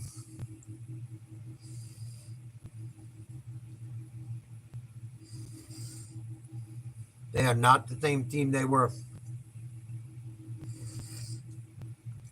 That championship team they had does not give up any of these games to the Clippers.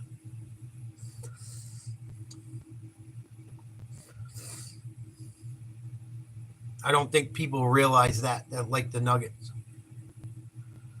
They're not as good as they were. They're still decent. They still got a very good starting 5. But they are not the team they were during their run. Not nearly as deep. Brown is a starter now. Brown, whatever you want to call him. He used to be like the 9th man during their championship run. Now he's a starter. And he's improved. He's a good ball player, but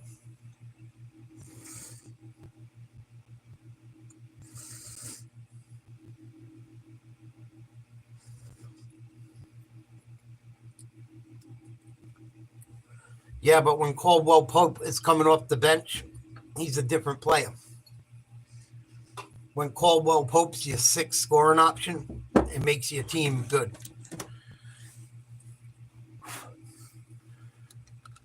And he didn't have a very good series against Boston. He played good defense. He tried to play bully ball. He did his bully ball shit. He shot the ball really well in the last game, in the Game 5 loss. But he wasn't the same. He wasn't in the same role with the Magic. For the Nuggets, he comes in, he's their 6th scorer, 7th scorer. That changes things. Just like Brown, he's a good ball player, but he's not, do you really want him to be your 4th option? You want him to be your 4th leading scorer every night and think you're going to win a championship? Probably not going to happen. Not every night. He can do it here and there, but Now at 8.5, Clippers with an 8-0 run here. It's all about depth. It's all about depth. Clippers up by 7, 9:55 to go in the 3rd. Jokic passed it up, finds Porter. Tough shot, Porter Jr. It's his first bucket of the night. Last 2 games, he had averaged 15 and a half. The 2 games in Denver, but tonight, 3 points. You haven't been tracking this series. Porter took a nasty fall late in Game 2 and a left shoulder injury. He's been playing through it. He's actually been pretty effective playing through it, but it is heavily bandaged. 3 on the shot clock. Leonard, a tough shot with Gordon defending. Brown flying high for that rebound. And here come the Nuggets. At times, Pistons and Clippers just take forever to get into their offense, into their Oh my God, Aaron Gordon just got away with a walk. shot clock and having to take tough shots. Jokic, Robinson heavy minutes tonight. Barrels his way in. There are three Clippers around him, and they force the turnover. Here comes Leonard. Oh, that was a late call. Leonard will go to the free throw line. It is incredible the kind of contact Kawhi Leonard can still endure at age 33. So strong, and he's got some of the biggest, strongest hands in the game. It's really tough to strip the ball from this guy. Kawhi Leonard's a monster. Leonard, Have you ever seen him in person? He's huge. Game 5. That was a playoff career high for assists for Leonard. Knocks down the first one. Chance to remind you that you can earn badges to win prizes with the NBA ID Playoff Challenge. Members in the U.S. and Canada who complete the challenge get the chance to win a trip to the NBA Draft. You can play now in the NBA app or at NBA.com/ID. Kawhi Leonard shot at 81% from the line. Knocks him down. In the regular season, missed half of the season. Makes them both. It's a 6-point Clipper lead. Biggest lead for Denver, 7. Biggest lead for LA, 8. It's been that kind of series. 3 of the games have been decided by 3 points or less. Murray got the air, fires. Ooh, Brown, big 3. That's only Brown's fourth three-point. What was it, 2? Oh, his foot was on the line. It was 2. Officially scored as a 3. I think you're right. A long 2. Officials will take a look at that. Right now, the score is out. Murray, nice shot. Mid-range jumper. 2-point game. Leonard with Gordon on his back. And he finds Zubac. Zubac with a shot fake. Going to work stripped by Porter. Jokic at the controls now. Resets it to Porter. Bad pass. Again, Porter doesn't have much mobility in that left arm. Jokic pushing off like crazy. Porter now drives it. Porter with the finger roll. Missed it. Jokic gets away with murder.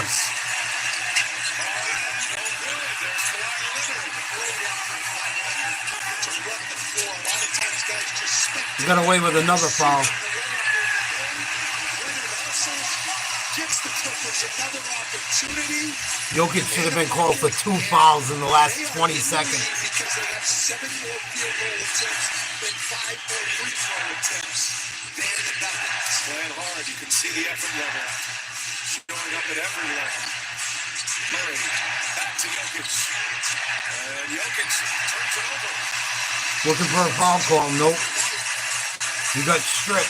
He did have a triple-double earlier in the series, but he turned it over 7 times. And it cost him. That was game 2. Kawhi Leonard, nice hook shot. Right. I think Jokic gets away with murder. See what? The more I've watched him almost every game this playoff. He gets more calls. He does more thinking and flopping and talking to the refs. I can't stand him the more I watch him. Here he is backing down, forcing his way in, gets blocked, crying for a foul call, tapping Kawhi, going up the middle of the floor. What a slam by Powell. Timeout, Denver. Should take a timeout if they don't. I don't like Jokic, what I see from him lately. I think he gets away with a lot. A whole lot.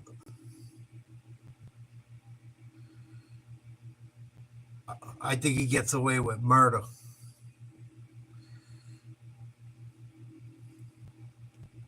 And then a great block, and then Norman Powell explodes to the rim. So not too many guys like Norman Powell who are going to shoot over 40% from three and be that explosive to the rim. High fives from his bench. That was something else. 8-point lead. Thought on his mind. A little crossover. LA. The hard drive and the hard finish, and Powell flexing on him and into a dome. Nice play by Norman Powell.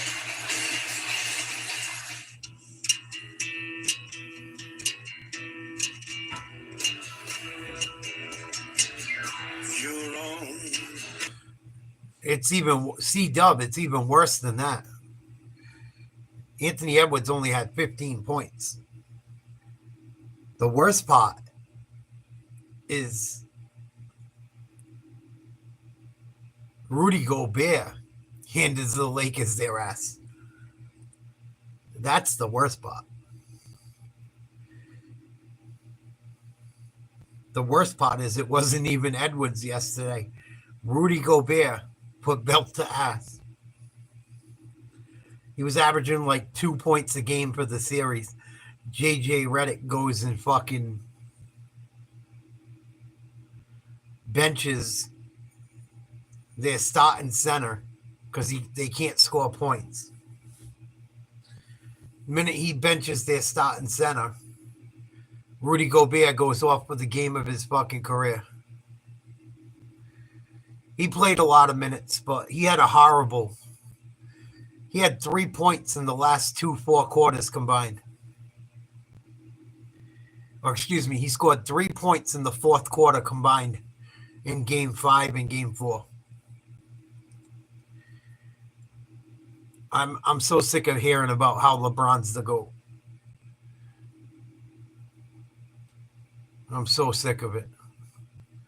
3 points in Game 5 and Game 6 in the fourth quarter combined. That GOAT shit gotta stop. It really gotta stop. I don't care if Jordan was 50. He would have scored more than 3 points in 24 minutes.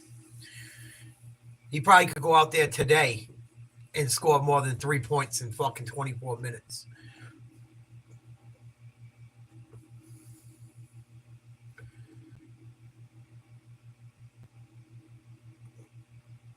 Three points in 24 minutes and you're the GOAT. Oh, well, I'm 40 years old. Well, then maybe it's time to hang it up.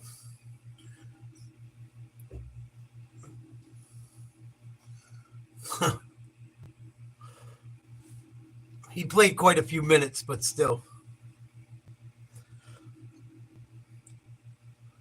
Yeah, he was out of depth.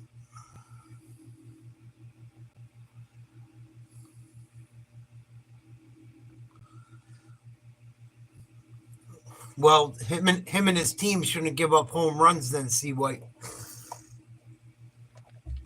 You don't like people fucking staring at a home run. You shouldn't give them up. That's what I say. In the home games that didn't do them earlier. You don't like people staring at their work. Don't give up home runs. That don't give you the right to go out. I don't believe in that shit. Oh, we're going to plunk somebody because we gave up a home run? No. That's the corniest shit ever. Yeah, the kid hit a fucking bomb and looked at it. We're going to plunk him? No. I'd be more pissed off at my pitcher. You don't like him talking shit? Stop giving up dingers.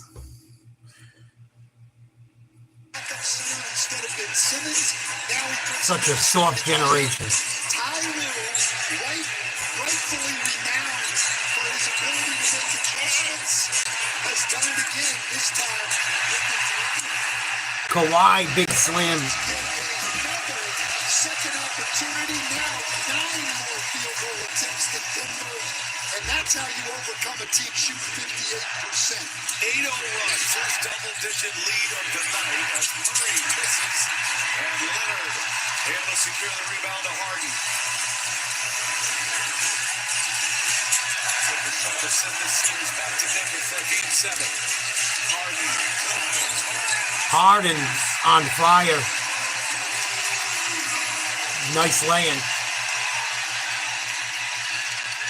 Harden with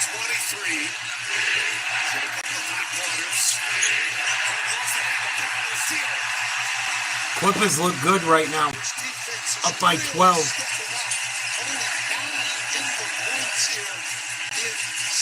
Get Kawhi the ball. There you go. Good play. They didn't feel like there was any from everyone defensively, and they are getting it tonight in desperation mode, facing elimination. Clippers look good right now. Powell's typically a target. They go after him, and he was pumped after that steal. Well, look, that's his second steal of the night. And Norm Powell's got a lot of pride. This is one of the best competitors in this league. It's not like Norm Powell doesn't make an effort defensively. It's just, he is essentially, especially when Denver plays, they're small forward, but he's very small. He's always giving away size. Lillard gets a big hand on his way out. Derrick Jones Jr. enters. Well, Kawhi Leonard will come back and play the entire fourth quarter. He'll get this 4-minute rest here. Clippers making this run with Jokic on the floor. Gives the Nuggets a little anxiety for the start of the fourth. Offensive rebound. Nice play by Powell again. Solid. Wow, they're going crazy in LA for the Clippers. Who would have thought? 14-point lead. 80-66. Clippers lead the Nuggets. Can't stand around waving your hands looking for foul calls when they're not happening.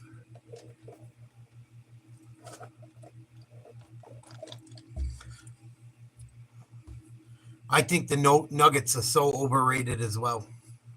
I think their starting five's good. I don't think they're as good as everyone thinks they are. I don't. I think if Jokic played in any other era, he'd still be a good ball player. He wouldn't be what he is now. I don't care what anyone says. If Jokic played in the 90s and 2000s, he would not be the player he is in this generation. He would not.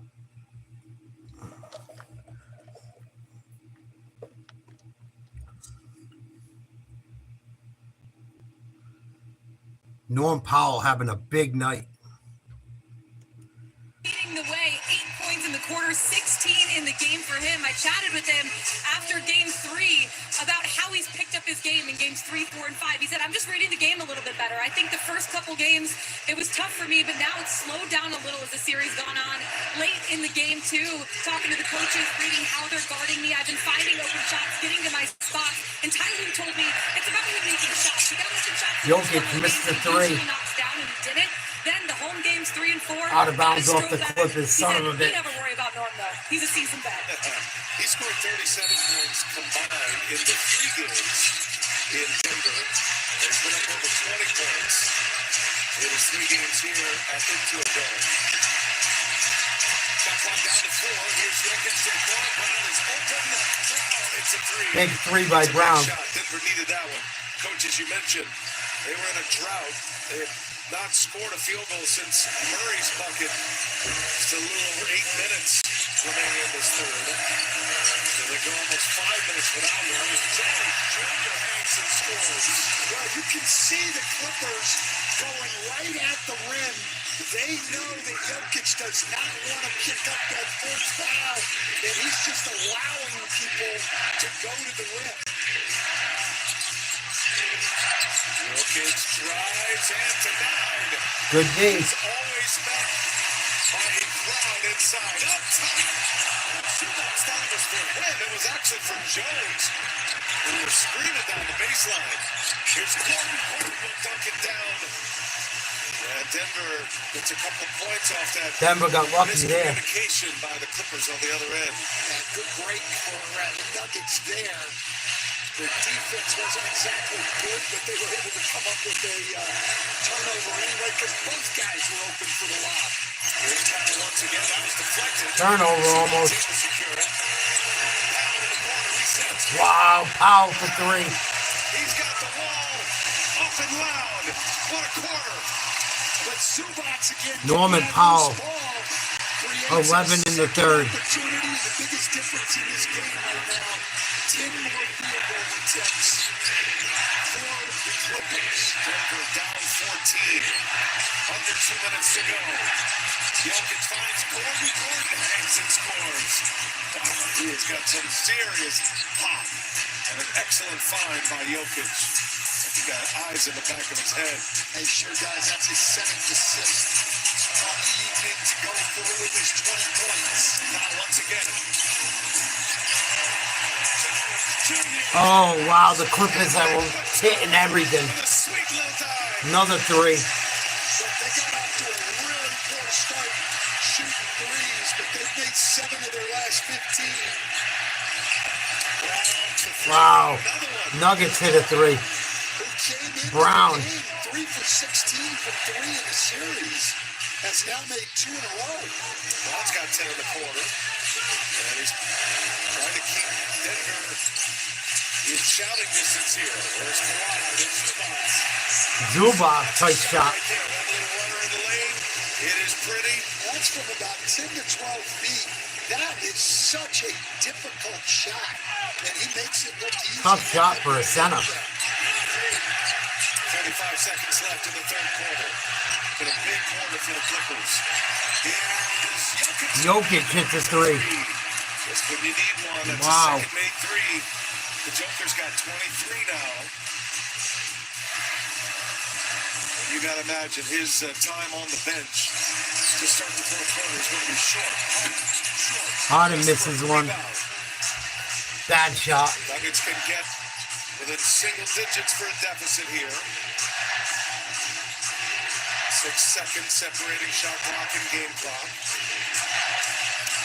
That's going to be a foul on Jones.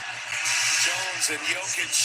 They had one to give, though, and so took an opportunity to put a body on Nikola Jokic a couple of times. Yeah, he made him feel him. Yeah, that's exactly right. And look, they knew they had a foul to give. I don't like them giving the foul there. They had a nice differential where they were going to get the ball back with 5 or 6 seconds. Now Denver can essentially run it down for the last shot. I think teams often use the foul to give thoughtlessly. Over 1 second separating shot game clock. Coming to the end of the third quarter. And it's blocked from behind by Derek Jones. Wow, good D by the Clippers. Gets a block, and the Clippers maintain that double-digit lead. They are up 11.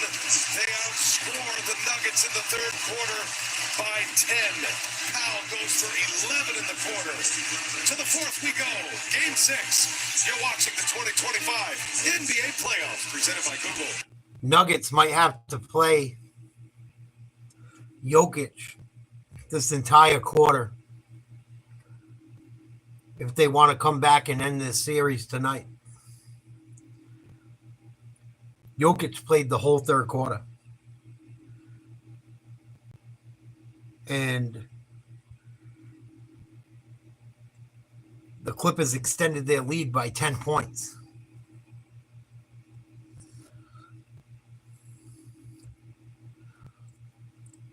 Clippers playing really good team defense. Very good help defense. Every time Jokic gets the ball in the lane, before he even gets the ball, they got 2-3 guys running at him. And I think the Nuggets are having trouble adjusting to it middle of the game. That's a tough adjustment to make middle of the game. I mean, they're running the whole team into the lane. The minute the ball, they even think it's going to Jokic. Tipping passes, got guys coming up from behind, tipping the ball away from them. I think the Clippers are going to say, you know what? If you're going to beat us, you got to beat us with someone else. It's not going to be Jokic. And if it's going to be Jokic, he's going to have to knock down threes. But pretty damn good third quarter out of the Clippers. Kawhi sat the last 4 minutes, 15 seconds of the third. He got some rest. He'll probably play most of the fourth. Murray and Jokic both played almost the entire third quarter. Murray might have played the whole quarter too.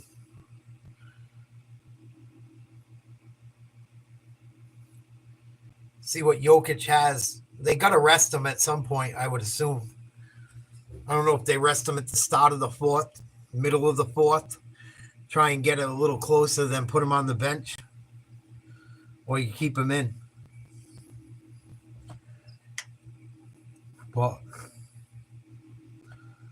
playing all those minutes, I don't care who you are. They add up.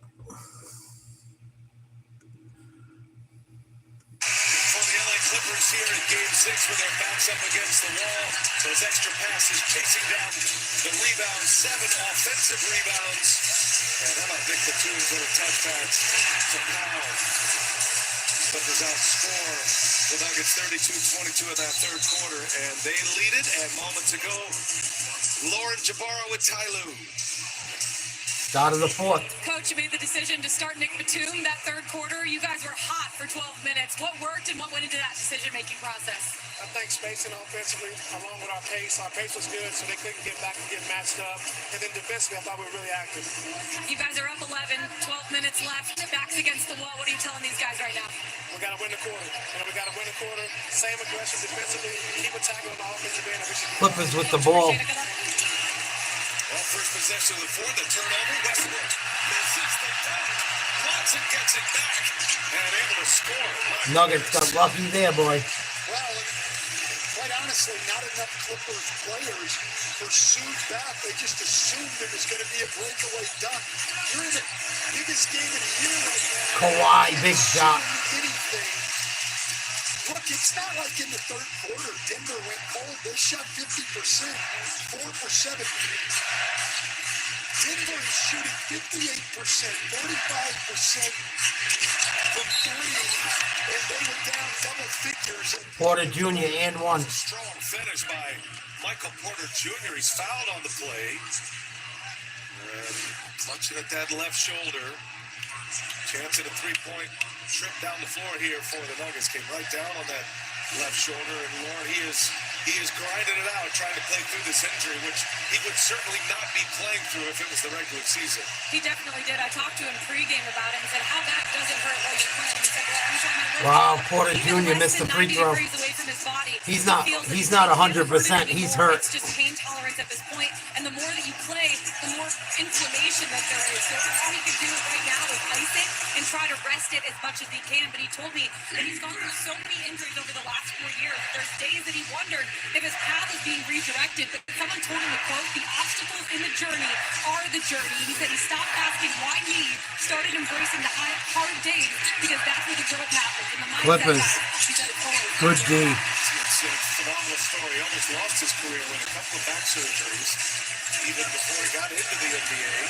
Nuggets took a flyer on him, and it's paid off. It's Harden on the putback. James Harden. And James Harden having a big game. You pointed it out, Coach. He has generally struggled in the late games of series throughout his career. He's had a few moments, but not tonight. 25 for Harden. Bogdanovich commits a foul on the other end. Especially with this lineup. Jokic on the bench. Jamal Murray going. Only 2 points since the first quarter for Murray. Murray. 14 points. One made 3 for Murray. Remember, he made 8 in Game 5. A hot bounce pass. Westbrook can't handle it. Turnover. Right at his feet. Well, the turnovers have been the problem. That's a 13th turnover for Denver. One of the reasons, probably the biggest reason, that Clippers had 10 more field goal attempts and 4 more free throw attempts in the game. Leonard finds Jones. Big three, Jones. Clippers back up 14. To Kawhi Leonard, who delivered it to the open Derek Jones Jr. 23 points off those turnovers as Murray gets it to go. Nice take to the basket by Murray. And if that's a defensive breakdown by the Clippers, they cannot allow Jamal Murray to take the ball from beyond the three-point line to his strong hand and get all the way to the rim. Jokic's rest is going to be about as short as you can.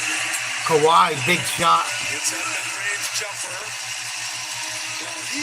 Jokic going to have to come back in the game with Brown. He got about a 2-minute rest. The Stars have to step up, and now Jamal Murray, after a quiet couple of quarters, is starting to step up. Jamal Murray cuts the lead to 3.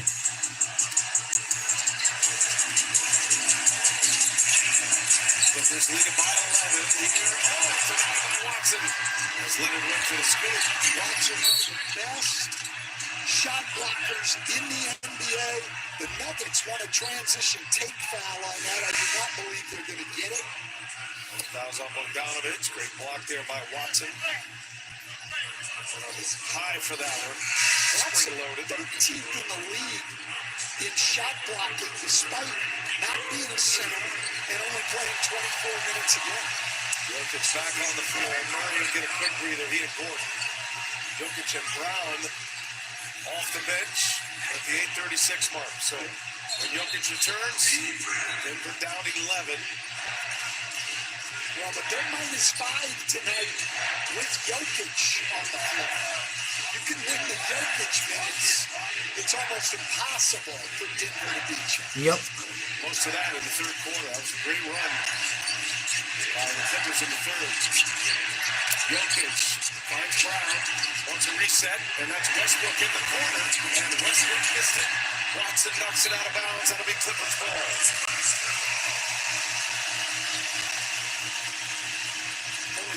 Clippers hanging in there. For Denver against 21 defensive rebounds for the Clippers. Clippers led the league in defensive rebounding percentage on the year. They have struggled mightily in this series, but they're taking care of business. Harden, big 3. He's taking care of Wow. business too. James Harden with 28 right now. 28 for Harden. Rebounds and 8 assists. He knocks this one down, and the Clippers are up 14. This might go to game 7.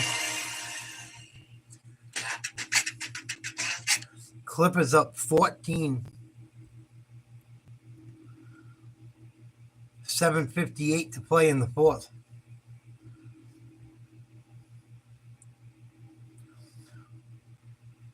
Jokic has had a decent game too.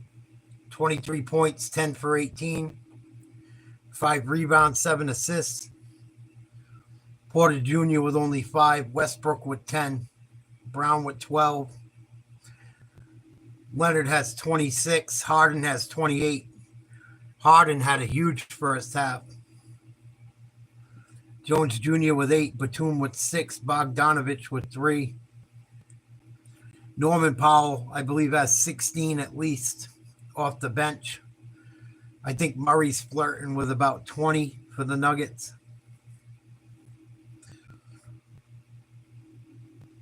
Nuggets are in the minus with Jokic on the court. If you can beat the Nuggets with Jokic on the floor, you're probably going to win the game.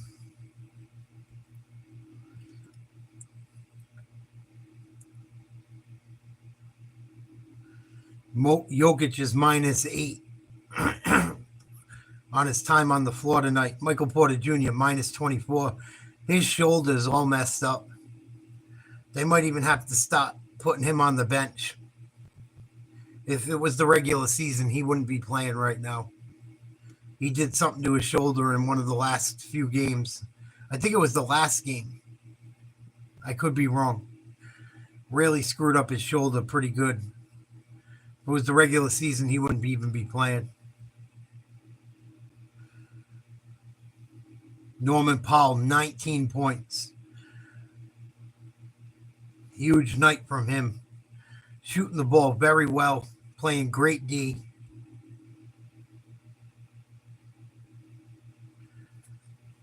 Right, as of right now, this series is going 7 games.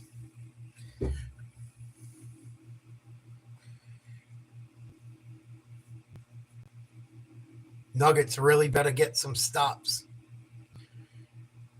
They need some stops. They got to get it going offensively.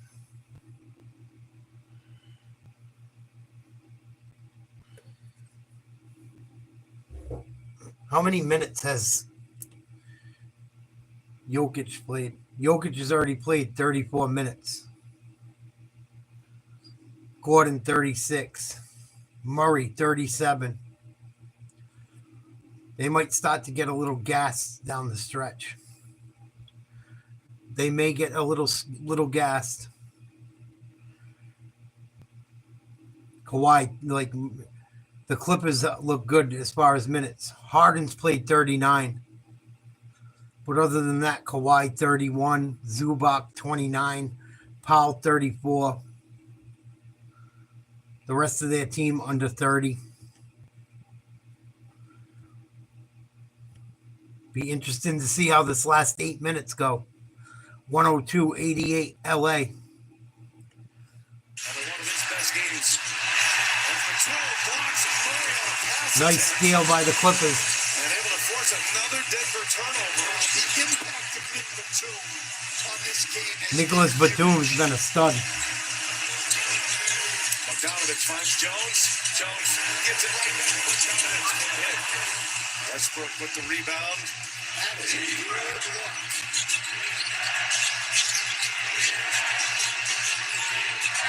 Denver needs a hoop. Look at the team battling down there with Jokic. Foul's going to be on Bogdanovich, and he took a shot after the foul from his Serbian Olympic teammate right to the jaw. Bogdanovich had 5 fouls in game 5, but he delivered big time. Made 4 threes at 18 points. You heard Ty Lue talk about the spacing. And they got that with Batum and Bogdanovich. Watson confused. Watson puts up a tough shot. Good D by the Clippers. They put Watson in a position having to make a decision off that blitz, and that's not really big Watson's game. Harden sitting on 28 points tonight. He's made 3 threes. Murray guards him closely. And a little step back home. Murray knocked it out of his hands and took a shot. And then Kawhi Leonard got it. Westbrook with a rebound. I tell you, Murray got clocked. Oh, wow. That's what you get for goal hanging. Bogdanovich back to Westbrook. Here goes Westbrook, and he lays it in. Nuggets had someone goal hanging. He missed a layup. Lucky Westbrook came up with a loose ball. Shots, and they're giving up buckets. The effort and the focus has to be better. The other thing right here with a 12-point lead, I don't like Harden just holding the ball and running the shot clock down. Neither. On every possession. On the side of the floor, Bogdanovich. Big 3, Bogdanovich. Tested 3. 15-point lead, LA. Quiet from the Hawks for his 3-point shooting. It's a big one. Murray comes back. And it is Watson. Watson stuffs it down. Nice effort there by Big Watson. 5.5 to go in regulation. I think they need to get into their action quicker here and get quality shots. You can't rely on end-of-the-shot clock threes every time. Jones passes it up. Now Bogdanovich to Leonard. Shot clock down to 5 now. Leonard trying to turn the corner. And Leonard, no. The touch it last. That'll be Jones Jr., and that is Denver ball. Well, the effort Jones Jr., though, is putting in on the offensive glass is eventually going to pay off. Denver is not getting a body on him. Nope. And if they don't, we're going to see a tip dunk by Derrick Jones Jr. before this game is over. Clippers lead is 13 as we hit the 5-minute mark. Oh, come on. You got to play some DLA. Ty Lue upset with very little resistance on that one. And a timeout on the floor with the Clippers. Clippers up 11. 5 minutes to go in the game.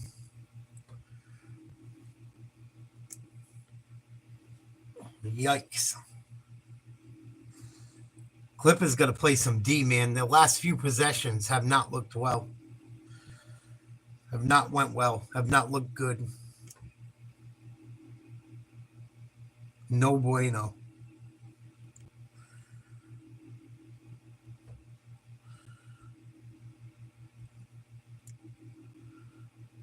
They can't let the Nuggets hang around forever.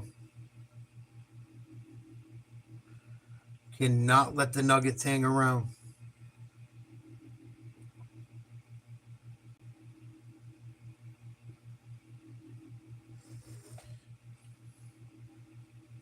Why would I use kayak to compare?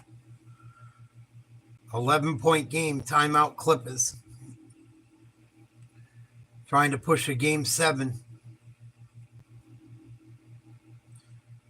Better wake up. Nuggets scored 4 points straight. No defense from the Clippers. They really got to wake up. I don't like how stagnant they've become on offense either. A little bit stagnant. Letting Harden just dribble down the clock and shoot threes. There's still a lot of time left. You can't do that. It's not that time yet. It's just not. There's too many minutes left. And Harden's had a good game, but still. You got 7 minutes to play. You can't have Harden dribbling down the clock shooting threes and then not play defense. Can't do it. Nuggets down by 11, 5 minutes to go. Clippers with the ball when we return from the timeout.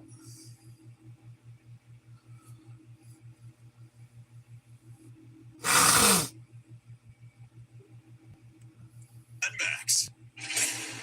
As long as that property remains fully move on.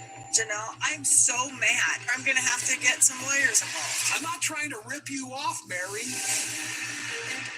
We were all abandoned. Whatever. I don't care. Living a plural life. Would you do it all again? Listen, Suki, I want to.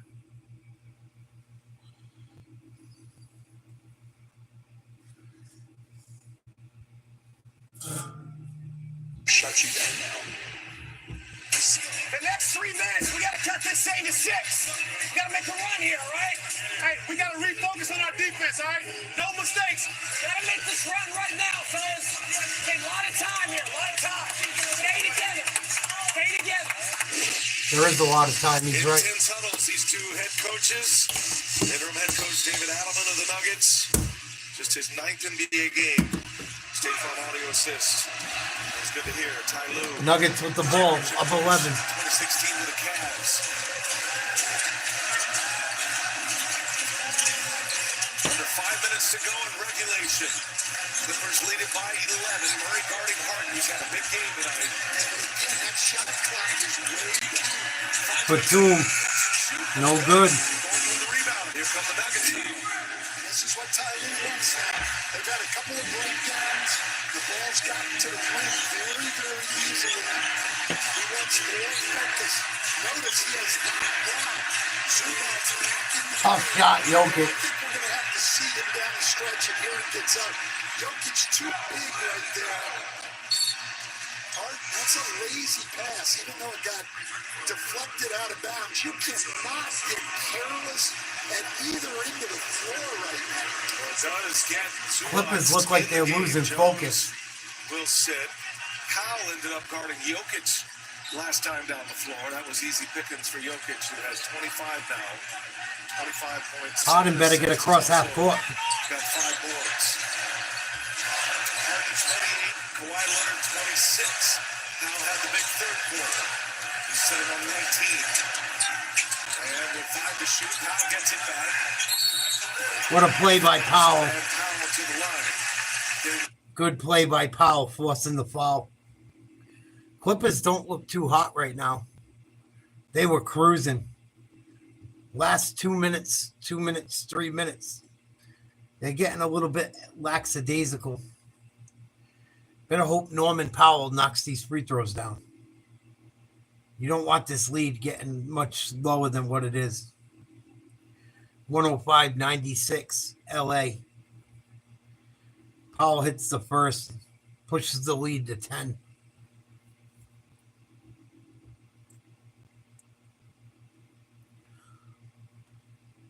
Powell with 20 points tonight, 8 for 12 from the field. Trying to extend the Clippers lead. He does.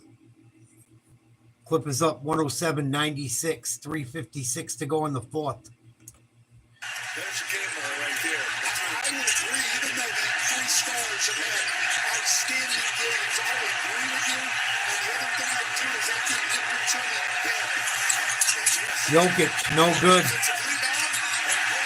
Gordon, rebound, no good. Here come the Clippers. They clamp down on Aaron Gordon. Big possession right here. 3.5 to go. Harden in the paint. Harden with Murray. Harden, no. Bad shot. Knows they gotta go fast. He's one of the best I've ever seen as a big guy, pushing the ball and making plays. Aaron Gordon, big three. Coast to coast, then finds Gordon for the three. We said the Nuggets are the #1 fast break team in the league. For most of the series, the Clippers have done a good job, but the best Denver fast break is when Jokic... Come on, LA, need a hoop. First made three for Gordon, and it is a big one. The lead is 8. Clippers with the ball. Gordon got the Good D by Gordon. Leonard chases. Murray with the reverse. 6-point game. And Ty Lue wants the timeout. 6-point game. Game 6. Clippers gonna choke another one away. Christ. They miss a layup. Good defense. Nuggets play good D. None of the Clippers get back. They give up a layup in 3 seconds. Didn't even make Denver work for it. No one on the LA team got back. They're going to blow another 15-point lead. Oh.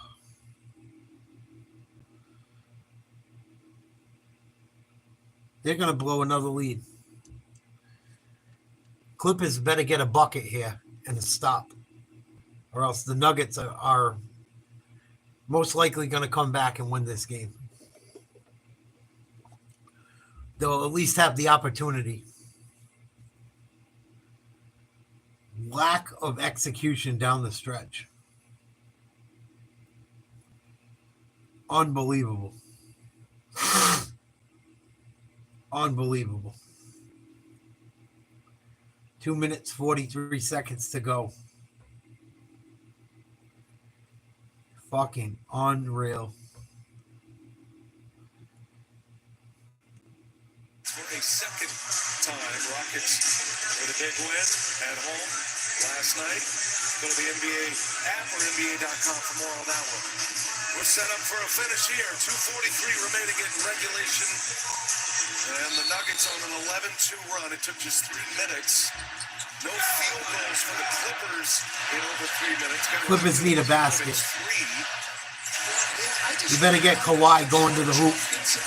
Running the shot clock down all the time. That is not how they play for a good part of the game. We're going to 6 again. Deflection by Westbrook. It'll be Harden almost turned it over. to shoot. This offense is just not getting... Clippers got 4 seconds to get a shot up. 2:23 to go in the fourth. Harden got to shoot, going to the hoop, puts one off the glass, no good. Rebound Jokic. Nuggets are running. Westbrook misses a layup, loose ball. Batum comes up with it, luckily. Clippers just got a break from God. Here's Kawhi, 2:05 to play. 15 on the shot clock. Murray guarding him between the legs. Spins. Kicks it out to Harden. Back to Kawhi. They got to shoot 3 seconds.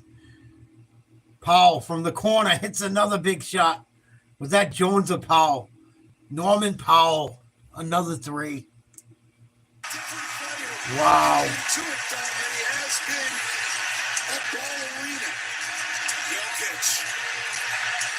And Zubac. Good D by Zubac. For Steph. And another great move. Great play by Zubac. Tonight, but a great move getting Zubac back in this game. Powell, a sidestep 3 with the shot clock running down. And then Zubac, a great block and an excellent non-call by the referees. Clippers defending well here. Minute and a half. Deficit for the Nuggets. 9-point lead. Nuggets need a hoop. Gordon misses. Rebound Westbrook. He misses a 3.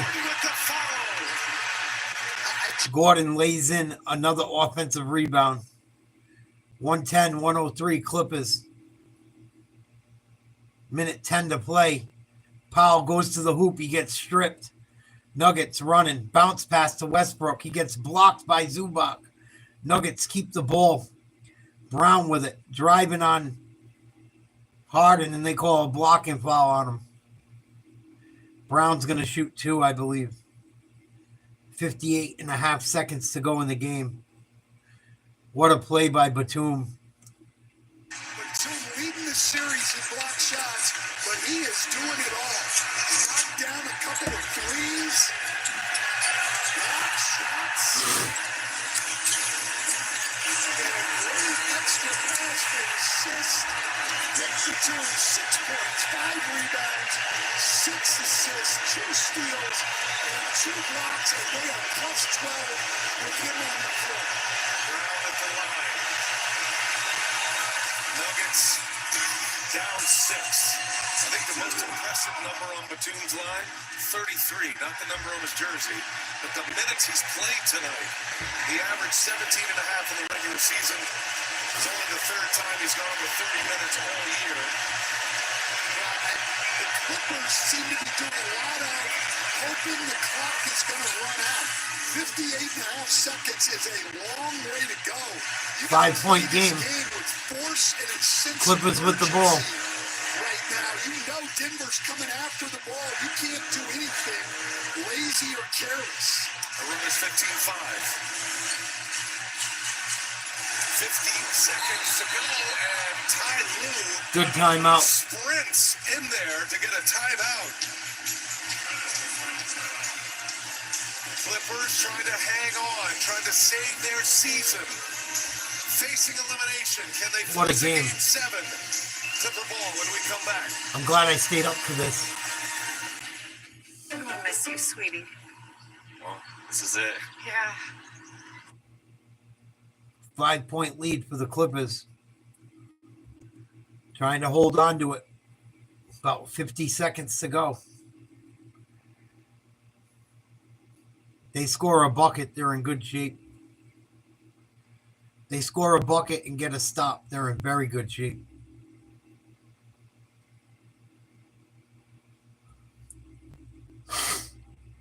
Oof.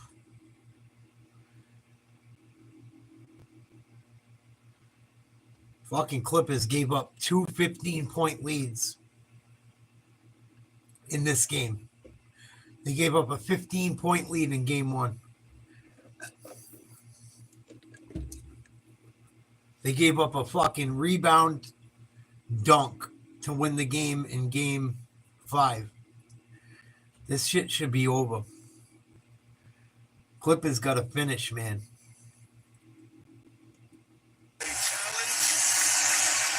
Denver does have a foul to give here. 50 seconds to go, Coach. Absolutely. And here's the biggest thing. Denver has hurt them. The Clippers have to make sure they've got great defensive balance here and don't give up a run out. Zubac gets the inbounds. You trust Batum to put it in. Get the ball to Kawhi. Shot clock shot. That's the way the Clippers have played the entire game down the stretch here. Here goes Harden. He lost the handle. Ball's loose. Brown up with it. Harden, Jokic turnover. With the ball in his hands, out the controls, 30 seconds to go. Jokic passes up a three, drives on Zubac, and misses. And Leonard comes out of the pack. Zubac stands tall defensively. They have to take the foul now. Jokic crying. Good D by Zubac.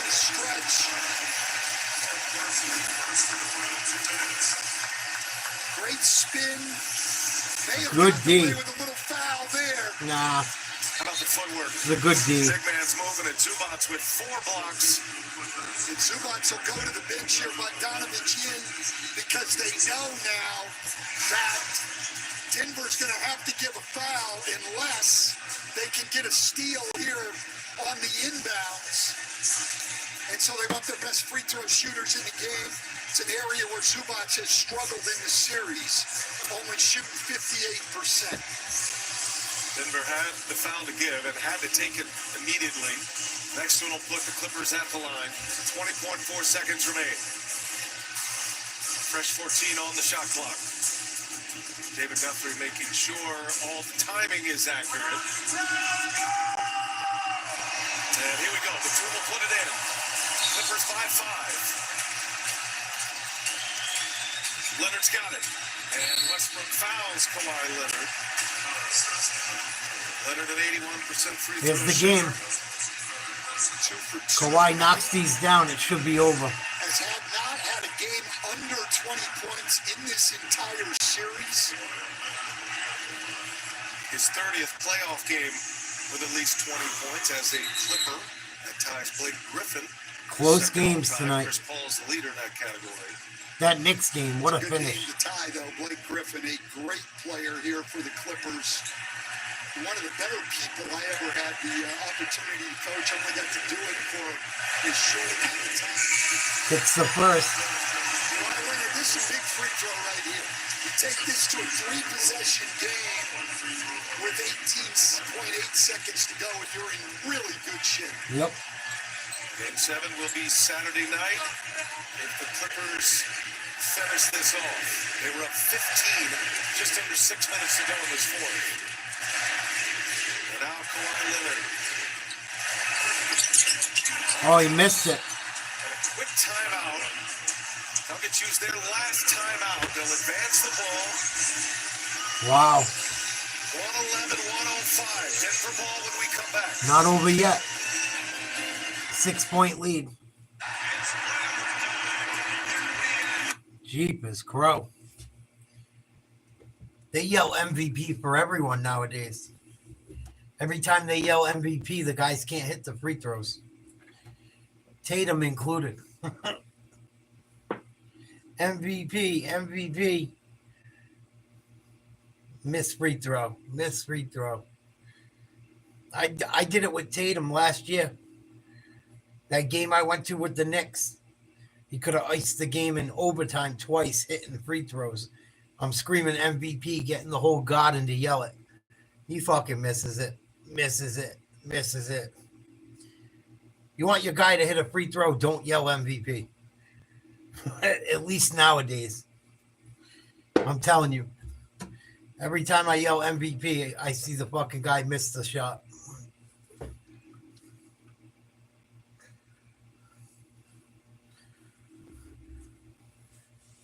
These guys aren't like the old school players, man.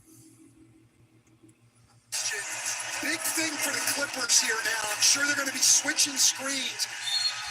You want Denver needs a three. Threes and nothing quick. That's too quick and wide open. And he missed it. Gordon rebound. Resets it. Three-pointer. No good. And it was Jones there to secure it. And that'll do it. We're headed for a Game 7. Game 7. Clippers survived. Game 1. This looked like the series was going 7, and now it is. Wow. It has been the best series of this first round, and the Clippers prevail at Intuit Dome. Interesting. A 111-105 victory. All-time records in Game 7s. Nuggets have won 2 of their last 3. Clippers at 4 and 5. They've lost 3 of their last 4. And back to Denver we go for a Game 7 on Saturday. We send it over to Lauren Jabara. Thanks so much, BA. Appreciate it, James. You've been in a lot of these backs against the wall games before. You know the heart and determination it takes. 28 points for you. Take me through your mindset, your mentality. How did you approach this one? Being aggressive. It's win or go home. So a lot of opportunities to be aggressive, and I took them. You know, we did a good job game planning. See what we needed to make corrections on and did it. So one more game. Nick Batum was the fountain of youth in this one. Played almost the whole second half. What sort of a difference did he make for you guys, especially in that second half? I mean, we both did. You know what I mean? It's like win or go home. You know what I mean? So we didn't want to go home. We got one more game left in a couple days. One more game left. You guys have seen each other 6 times now. Not many surprises. How do you approach Game 7 knowing, hey, one more game left to make it to the next round? Figure out what we got to do better. Still a lot of mental mistakes. A lot of execution that we can get better at. And then go out there and take it. James, appreciate the time. How about it? They split the regular series 2 apiece. They have split the first 6 games 3 apiece. And it's going to a Game 7 in Denver on Saturday. Wow. Nuggets lose to the Clippers. Game 7 in Denver, Saturday night, 7:30 Eastern Standard Time. Tomorrow night, Golden State, Houston. I believe it's at 9 or 9:30. We'll probably cover that game. Let me double check at the time. 9 o'clock. Eastern Conference is over. We know who's playing who. It's going to be Cleveland versus Indiana, Boston against New York. In the West, we're still waiting to see if Golden State Houston gets finished tomorrow. Golden State wins. They will play Oklahoma City. If Golden State loses, it goes to a Game 7. The winner of that game will play Oklahoma City. The winner of the Nuggets Clippers, Game 7 Saturday, will play the Minnesota Timberwolves.